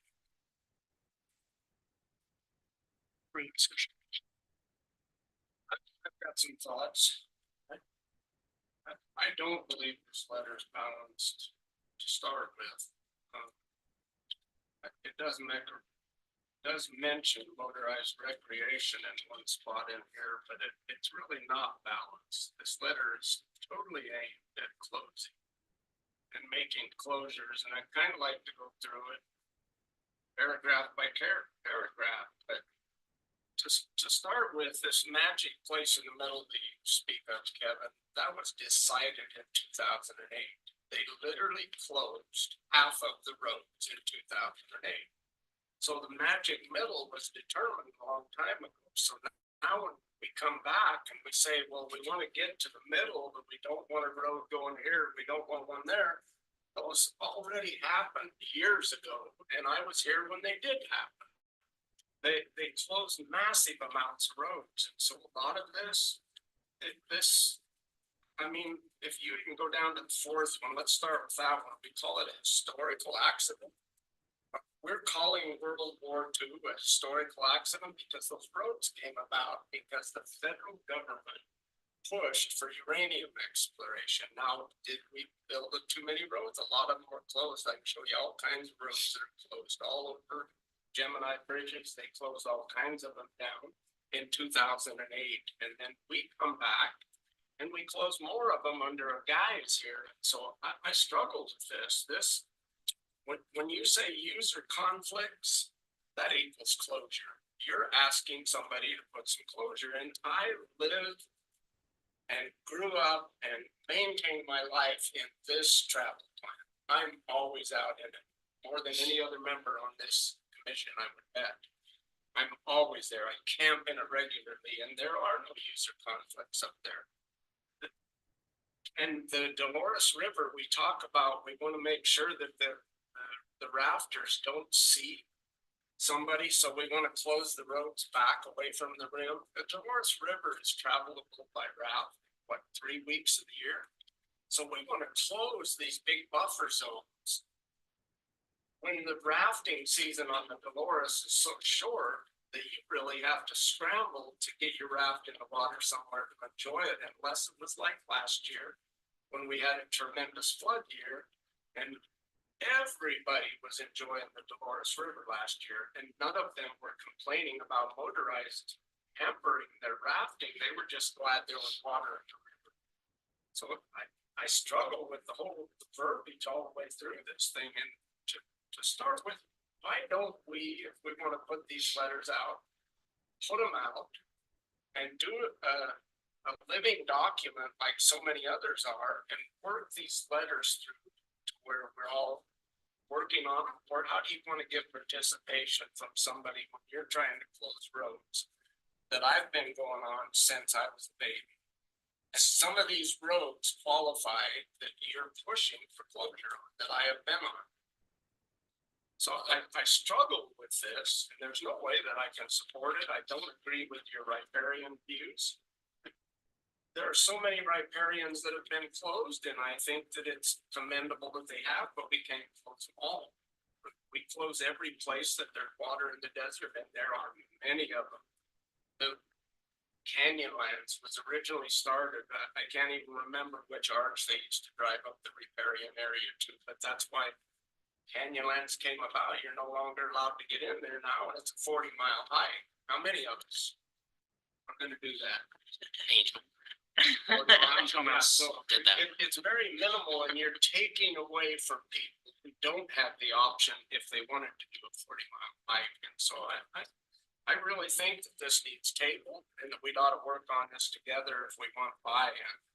But we can't continue to put out rhetoric, and you say that sharing no longer works in here. So Sand Flats doesn't work. We have every group, and we even talked about, oh yeah, there's some conflict between hikers and bikers, but not motorized, so we're not closing roads, but Sand Flats. we have separate trails. Yeah, the thing about sharing is that's separate. I'm sorry, Jimmy. I get your point. Sand Flat works though, and you can hike into Real Creek. You can hike up Mill Creek to Otho Land Bridge. I've been there many times. It's within half a mile of a motorized trail, but you can't hear anything. It's like you're in another world in there. It's one of my favorite hikes in the world to go to Otho. And you don't hear anything as far as motorized. You hear the stream running, you hear all that peace and everything that we all hope for when we're out there. So the verbiage in this thing is geared towards closure, and that I can't sign into it. 50 to 30%, 15%, 30%, as Cliff said. I don't even need what he said to know that because of the way that Dolores winds down through there, you're closing off Polar Mesa, North Beaver Mesa, parts of South Beaver Mesa, Rose Hill. There's all kinds of trails that are iconic trails out there that I started on horse on. I've been on them on motorcycle. I've been on them on the ATV. I've hiked every one of them, but I don't see any reason to be so aggressive in this area. I don't see any reason to be that aggressive in any area, considering that in 2008, half of all the roads were closed. So I'm sorry, no, please go ahead. okay, a lot of things in there to respond to, but I'll start with the one you mentioned last. 2008 happened, I mean, that each time I hear that, the percentage goes up. First it was like 20% were closed and half, I mean, it's, so what I think we should do is, ask our county GIS people to show us a map of what, you know, the routes that were inventoried, but not brought forward in 2008. I was also lived through that, and I'm pretty confident that things that got closed were overwhelmingly old seismic lines. So I just think that's not true. It's a talking point that gets repeated a lot, and I think it's just empirically false. So wanted to lay that one to rest. But again, we can follow up with data. You know, we don't have to compare our differing memories.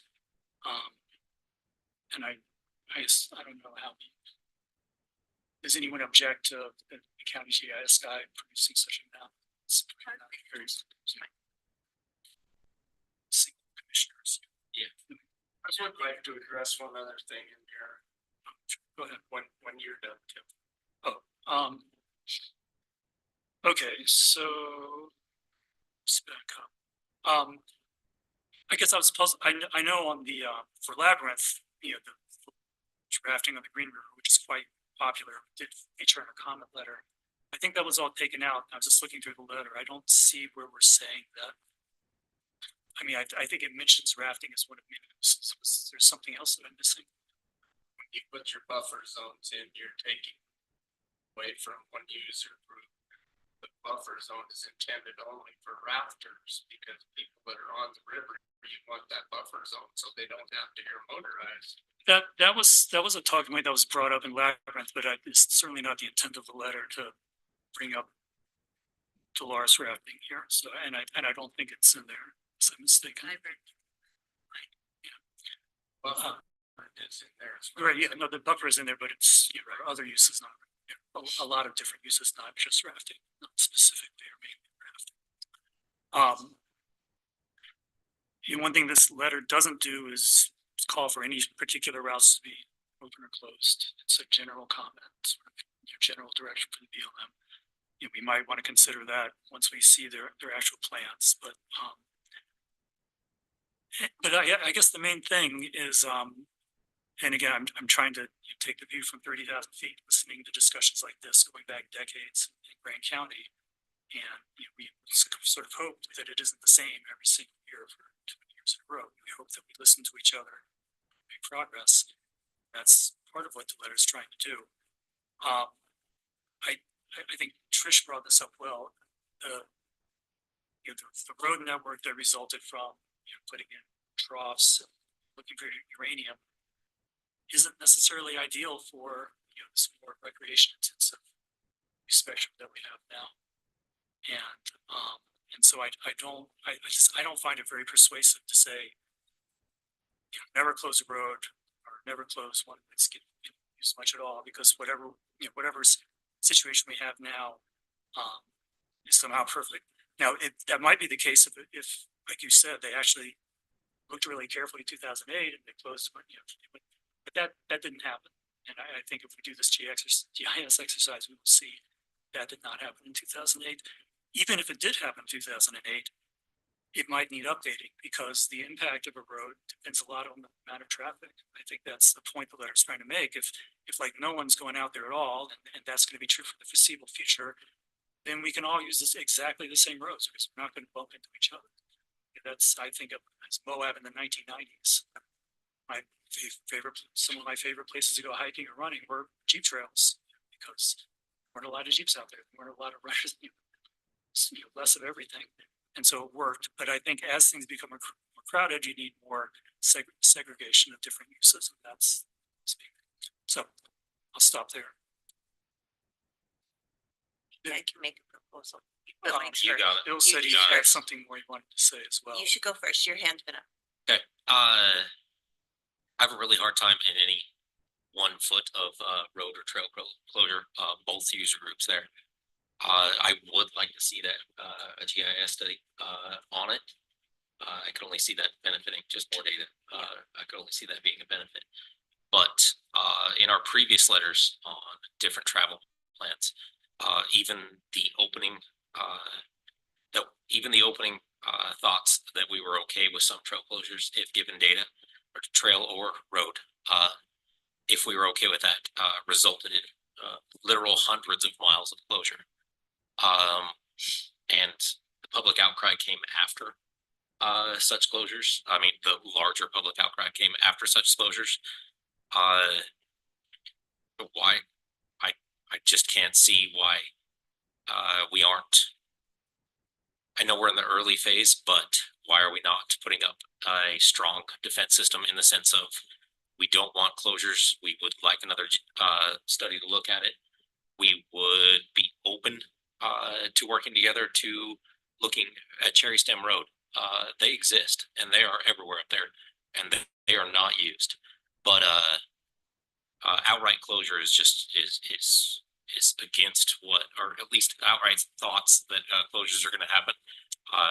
Gets my strong pushback right out the gate. I mean, the rub is my proposal was to get the map, open it as a Google Doc, let people make comments, but this, and it's a little discouraging. This opened on May 24th and they had it open, public comment period ends on June 21st. So less than a month. And this is the scoping period. So we're a cooperating agency. If we want to send a supplemental letter saying either, ignore this paragraph of the previous letter or here are some additional ideas, it'll be listened to. So, but I do think it's worth getting a letter in before the deadline. Right.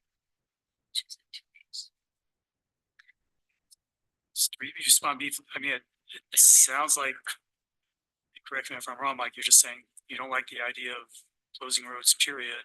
Maybe a Cherry Stem here or there, but that's just saying whatever the status quo is now, that's perfect. We should stick with it. I don't find that convincing. I think, 2024 is not the same as 1984 in terms of usage patterns and types of vehicles that are out there and the number of people going out there. The Dolores River area isn't as heavily used as Labyrinth, but you could have said that about Labyrinth 4 years ago. These travel plans tend to stick around for a long time. So I think this is balanced and reasonable. It's not telling the BLM any specifics on route. They're going to look at things and they of course have a national constituency. So I think that obviously the letter's not surprising to me. I think that it's hitting on points that we've discussed numerous times. It's kind of a general standout. I think it does ask for fair allocation of recreation opportunities. It specifically calls out the future having Jeepers, UTVers, all planned for in the future. The first bullet point is we'd like to see a wide variety of motorized recreation opportunities available in the future. I think that the feedback about maybe cleaning up some of the riparian things of, you know, the zones with the riparian areas should be crossings or minimalized. I don't know what that wordsmithing would be. I think that if we want to change the accident, but I think the idea that mining roads and livestock roads were not designed for recreation. I think that advocating for purpose-built trails and routes for recreation would be good. I think that, you know, to Bill's point of our experience managing sand flats, that the purpose-built trails of going to see cool things, going to play on cool obstacles, provides a better recreational experience than just willy-nilly prospecting roads. I think that, you know, the Slick Rock Trail that's only open to two-wheel vehicles, fence and things being rerouted outside of campgrounds. I think all of those are kind of, you know, the bike trails for non-motorized use, the cross-country foot traffic for dog walkers and the like are all prime examples of balanced recreation that we've seen successful in our backyard. So I also agree that it would be, and then it seems like a buffer zone is kind of one of the hard pills to swallow. So I think maybe kind of getting some verbiage in there around Cliffs Point to the diverse topography makes it hard to establish boundaries or something to that effect, but that one possible data calculation could be distances from motorized trails. I think it is nice because this is the very early stage in its scoping. I think that it would be nice to get something submitted by the deadline. You know, if we need to workshop this paragraph by paragraph, like I said, I really don't think these are that far off. And or if it just comes down to, you know, if it's absolutely never going to be supported by some folks, and we just put it to a vote and get something in now and come up with the next comment period with more detailed ones. So Right. It's just a scope. Sorry, just throw out one. Oh, okay, so I'm sorry, I'm gonna do me, then Jacques, myself, Mike. Yep. And I'll be very, very brief, just so one thing we could do is, you know, charge someone, you know, to edit, to mention that, you know, if you can do better than these buffers, that, you know, if you can take topography into account, that's even better. And the thing with riparian, you know, that could be clarified, or it could just be struck altogether. I don't think there's any, I'm not aware of any routes here where that's a really crucial issue that we, you know, so if we just left that out of the letter, I think that would be fine.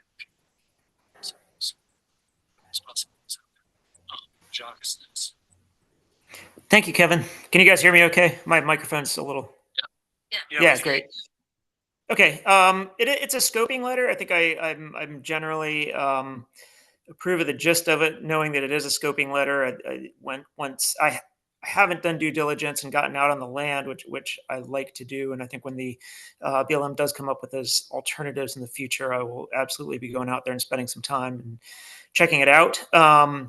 To the a couple of the points, a couple of the rubs. I think the buffer zones seem to be a tough one for some to swallow, and we talked about adding something about the topography.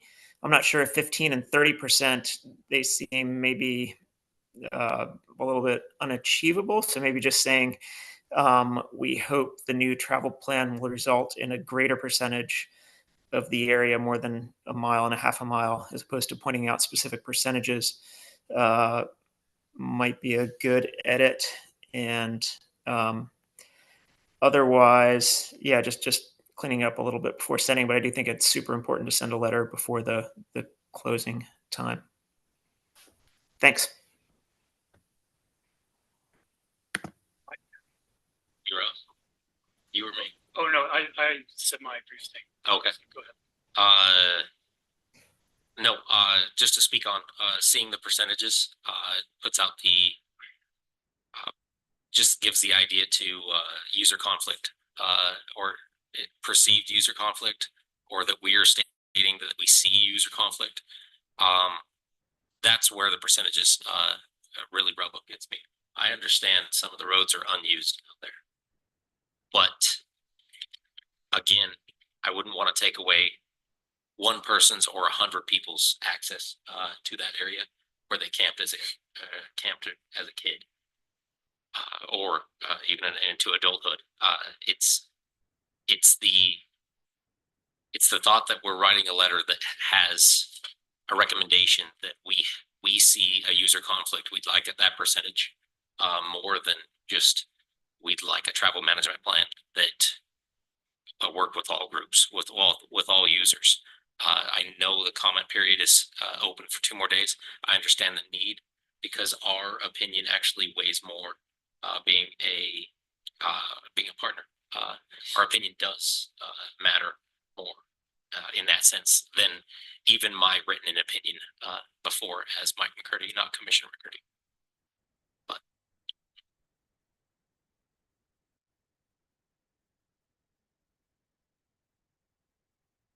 You want me to take a stab at it? And how would we go about this? I can't remember what we did last time. Like I could rework it a little bit and get everybody's input. I can't remember how we did it last time, Stephen. What we did last. Oh, well, I think what we did last time is just put it into a Google Doc and give people editing or commenting rights. So we could comment on the various things, and then whoever is responsible for it, like I was the one responsible for the Bears Ears letter, would be the one to rewrite the letter.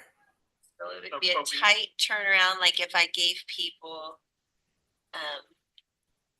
you guys, we need to submit it by the 21st. I think we need to come up with a majority decision in this meeting. We're not going to have another meeting. No, I So understand. I think what has to come out is not that, well, I think we have to be very specific, except maybe not the exact wording about what we want the letter to say.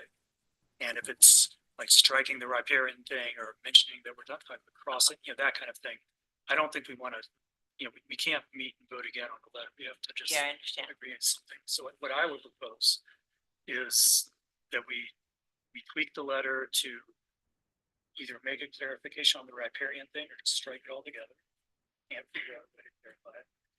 And we mentioned on the buffers that, it doesn't have to be exactly that. If they can do something that takes topography into account and let's find a similar measure for good that. That's my. Well, the riparian areas, I believe, are probably one of the most important parts of our desert ecosystem and need to be protected. So I would hate to strike it completely. I could see it being, there are very few riparian areas in the semi-desert area, and we don't think it makes sense to place motorized routes in the area unless the route is just crossing over or something like that. Connectivity or something, right? Yeah, it's for, unless the route is for connectivity, that's even better. I really, riparian areas are pretty, very important. So I would hate to see that. I think with the percentage, say, perhaps could use this as a guide, recognizing that the topographic will affect it. Something like that, and that it is just a guide, and then I think it's, like you said, and I think before we do another comment letter, I think it'd be really important to have do the GIS and do a little more really delving into it. But I think this is a good beginning if we clarify the riparian areas, connectivity, and just say as use these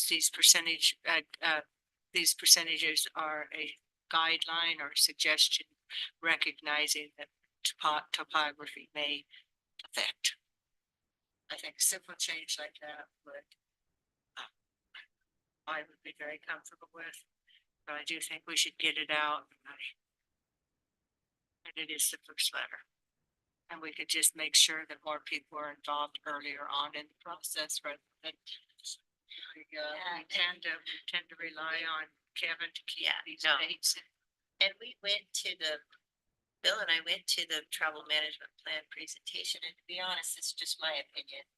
It didn't provide to me a lot of information about even to go back to the 2008 to go forward. It was more just about how to make a comment.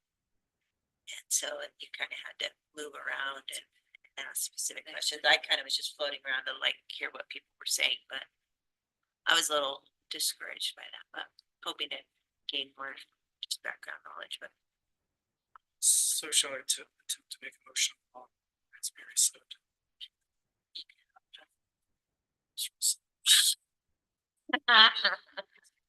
I think we traditionally, he's right, we traditionally don't let the chair.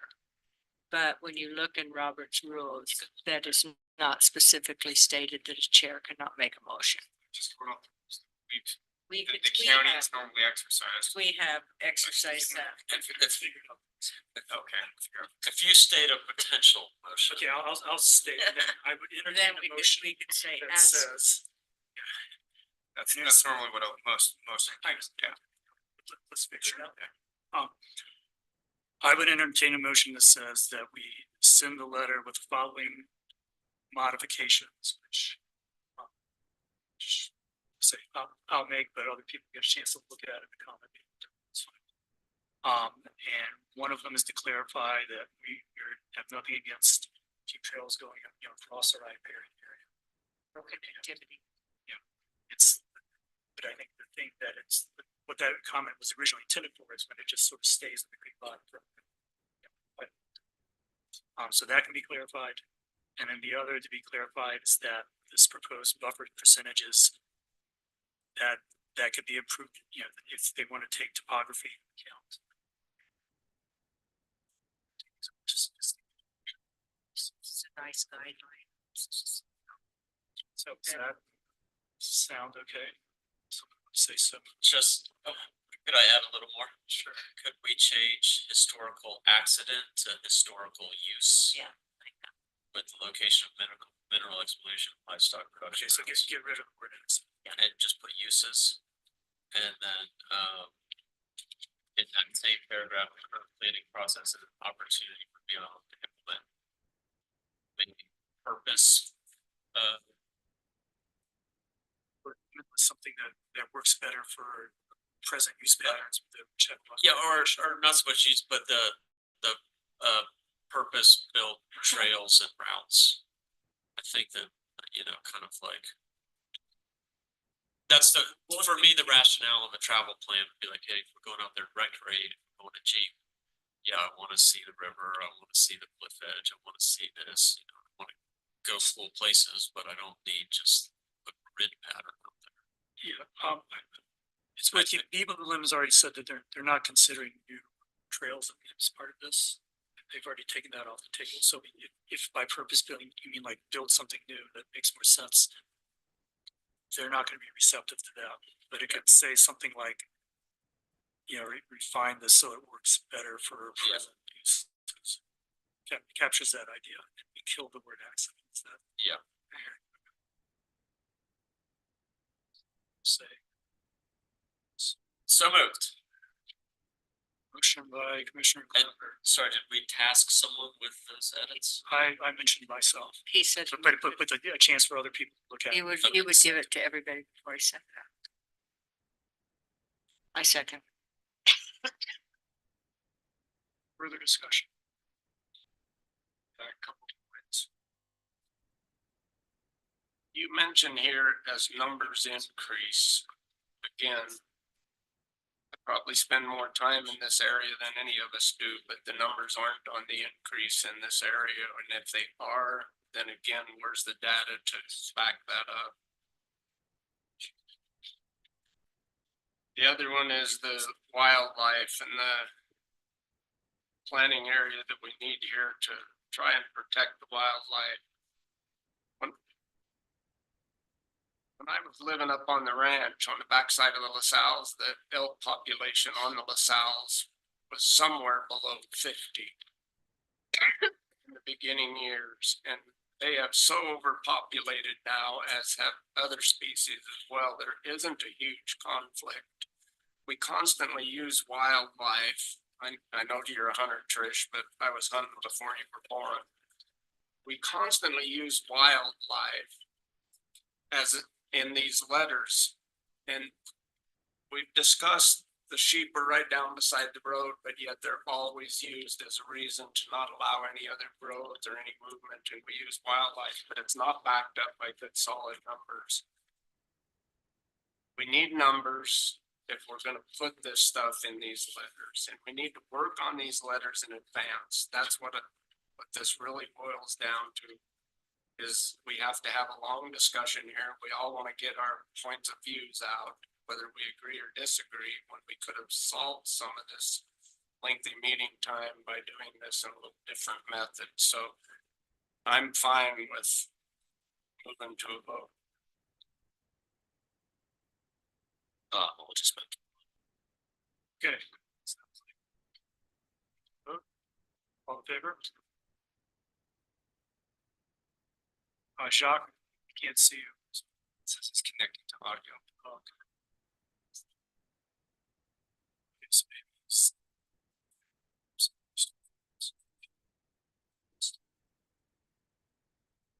Okay, that passes. At the moment, 4-1 with Commissioners Winfield and McCurdy and Commissioner Adler temporarily absent.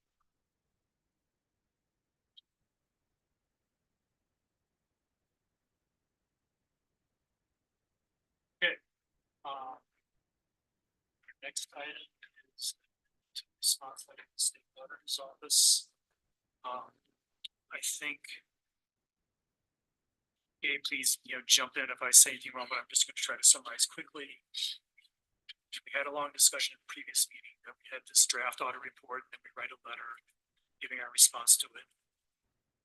And we heard further feedback from the auditors about how they were recommending that we change our letter. One of them was like, we pointed out some mistakes they made, but they said, okay, we fix those mistakes. So it doesn't make sense for that to be in the letter. I guess I should have said this letter is going to appear together with the audit. I think the letter in front of us, so Gabe sent out an email with those suggestions in the letter. We have here pretty much goes by, I don't think we skipped anything. And mainly it cuts out their disagreement with their table one.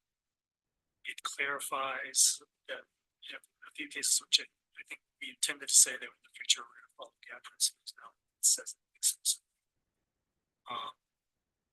One thing that's in there is that while we defend the way we spend money on the grant center, but we also note that there's other budget neutral ways we can spend the money and in the future doing things that are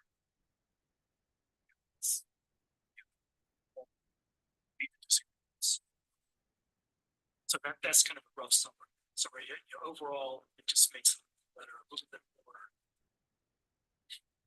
A little bit softer, not a whole lot. I think also at the very end, the draft letter had a conclusion section that I think some thought was harsh and unjustified.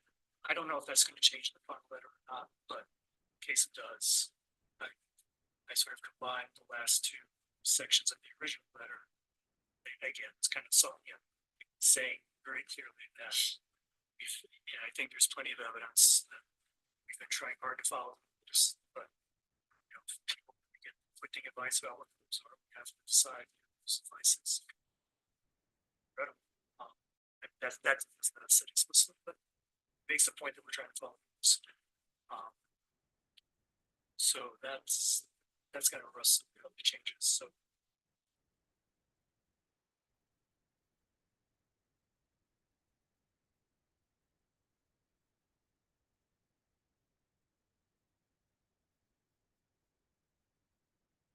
I want to begin by thanking Gabe for his time he's spending working with the auditor's office and creating a good relationship. And seems like it's from your email, it sounds like it's going quite well. Your communication with him. And so just to get the discussion going, I'm going to make a recommendation. I'm going to make a motion to approve the amended audit, a letter to the audit, response letter to the state audit's office. And I'll second that. okay, Mike. Sorry. Seems to be a thing tonight. Oh, sorry, were you trying to second it? No, Oh, okay. no, that one, It's- sorry. It's I did get politely accused of grandstanding last time, going over this letter in our nice paper, politely, but it does seem to fall on some irony that a week or 2 weeks later, we're amending a letter to be nicer via emails and conversation with the person I said to be nicer with. So, or to work more with is my literal words in that. So it's just like to point out that irony there, that our letter changed over a 2-week time frame to try and work with the auditor's office when we should have been from the beginning.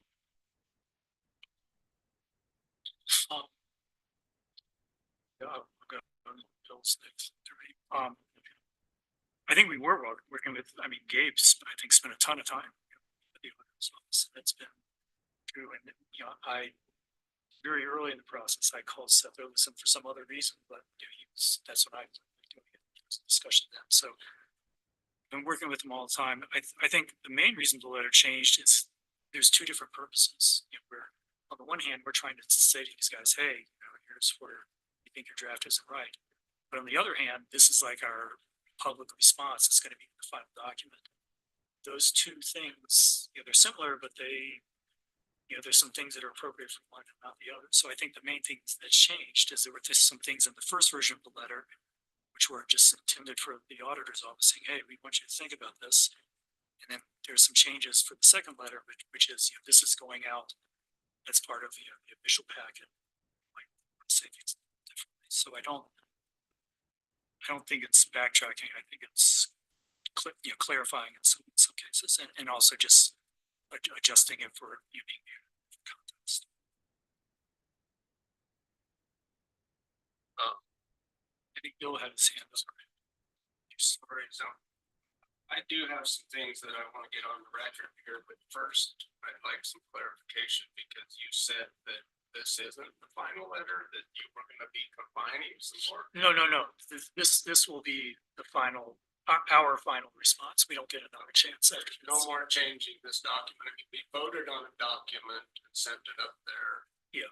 And now we're revising the document, even though all the commissioners weren't involved in that. And we're back here. So I want to know if I vote on this again. Is this the final? This is the one that will go to them and then they, I think, will include it as part of their. Okay, but you mentioned that you were still blending the final. No, I must not have been speaking here. No blend. So that just had me a little bit confused, so I wanted to Yeah, clarify. no, we're just revising it to be, their report has been revised. Some of the revisions are tracking. Like they had a mistake in their table one. We pointed it out in our first letter. Right. They fixed that mistake, so it would be confusing if we left that in. So that was one change. And that's why these are all drafts. They sent us a draft, we sent them a thing, they sent us a response. It's not like this is coming up without any other feedback. It's Well, I think the portion that I struggled with while we're on this subject, because I've got others though, was where Kevin sent the email out where he said he was tasked. So who tasked him? Because the commission voted, even though it was a 5-2 vote, to send that letter off, and then he was tasked with changing it. Wouldn't he have to get his direction from the commission? Well, we did send a letter off. We had a vote and we sent the letter. And then this is drafting something else to be on the agenda. So it's, the agenda is put together with a lot of draft documents that aren't, the full commission, often those are done by staff or individual commissioners. And then the full commission gets to discuss them. That's what's happening. Seems like a gray area, but I'm not a legal lawyer and I don't want to continue to go on that one. I've got other ones, but I think kind of along where Mike was going is really one of the first ones. When I said last week that the attitude needed to change and the tone of our letter needed to change, Trish accused me of grandstanding, and then Mary accused me and Mike of grandstanding in the newspaper. And personally, it's almost at the point I think an apology should have come back, because here we are toning down a letter, even though I don't believe it goes far enough. I can apologize. I actually stand by my statement, but if you took offense to it, I'm more than happy to apologize. I do it all the time. I apologize, Mike. I apologize, Bill. You took offense to that statement. So what we did was we gave a response to the state, and now we're revising that response. So something changed, and it seems odd that something changed and that all of us weren't aware of what that was. I'm glad the rest of the commission is changing its position a little here, but it still doesn't go far enough. We're still telling the state that they're wrong in some of their accusations or findings. Accusations is not the proper word there. There are still many areas of disagreement between us and the state auditors, and I don't think the commissioners who approved the spending decisions have taken enough responsibility for their decisions. And that's what this comes down to. Is decisions were made. We voted for a budget. We argued over that budget. I even tried to amend it in January when it was going to be finalized, and I was told that I think again I was either grandstanding or it was the 11th hour, we couldn't make changes. But here the state auditor is finding issues with the very things that I brought up, and so it just seems like this is an ongoing movement here. I didn't vote in favor of the last budget because I objected to many of the spending decisions. The other commissioners made spending decisions and the state auditor has objected to them. That's where we're at with part of this finding here. And I'm not trying to be on a high horse here, but I've tried to be a person that says, look, we need to do something different with our financials all along. From our budgets to our financial statements to our audit committees. Constantly, I get pushback from commissioners at every instance of the way, from the budget to the audit committee. When all I'm really trying to do is be more transparent to the public, to do a better job in-house. We were supposed to be following GAAP procedures. Now we're going to. I mean, why weren't we in the past? Why all of a sudden are GAAP procedures, that's general accounting procedures, why all of a sudden now we're going to agree to them even though we should have been doing them along? I think we should, yes, we should be doing GAAP, but do we have a CPA on staff yet? I know that We've hired Mr. Vogel. I know that the field of people out there is extremely thin. If we can't hire somebody into those positions, then we need to be looking for a firm that will catch these problems. And we thought we had firms that would do it, and they aren't there. This letter's an improvement over the last one, but it still doesn't go far enough. It still doesn't go far enough. And who's accepting responsibility for the mistakes? Where is that coming into this? Gabe accepted responsibility for 63 instead of 67, or I possibly have the numbers flipped backwards. But really, if you follow the timeline, those decisions were made clear back before Gabe was in charge of the budget. For the 63-67%. It happened for the 23 budget that had to have been worked on in 2022 to come to that. So even though in 2023, we were using the wrong percentages, that budget was worked on and finalized in 2022.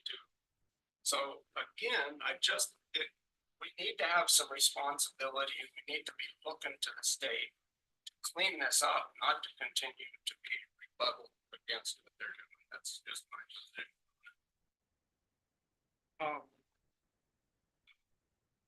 was gonna say, it was last week, that Gabe, reached out to us, talked, let us know about his, conversation with, Seth Ovison. And he said that it went on for over an hour and that these were some of the suggestions and the clarifications that he discussed with him. So I felt like, I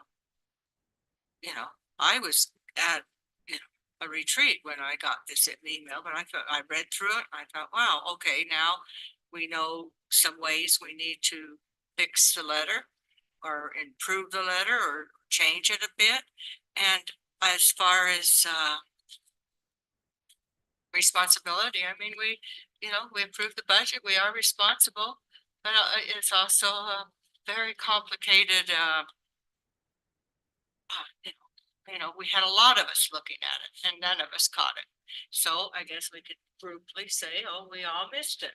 Our attorney missed it, we missed it, people missed it. We made mistakes. But I don't think any of the mistakes were made intentionally. And usually when I think a lot of it is just the way it was interpreted and some confusion with the change of the TRT from when we had monies that we could use for diversification.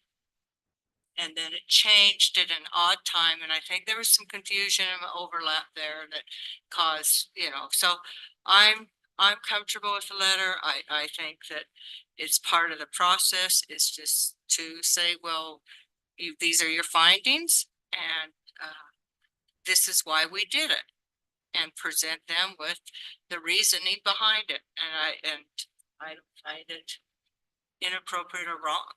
I mean, and we can all say, yeah, we all made a little we all looked at the budget. And there were people, you and Kevin were on the budget advisory board. You sat through lots of meetings. I did for 2 years, and a lot of people were looking at it, plus people from the community. And so I don't know. I don't see this as a need to say, oh, because apologies to me is when something is done purposely. And I don't think anything was done in a purposeful way. Oh, just really quickly. I mean, I do, I'm more than happy to say that I made a mistake, but a lot of this aren't mistakes. They're how code was interpreted. And we were given advice from county attorneys. And again, we're not being nefarious. We're not being, we're being transparent in the decisions that we're making. And we interpreted code one way, the state wants to interpret it another. And my guess is the state will come back and clarify their code a little bit in the next legislative session. That's my guess. We're not, I don't think we're doing anything wrong intentionally. We differed in our interpretation of code. And we were given advice we were told to listen to our county attorney, and we did that.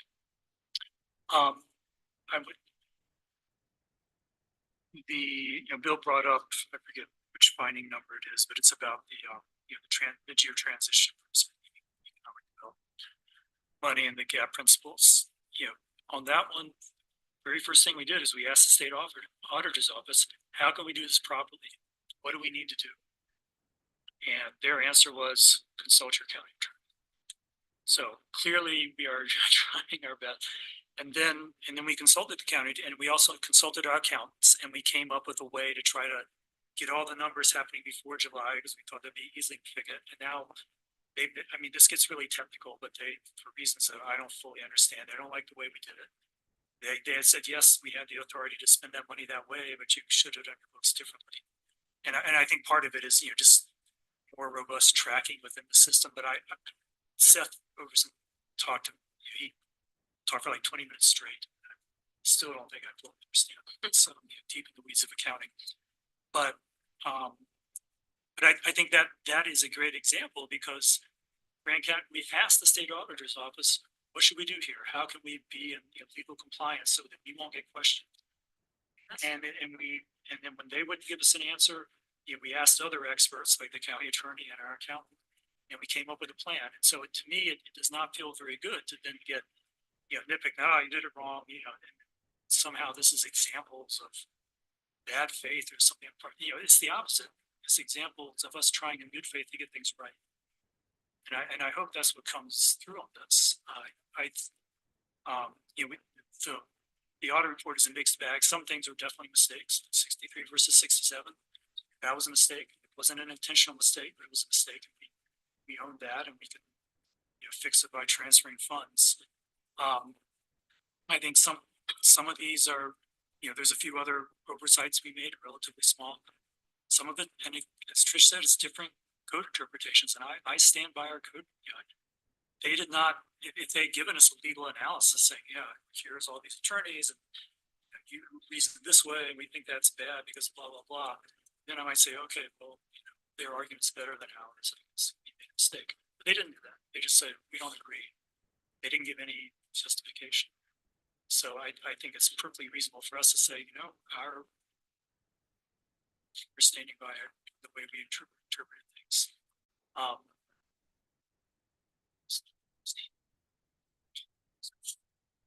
these sensitive matters, I think it's always, there's going to be disagreement between the commission on sensitive topics. And I think whenever these important topics come up, I think the commission is best served to provide information and to have that information shared with the commission as quickly as we can have that information so that the commissioners can make a fully informed decision. And I think on sensitive topics like this that have short turnarounds, I think that's something that we should strive to provide that information, and should try to do that in the best way possible.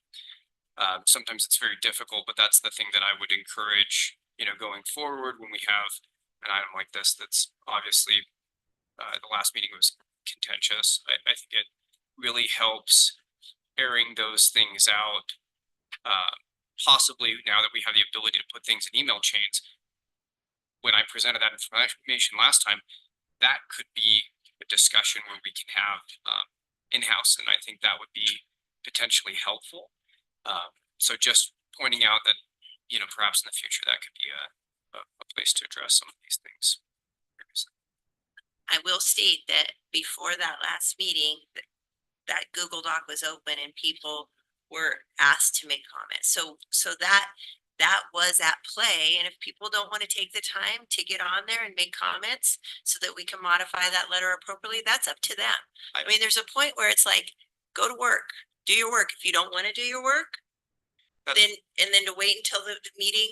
And that's why I called the grandstanding. It's like, we're all trying to work behind the scenes and to get this done. So when we come here, we're somewhat moving together.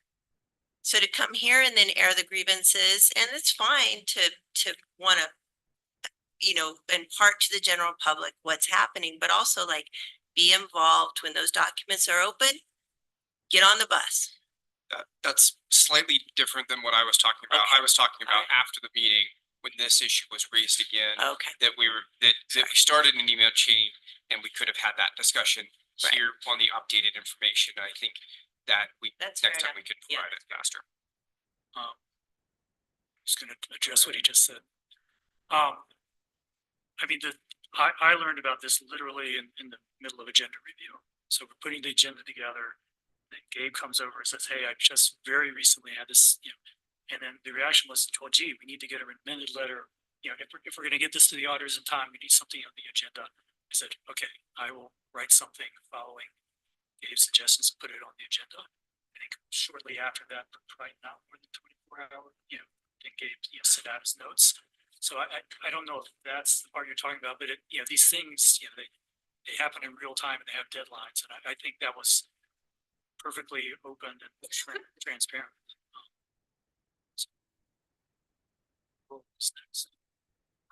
Yeah, so to the comments, get on the bus and work on this document that we had in the background. I brought up issues clear back when we were working on the budget last year. I brought them up in January and tried to make amendments, and they were ignored and put down, and nobody wanted to listen to them. And so now we have a document with it I'm supposed to get on the bus and make changes on when I was overridden and outvoted on. So where is my incentive to come in and get on that document? I'm here to tell you that I don't like the tone that we used with the state. That document didn't provide that opportunity, and so I used it when it came into the public. But get on the bus. I think I've been on the bus since I got elected into this position, and I've done my best to get my head into that budget. I'm certainly no financial CPA as the state would like us to have, but we have had people from the public that have raised problems as well, and they're ignored. And here we are finding ourselves now having to answer for some of that. So I think I'm on the bus. Let's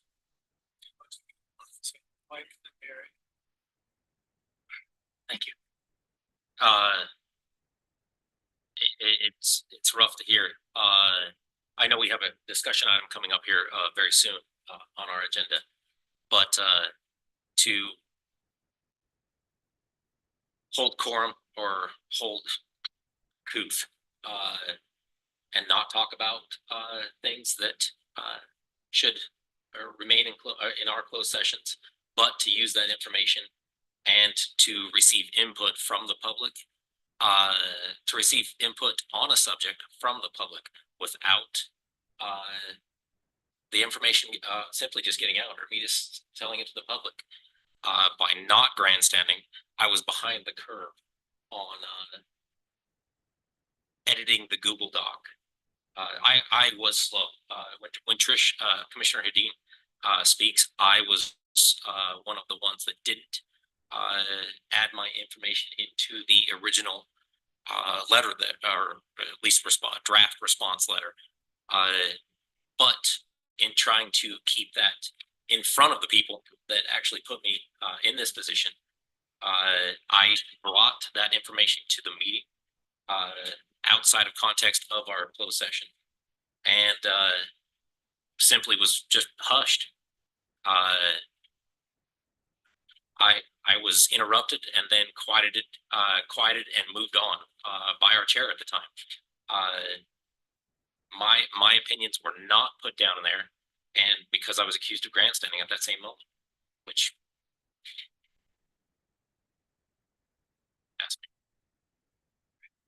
I feel this discussion is starting to circular. It's just like we're each repeating our own point of view. And so I would like to call for a vote. Sorry, back to the letter. Gabe, I appreciate getting the email from you, and I know that you had a long conversation with Seth, and I know that you do a great job of maintaining a very neutral sort of position. But as an elected official, I have to kind of ask you sometimes for some opinion, and I don't know if getting a read on Seth, if that's more of a character sort of thing that would be appropriate for a closed session, or if that's something that would be okay in an open meeting? I mean, I guess where I'm going with it is I was gonna get your opinion about the edits to the letter and how they might be received, but I don't know if that's an open sort of meeting or.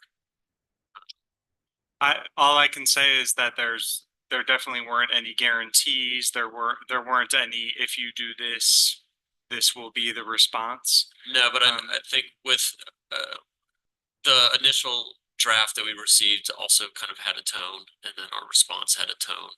And I think that those tones have kind of been brought up in the discussion tonight.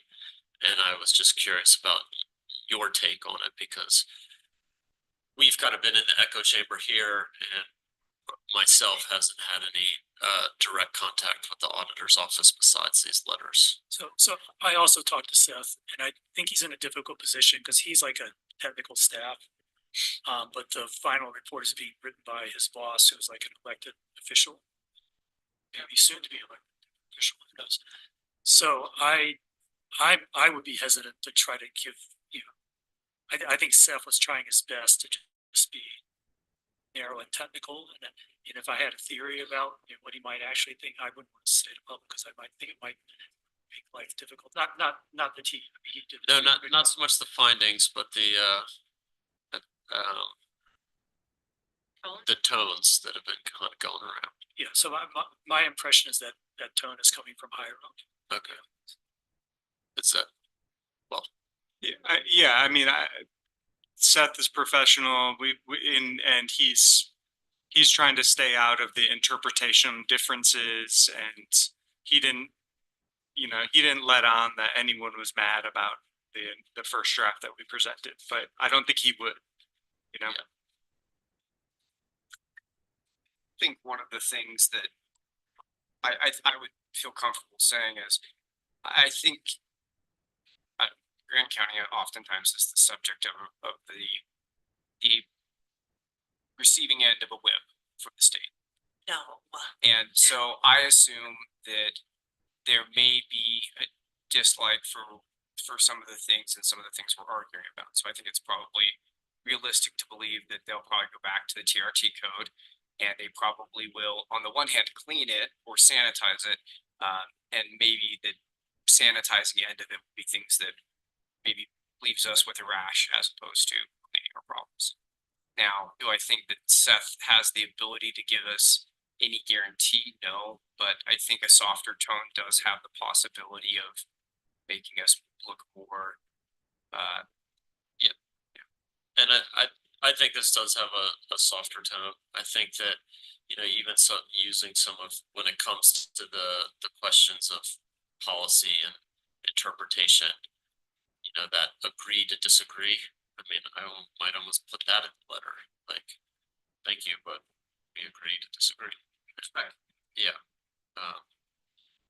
And to me, from our side of the street, it does seem like a professional sort of letter. And I'm comfortable with it, but I was just, with some of these side conversations that were happening, I was wondering if my reading of it was skewed. Okay, so yes, go ahead. By one. Okay, no one's objected to voting, so all in favor of approving the letter? And all opposed? That's fine.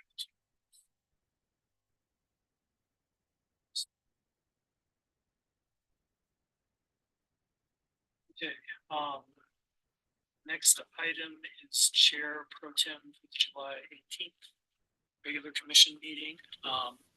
Jacques will be offline during that meeting, and I will be online, but I will not be here physically. So the idea was we should have someone else who can sign documents and also run the meeting. Who's volunteering? Mary. I'm willing, and I have some experience with running the meeting. So I'd be happy to do it. Was that a motion or was that a? Well, I would move to approve Mary McGann as chair pro term for the July 18th, 2024 regular commission meeting. I'd second that. I think with the, Hopefully it's I think not just the running of the meeting, but the duties that would be involved with, agenda prep that, she's the most recent and most current for the other two chairs, and that, there's a lot to kind of know and understand around that. It's just one meeting, so I think it's a smooth transition. Does this change up the agenda prep team for that week too? Jacques will be out of the country. Would you be there for agenda prep? So the chair pro term would also be responsible for the agenda review and prep stuff. Right. Our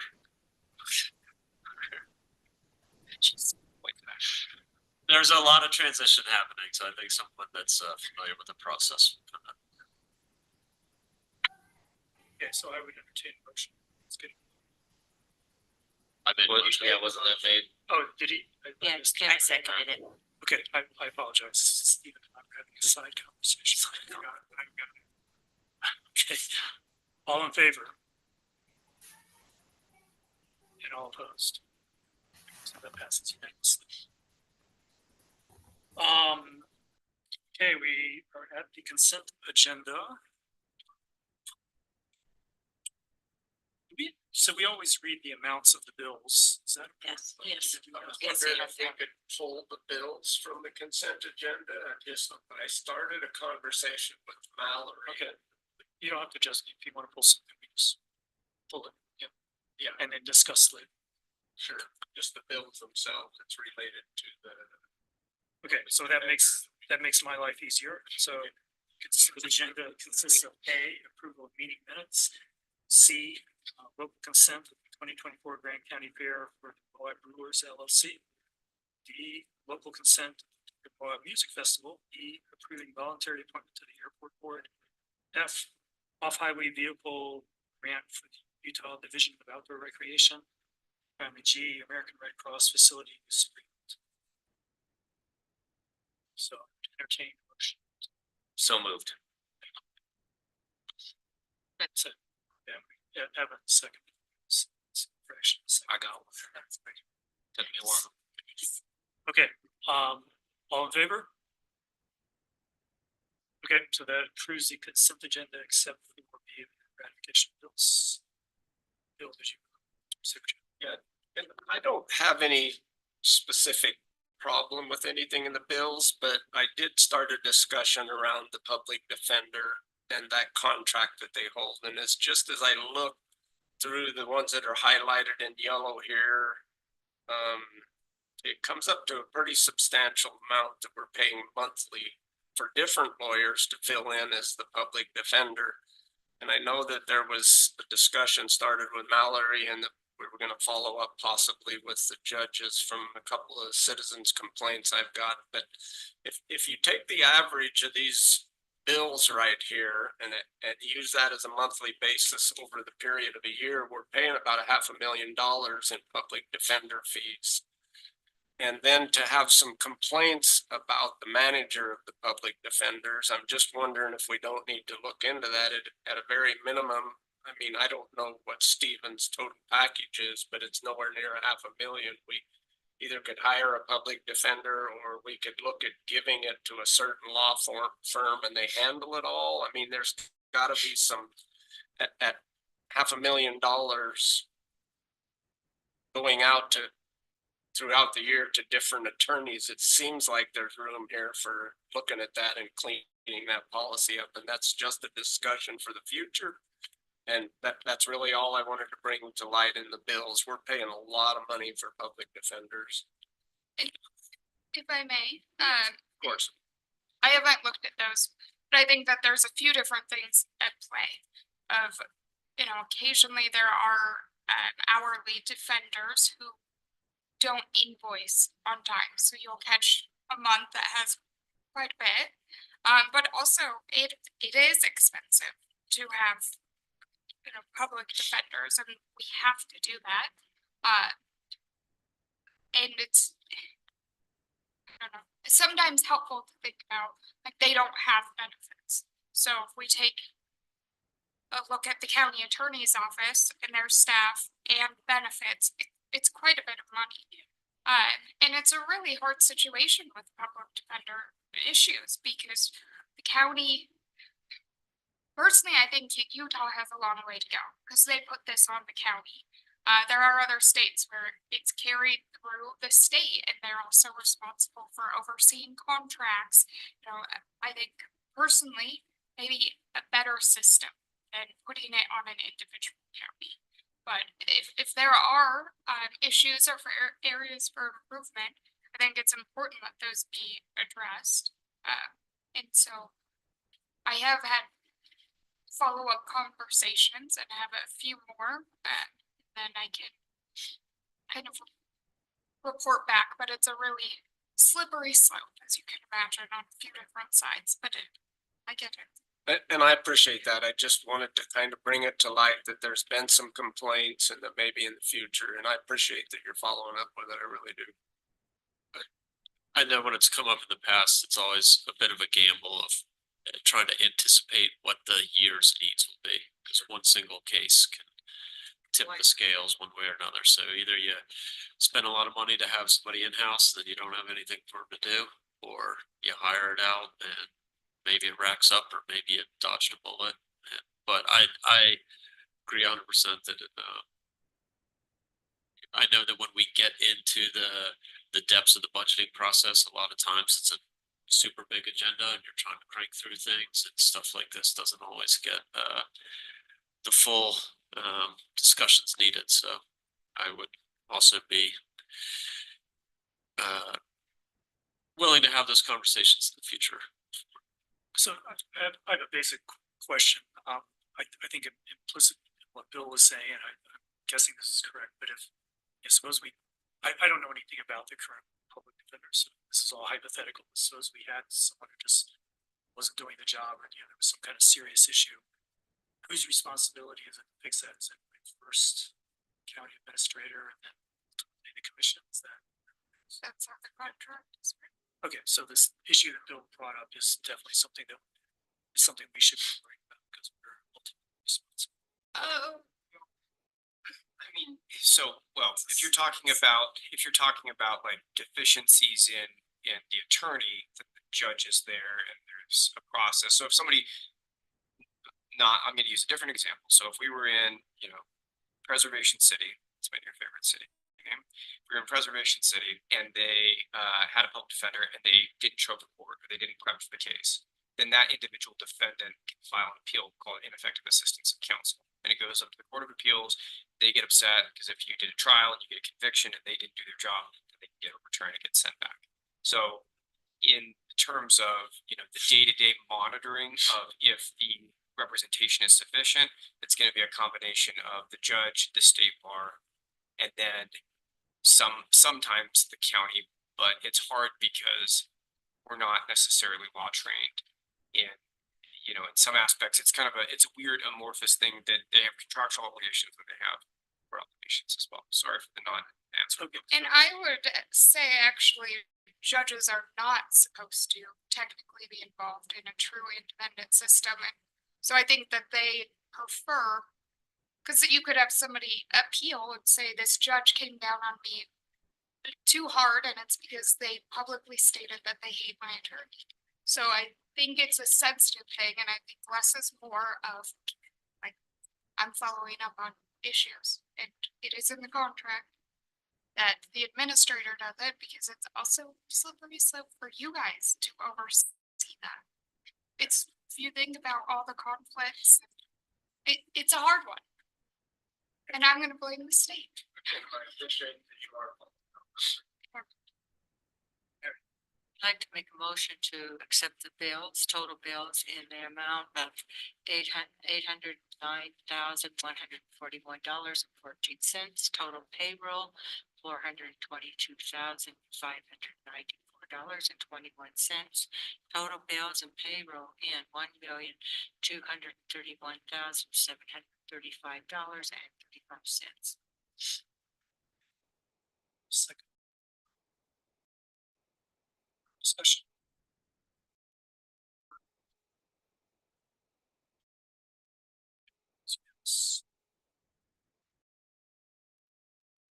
Okay, we're to our first discussion item. That's Elisa, and I see her online. Can you guys hear me okay? Yes. Oh, good. Okay, I'm going to share my screen quickly here. I have some slides prepared, but I know it's getting late, so I won't go into depth, but I will just go ahead and post this little presentation up on Grand County Connects and send out the link so that you guys can go back to it and refer to kind of the details of this process and what we have so far on the list.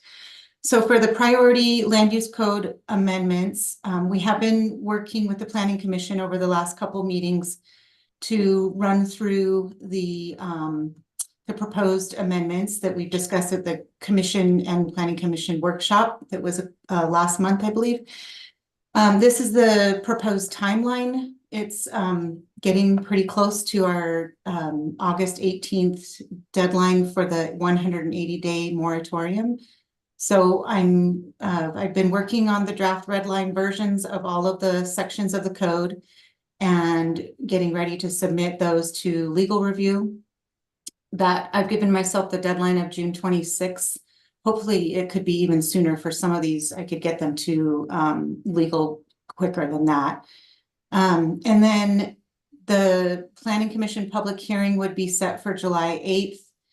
Then we would go to a County Commission public hearing, and that would just be the opening of the public hearing, and then that would stay open for the 10 days and close on July 24th. And then the August 6th commission meeting would be the actual vote on the amendments, as long as those, there's no major revisions that need to be made that would have to send it back to legal review and kind of delay the process. So that's kind of if everything just goes really smooth. So some of the proposed changes we have identified in the use table for Article 3 include some of these bigger ones that these are kind of the ones that have gotten most consensus from folks. Including a lot of focus on removing CUPs for certain categories of uses in certain zones where they just don't make sense. And it's either because the use really doesn't belong there ultimately, like in the case of an outfitter guide facility business in rural residential, so removing that. But then actually maybe looking at permitting those uses in commercial districts where right now they require a CUP. So it would be kind of, just adjusting the permitting for certain zones that make more sense. Some other examples are possibly allowing these uses, indoor recreational uses in resort commercial and resort special, where I believe right now they require a conditional use permit. Woodworking and cabinet shops, make that permitted in range and grazing and highway commercial. Removing the CUP from rural residential and multifamily for colleges and universities, as well as for hospitals or clinics, but then adding in categories for health-related services, which we don't specify in our code right now. There's no mention of these kinds of services. So those should be permitted in zoning districts like neighborhood commercial or general business, where they're more low impact, small kind of health services. Removing the recycling center CUP from rural residential. And then the big other one would be taking out the CUP from major utilities for all zones, and then replacing that permitting process through an overlay zone. Proposed changes in residential uses allowed in commercial districts. So we've talked about how neighborhood commercial really should allow residential dwelling types other than just upper story. So allowing duplexes and single family dwellings on the same lot that maybe a low impact commercial uses existing. And then highway commercial, since we didn't really get consensus among everybody on, even at the planning commission, in terms of removing 18 units per acre in highway commercial, that was the original proposal. So the compromise would be to just reduce the units to 5 units per acre, which would be consistent with the other commercial zoning districts. So these are and then I don't want to get into too much of the weeds here. So like I am kind of spending more time than I wanted to, but other updates being drafted. This is the list that we talked about at the workshop. I don't think there's anything that's changed in this list. And then continuing on with other updates, we're looking at a big overhaul for the Article 10 definitions, which we actually started on a draft red line version of that back in 2022. And it never made it through a process to get approved, but we still have a lot more to work on to clarify some of the definitions, remove things that are not even in the code anymore. There's some definitions in there that don't pertain to anything. So there's just a lot of cleaning up to do, and then adding things that are referenced in the code that aren't defined yet. And then updating sections in the code that pertain to trail easements for new development. There's a couple sections that are that do mention this, but it's kind of confusing and hard to interpret. And then looking at the water source protection overlay, we're trying to figure out right now if that is going to be a more complex update that would require more time and looking into, so that might not go for this round. So yeah, for a second round, we have a lot more land use code updates that didn't make it this first cut. So those were more just kind of administrative things that are needed for consistency's sake and interpretations, clarifying. We also don't have processes for a couple things like grading permits and temporary permit process. And then we have this section 6.8 floodplains that is very out of date and does not align with our county ordinance on floodplain regulation. So that's going to be probably pushed to the second round of updates later this year that would get tackled. So let's see. I don't know why my slide's not working. Sorry. Oh, so that's actually the last. I thought I had another one. Sorry. So that's it. Will you email those slides to us? Yes, I was gonna. Yeah, like I said, I'm gonna put this up on Grand County Connect, so it's just kind of public facing, and I'll send you guys that link so you can just have it. The slides, yeah. And you can give me comments and feedback directly. You know, you send me an email or a phone call.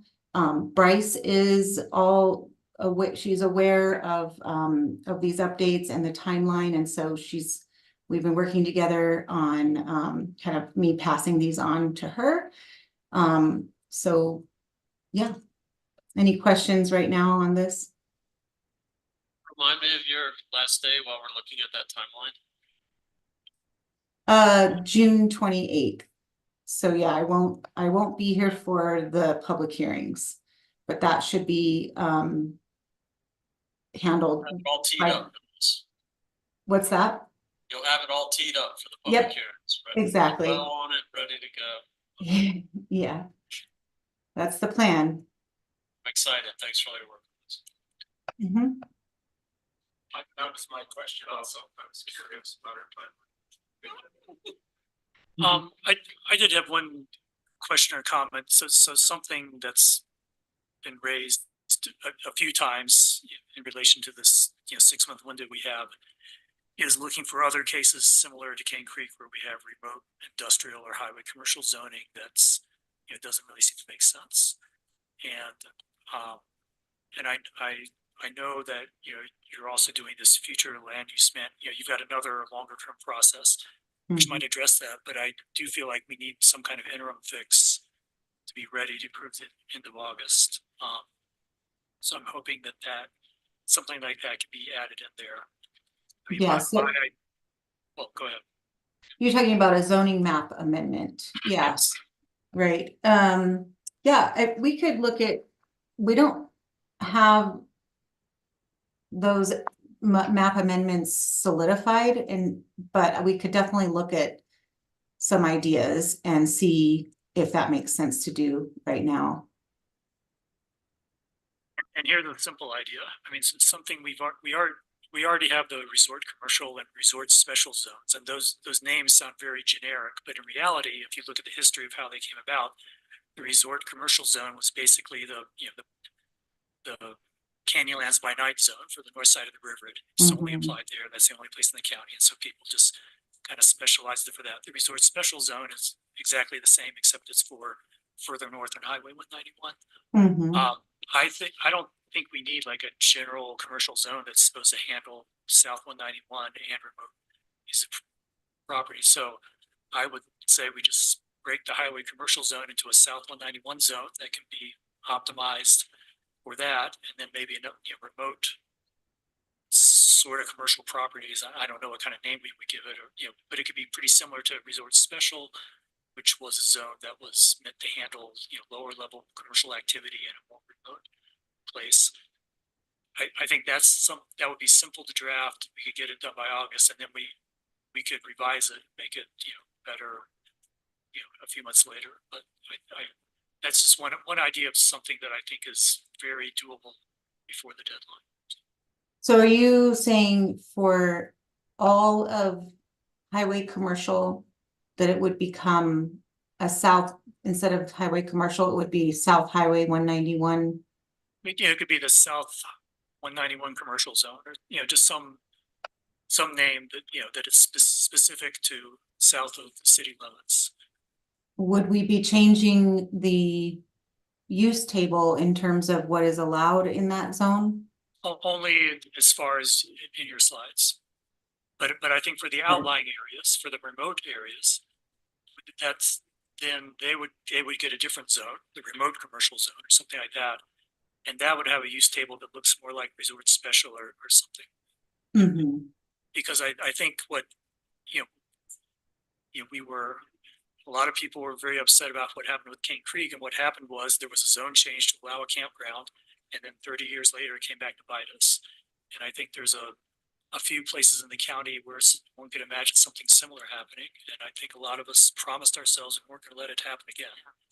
So that's the simplest thing I can think of to fix it. And again, it can be interim, and we can tweak it and make it better in the coming months, but just something to get done before the August 18th. Okay, yeah, we can definitely work on that some more. I think it would be good to get more, flesh that out a little bit more and clarity, get some clarity for our staff in terms of what that would look like. So maybe even when, this Thursday, when you guys are talking to the consultants for the future land use plan, that could be conveyed and kind of brainstormed a little bit more, fleshed out. I think my only goal right now is just to get it on your list. Right. Definitely talk about it and fiddle with it and make it better. You were always saying just get rid of highway commercial. Well, and in its place have 2 or 3 successor 2.0 zones, different names. 1.7. Yes. I think that makes more sense to me. Mike. Just one point. Why was the reasoning behind the restriction from 18 housing units per acre brought down to 5? Like, what's the reasoning of bringing it down? I know there's no construction going on, directly right now to put housing units on highway commercial, but why would we shrink potential at all? Yeah, so there's 2 things. We're doing that, we're shrinking that.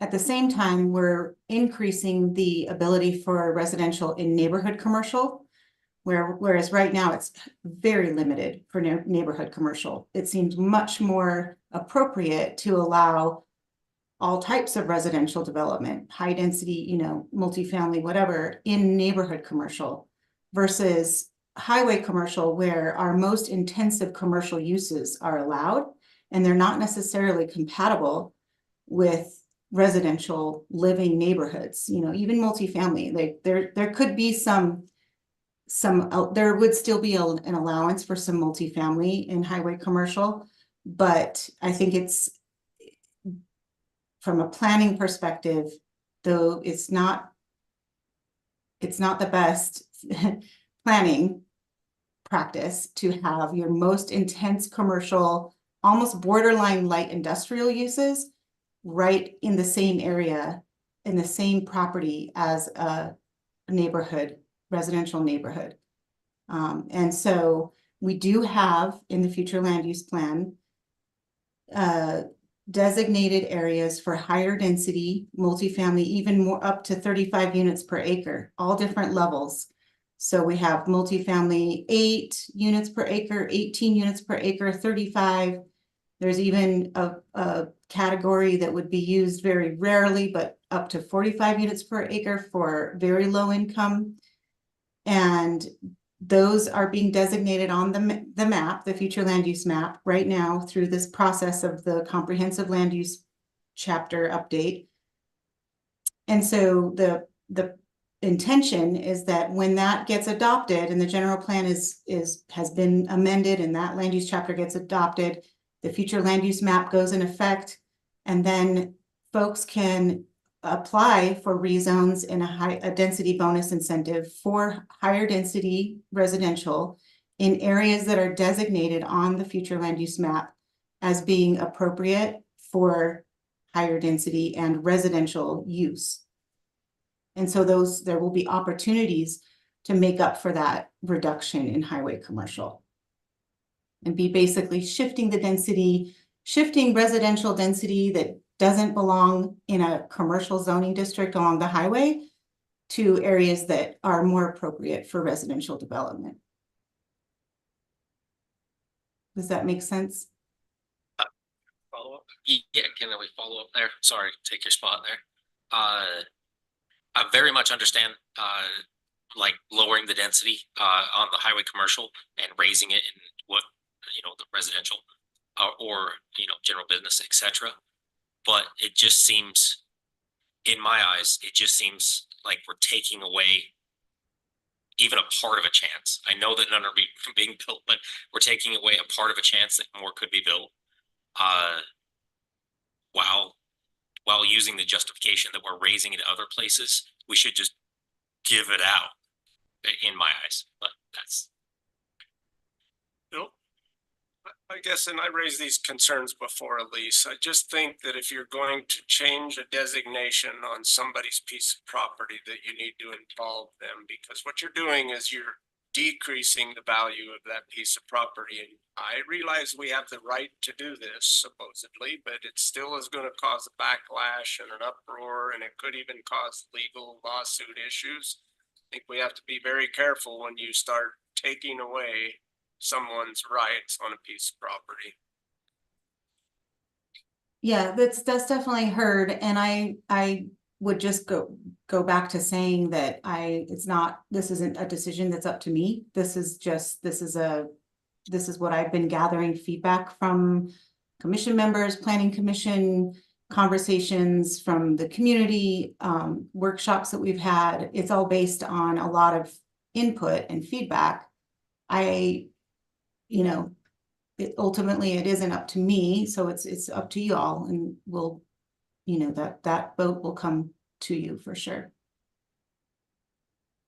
In 2019, we removed overnight accommodations as a permitted use from quite a lot of property that, we lived to see the next day, and I actually think that was a big success. We did. We were great. So, okay, well, thanks for that great summary. Is Yeah. there more you need from us, or? No, I wanted to update you on status and the timeline. That's it. Okay, and we'll continue to discuss the the highway commercial that's, highway commercial zone issues, including remote ones, and I think also some industrial zoning in places. That seems to be. Yep. Okay, sounds good. Thank you. Okay, ready to move on to the next discussion item?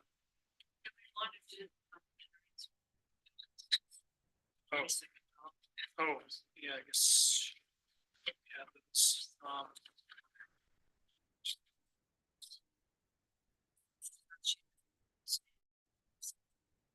that's, okay, so there's been a proposal to rearrange and do the public hearings now, so Lisa doesn't have to wait around, and then we'll go back to the last discussion item and also closed session. Okay, so moving to item 16.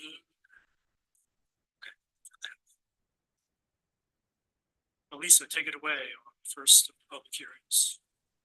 Okay, so this is the public hearing for planned unit development, workforce housing, density bonus, rezone application for 1131 Lance Avenue. It's parcel number 020 SMV-0017. And the applicant is Community Rebuilds. They originally had submitted their application for an HGHO on this property back in 2021. But, due to several factors that delayed their application, it's been so long that the planning department had to deem this basically inactive. And so being that we did have the PUD workforce housing density bonus in our code, now it actually aligns perfectly with the density that they were going to apply for anyway through the HGHO. So we guided them through applying for a PUD density bonus for workforce housing. So here we have the neighborhood right here on Lance Ave. This is the property. This is a 0.18 acre property with underlying zoning district of small lot residential. The lot is currently vacant and fronts upon Lance Avenue as part of the Monte Vista subdivision, which was approved by the Grand County Board of Commissioners back in July of 1958. When CR bought this property, there was a dilapidated trailer on there, and they were successful in removing that trailer. It's kind of part of their sort of business philosophy to be able to acquire properties that have rundown trailers and structures that are kind of junked up and clean them up, and then provide these opportunities for more affordable housing and infill. The section 4.4.9 in the land use code allows for this density bonus incentive and the smaller lot sizes. So this would be a 2-lot subdivision. And let me just get you to the plat, or the master plans rather. So this is the master plan showing the 2 lots that would be subdivided. And lot 1 measures 3,291 square feet. And then lot 2 is a flag lot measuring 4,481 square feet. The condensed lot configuration does still include the required 20-foot access, and the smaller lot sizes contribute to the affordability of the homes. The developer proposes twin straw bale homes to be constructed sharing 1 wall on the lot line. And the setbacks are consistent with the underlying zoning district of small lot residential, including 20-foot yard setbacks and 10-foot side and rear setbacks. The development agreement outlines the requirement for the units to be deed restricted for active employment households per the definition in the Grand County Land Use Code as amended. In addition to being deed restricted for actively employed households, the project is consistent with Community Rebuild's mission to be accessible for families at or below 80% of the area median income. And I do have a slight correction in this staff report. The improvements that have been required so far for their subdivision final plat is actually going to be sidewalk, curb and gutter, and a half width road improvement. On the staff report that's in the packet, we got them mixed up. So the other project, does not require that improvement. Staff found that the proposed subdivision is supported by the 2030 general plan, section 6 housing by satisfying supply goal number 3, increase ADU and infill development, and supply action step to continue to support and increase the capacity of limited profit developers and nonprofit housing organizations to acquire and develop properties for affordable housing.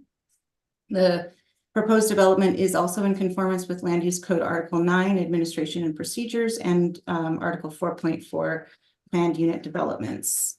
The Planning Commission, in a public hearing on May 28th, the Planning Commission considered all evidence and testimony presented with respect to the subject application and voted unanimously to send a favorable recommendation to the Grand County Commission.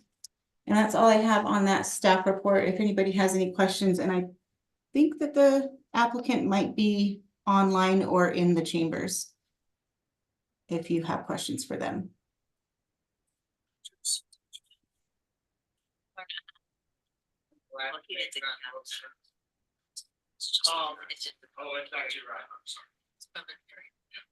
Okay, so you're done, Elisa? Yes. Okay, so any further discussion from the commission? And I will help me get the language right here. I'm going to open the public hearing for this proposed planned unit development.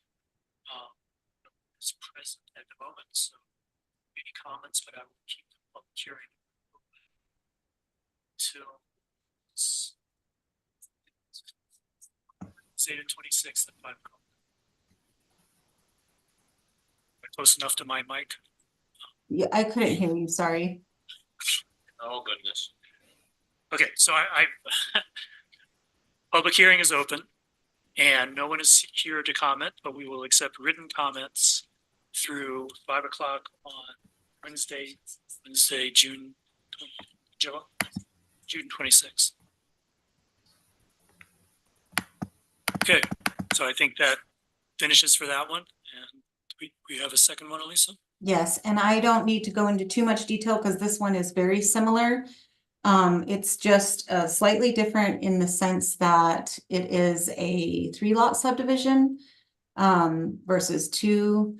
And I'll just see if I can get here for my sharing my screen. Let's see. Are you seeing the vicinity map with San Juan Drive? Yes. Okay, so that is the lot there. It is a little bit larger piece of land. It's 0.26 acres. And so the density bonus incentive does allow for the 3 units, which essentially, if you think about it, would be, well, if y'all share the master plan. It really, what it does is I think this was kind of a neat thing that Ricky shared with me in the perspective of home ownership. So it really doesn't change much of what you could actually do on the lot currently in SLR. You can have a duplex in the front here, but they wouldn't be individually sold. And then you could also have, of course, an ADU in the back of the lot. So you essentially, you could have under the current zoning these 3 dwelling units, but they would all be owned by one property owner and all be rental units. Whereas this configuration with a PUD allows these units to actually be sold and their own, individual lots for sold fee simple. So I think that's a great sort of philosophy to support in terms of, encouraging home ownership for the first time home buyer type. So anyway, this one is very similar in terms of the development agreement. It's the same restrictions there for workforce housing. I did make a mistake again in the staff report where I mentioned that the subdivision was the wrong subdivision in that staff report. This is actually is the Grandview Park subdivision that was approved back in 1954. And it also had a dilapidated trailer on the property that was removed.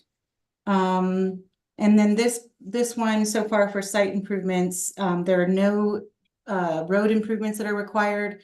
And we did find out just recently, Bill Jackson confirmed that there is no dedicated right of way required because that's already been done. So that's it for that staff report. If you Okay, have anything questions. else? No.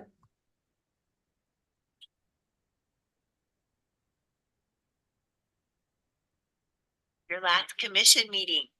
Yeah, She didn't hear me, or that's she I true. think you may be frozen, Lisa. It's us. Oh. Or it's us.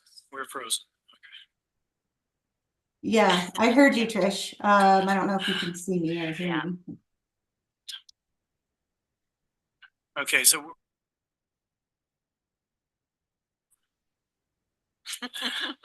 so Yeah. be back now. Okay. Sorry, Lisa, there was a connectivity problem, but I think you were finished with your presentation. Yep, Okay. and I just see that Ricky from Community Rebuilds joined. If you have any questions for her or would like her to speak on behalf of the project, I know it's late. Any questions, further discussion?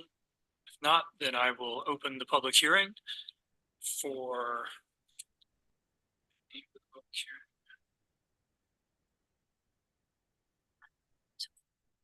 78, you just use the address. San yeah, Juan for Drive. 1278 San Juan Drive. There's no one in the chambers. If there's no one online to make comments, then I will keep the public hearing open until 5 o'clock on Wednesday, June 26th. You can send a comment via email to commission@grantcountyutah.net. Okay. Thank you. Lisa. Thanks, Lisa. Okay, so now we're on to discussion item number 14. I don't think there's any files for that. So who's taking the lead?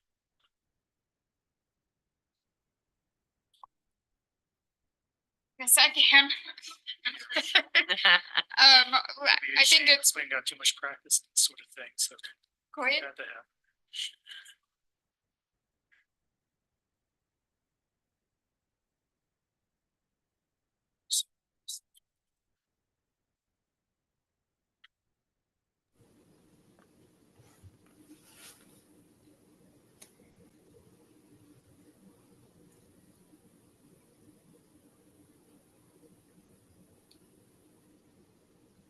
I'm gonna find the emails we did last time.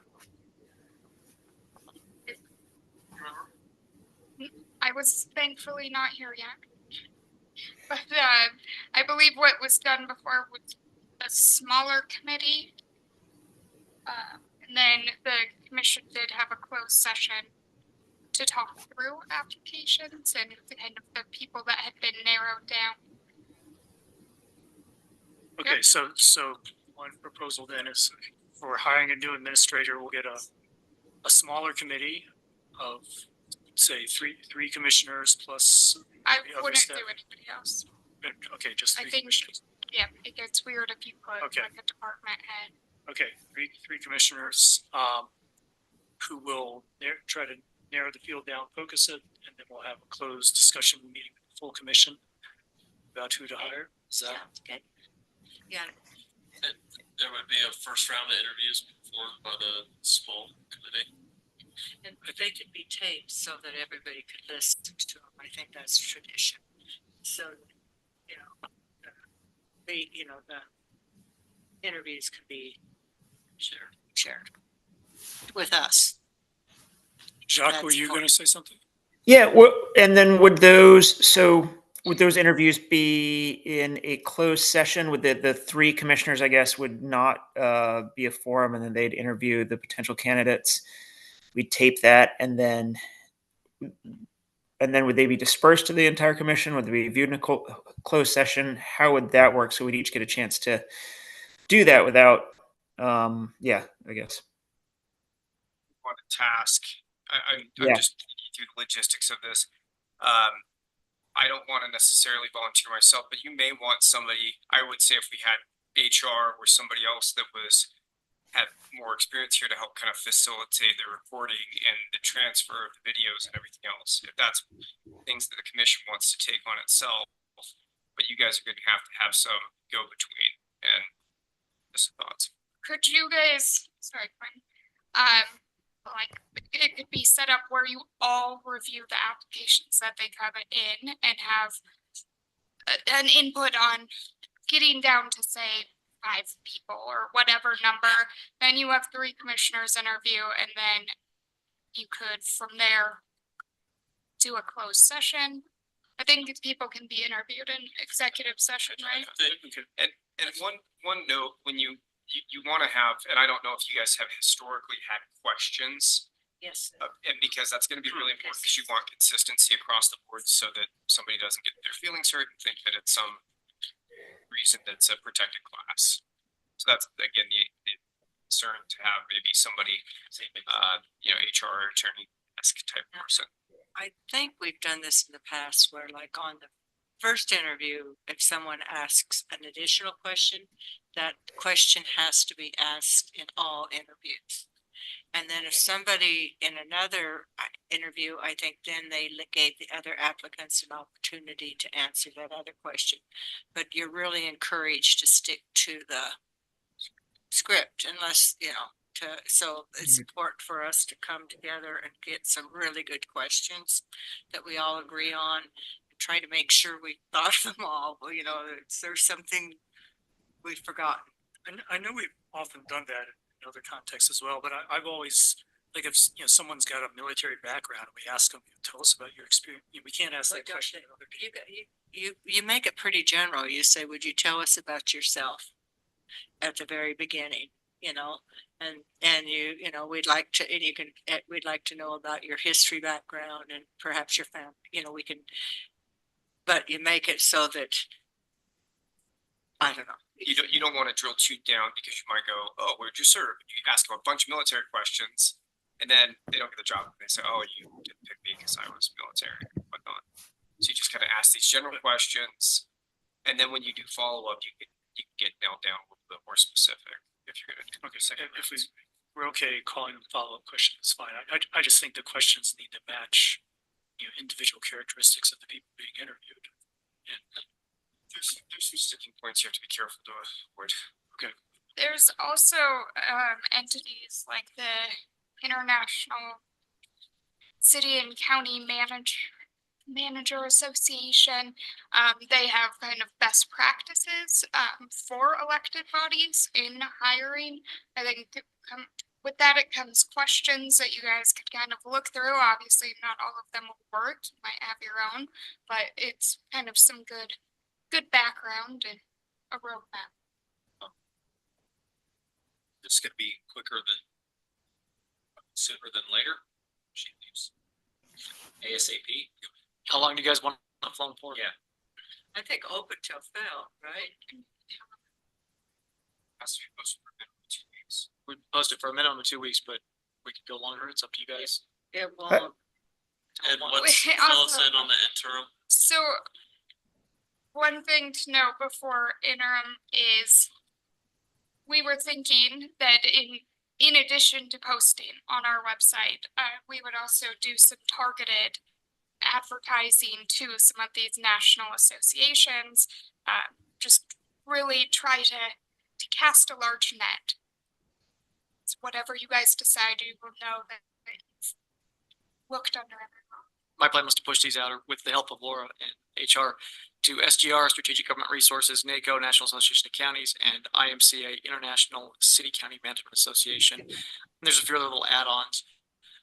It's within the HR personal services budget. It'd be about $2,000 spent to push this out and get a broader response. And that would be my recommendation.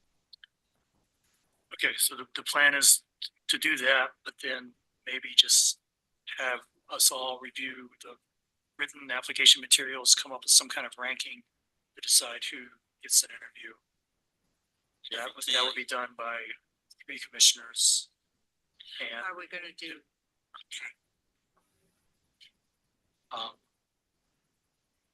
go ahead. I was gonna say, what I know I've done in other situations, is the first interview will be for a lot of them on Zoom. Personal, but then usually if you get down to one or two, you invite them, especially if they don't live here. To invite them to the community, because I know one time. Somebody was invited to the community and they go, I can't live here. But they had this vision, and so it's good to bring them in anyway. But I don't know if we want to spend that kind of money and if we want to spend that kind of time. But we want it's important to get a really good administrator. Yeah. I'm open to suggestions on length. I was thinking at least 3 weeks. I would like, well, I guess. Jacques, you're gonna be gone 5, huh? Yeah, I was going to say, I think at least a month, especially with the next commission meeting being canceled. I think it'd be really important to keep it open for quite a while. And I think a lot of people are on vacation all over the place. So potential candidates might not catch it right away either. Okay, fine. 4 weeks. 4 weeks, and then we'll be just looking at resumes and then setting up the meetings. It's a process. You might want to do, I think how the city is doing it right now for their managers, it's just open and then they have set reviews. Like we'll do an initial review on this date. We might proceed with interviews and then keep it open, or maybe we'll find someone in that group. So then you don't have to put stuff back out.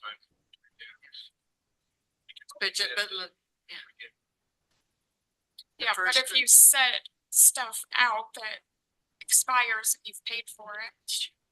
Yeah. All right, so go back one step. Does everybody want every application? Is that what I'm hearing? I don't know, I know there'll probably be a large pool of unqualified folks.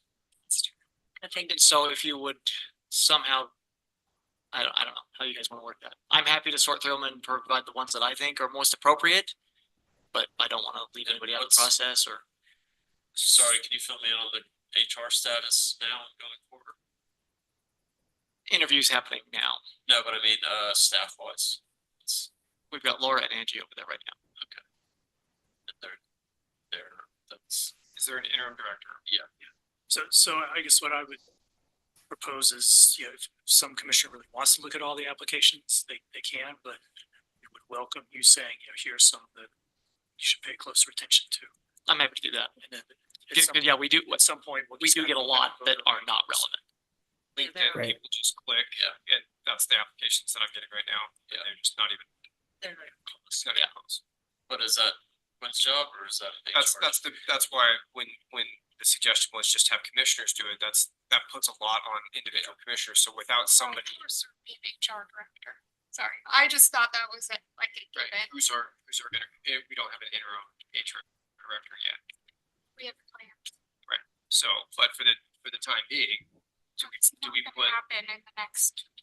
I know, but they're. Okay, if it's not gonna happen the next 4 weeks or whatever, does that make sense to have Quinn doing it? Even if Yes. This is somebody who's gonna.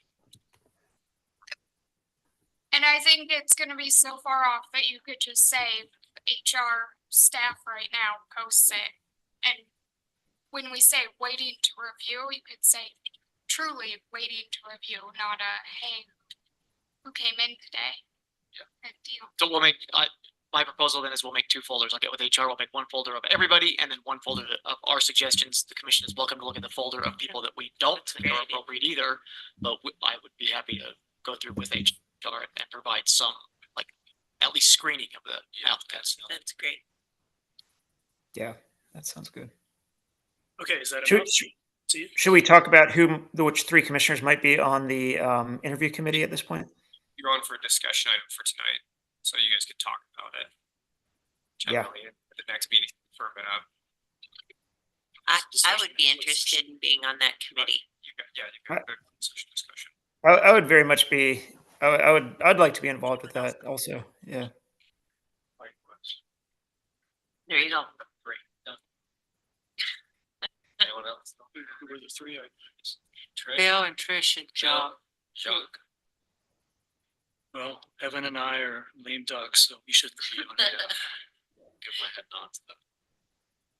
And again, I mean, Final round. That's right. Yeah, the final one. It's not like you don't get your say. You That's just what I don't was have like, to we'll do- see it You don't have to We wade just through the don't mud. have to. If I can make one suggestion, thinking through like the LinkedIn kind of garbage auto responses, is it might be good to advertise it as to apply, you send your resume, a cover letter, absolutely require that.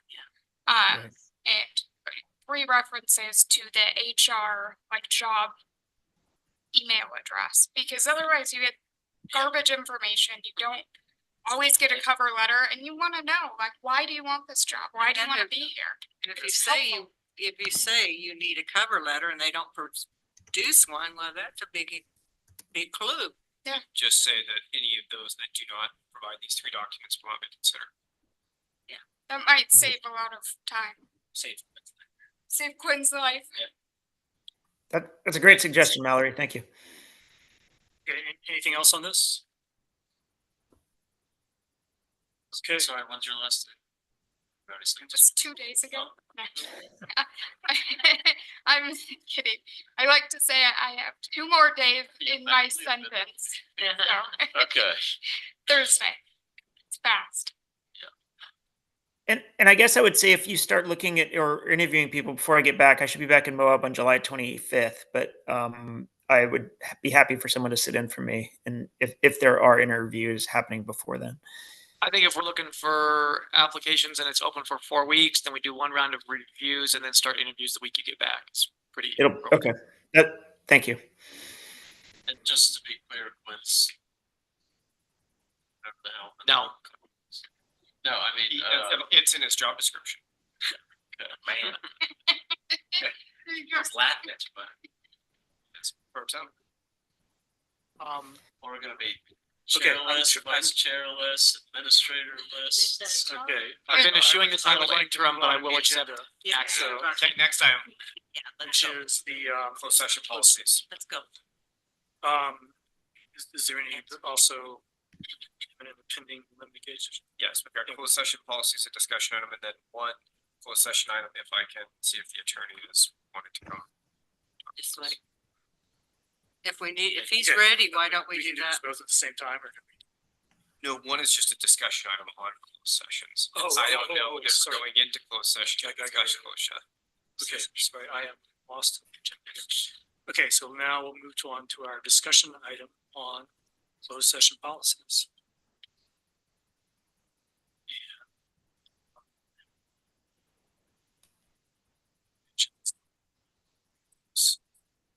I don't think there's any. There's nothing there. There's nothing. Okay, So we don't have anything to look at, but okay, so I- who's leading the discussion? I think I was the one who really requested this because through my tenure, I witnessed more than once where either people come very close to the edge of breaking closed session or totally break it. And I've seen people really hurt by it, very hurt by it. And I understand how difficult it is because I have a very close relationship with my husband. We share. And he knows this is just something that is buck stops here. You just can't talk about what happens in closed session. And so that's why I asked for it. Sure. So I can generally tell folks about, the goal of closed session is, the idea is always to be able to go into closed session to be able to discuss sensitive topics. And they can range from, character fitness, pending litigation, real estate purchase, and other really sensitive items that the state legislature has said is important enough to be able to keep in confidence in a closed session. Now, the county is never required to go into closed session, but it allows us to go into a closed session and have a conversation, and we've all been there, to have a frank discussion about topics that are really sensitive. And the benefit of going into closed session is it allows the county to operate and to discuss things point blank and topics that are sensitive and difficult to talk about. The hard thing is when we discuss things outside of closed session after we've already been in closed session, it does put a bit of risk as to what we're talking about. So take, for example, if we go in to talk about litigation, the idea is we go in there to strategize, to protect the best case for the county. And if we talk about those things, we harm the county.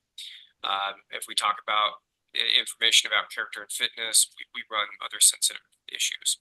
Usually we see HR disputes, policies. Those are things that are best kept in confidence.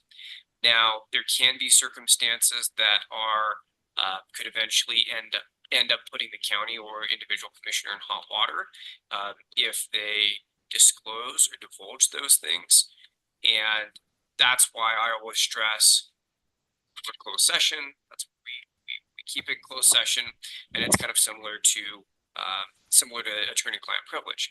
Once we have a waiver of that, that can create some serious headaches and problems. And so my encouragement to all commissioners is to be very mindful of this, very aware of these requirements, and it's you 7 that are tasked with the responsibility of handling very important sensitive topics, and you have to take that responsibility not lightly but seriously. And so I urge and encourage everybody to remember those things going into closed session when we talk about those things. Like I said, there's not a benefit. And really, it can only do harm in a lot of ways from the position that I see it. So I can answer questions that you folks have, but that's the discussion that I wanted to add when I had discussions with others about this topic. Stephen, I'm sorry, my sound is breaking up just a little bit. Did you discuss legal jeopardy of breaking closed session at all?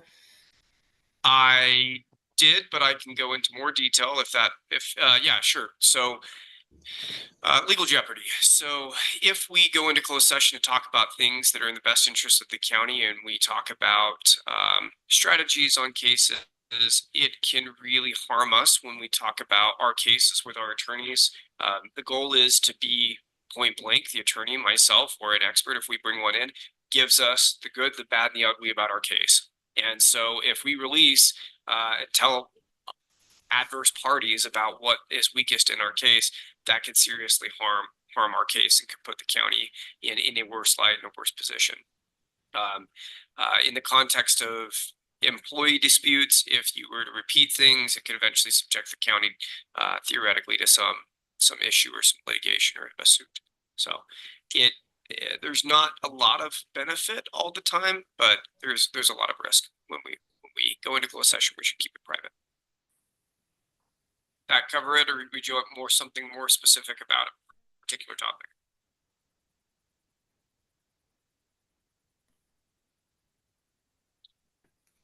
Thank you. Jack, can you hear us? Yeah, I can hear you. Sorry, my sound on my computer's been breaking up a little bit all night, but I did understand that. Yeah. Anything else? No, I can answer any questions if you folks have questions about closed session generally, or any questions about limitations or anything like that. It's interesting, if you do the open and public meeting training online, it's pretty big. I mean, it's very slim. But if you do the district one, you learn a lot more. It's a better training. You don't have to have it. You have to if you're on a district, but I recommend it if you want to have more information. I make a motion if we go into closed session to talk about pending or reasonable imminent litigation. By Mary, is there a second? Second by Trish. Someone keeping minutes or escape interview?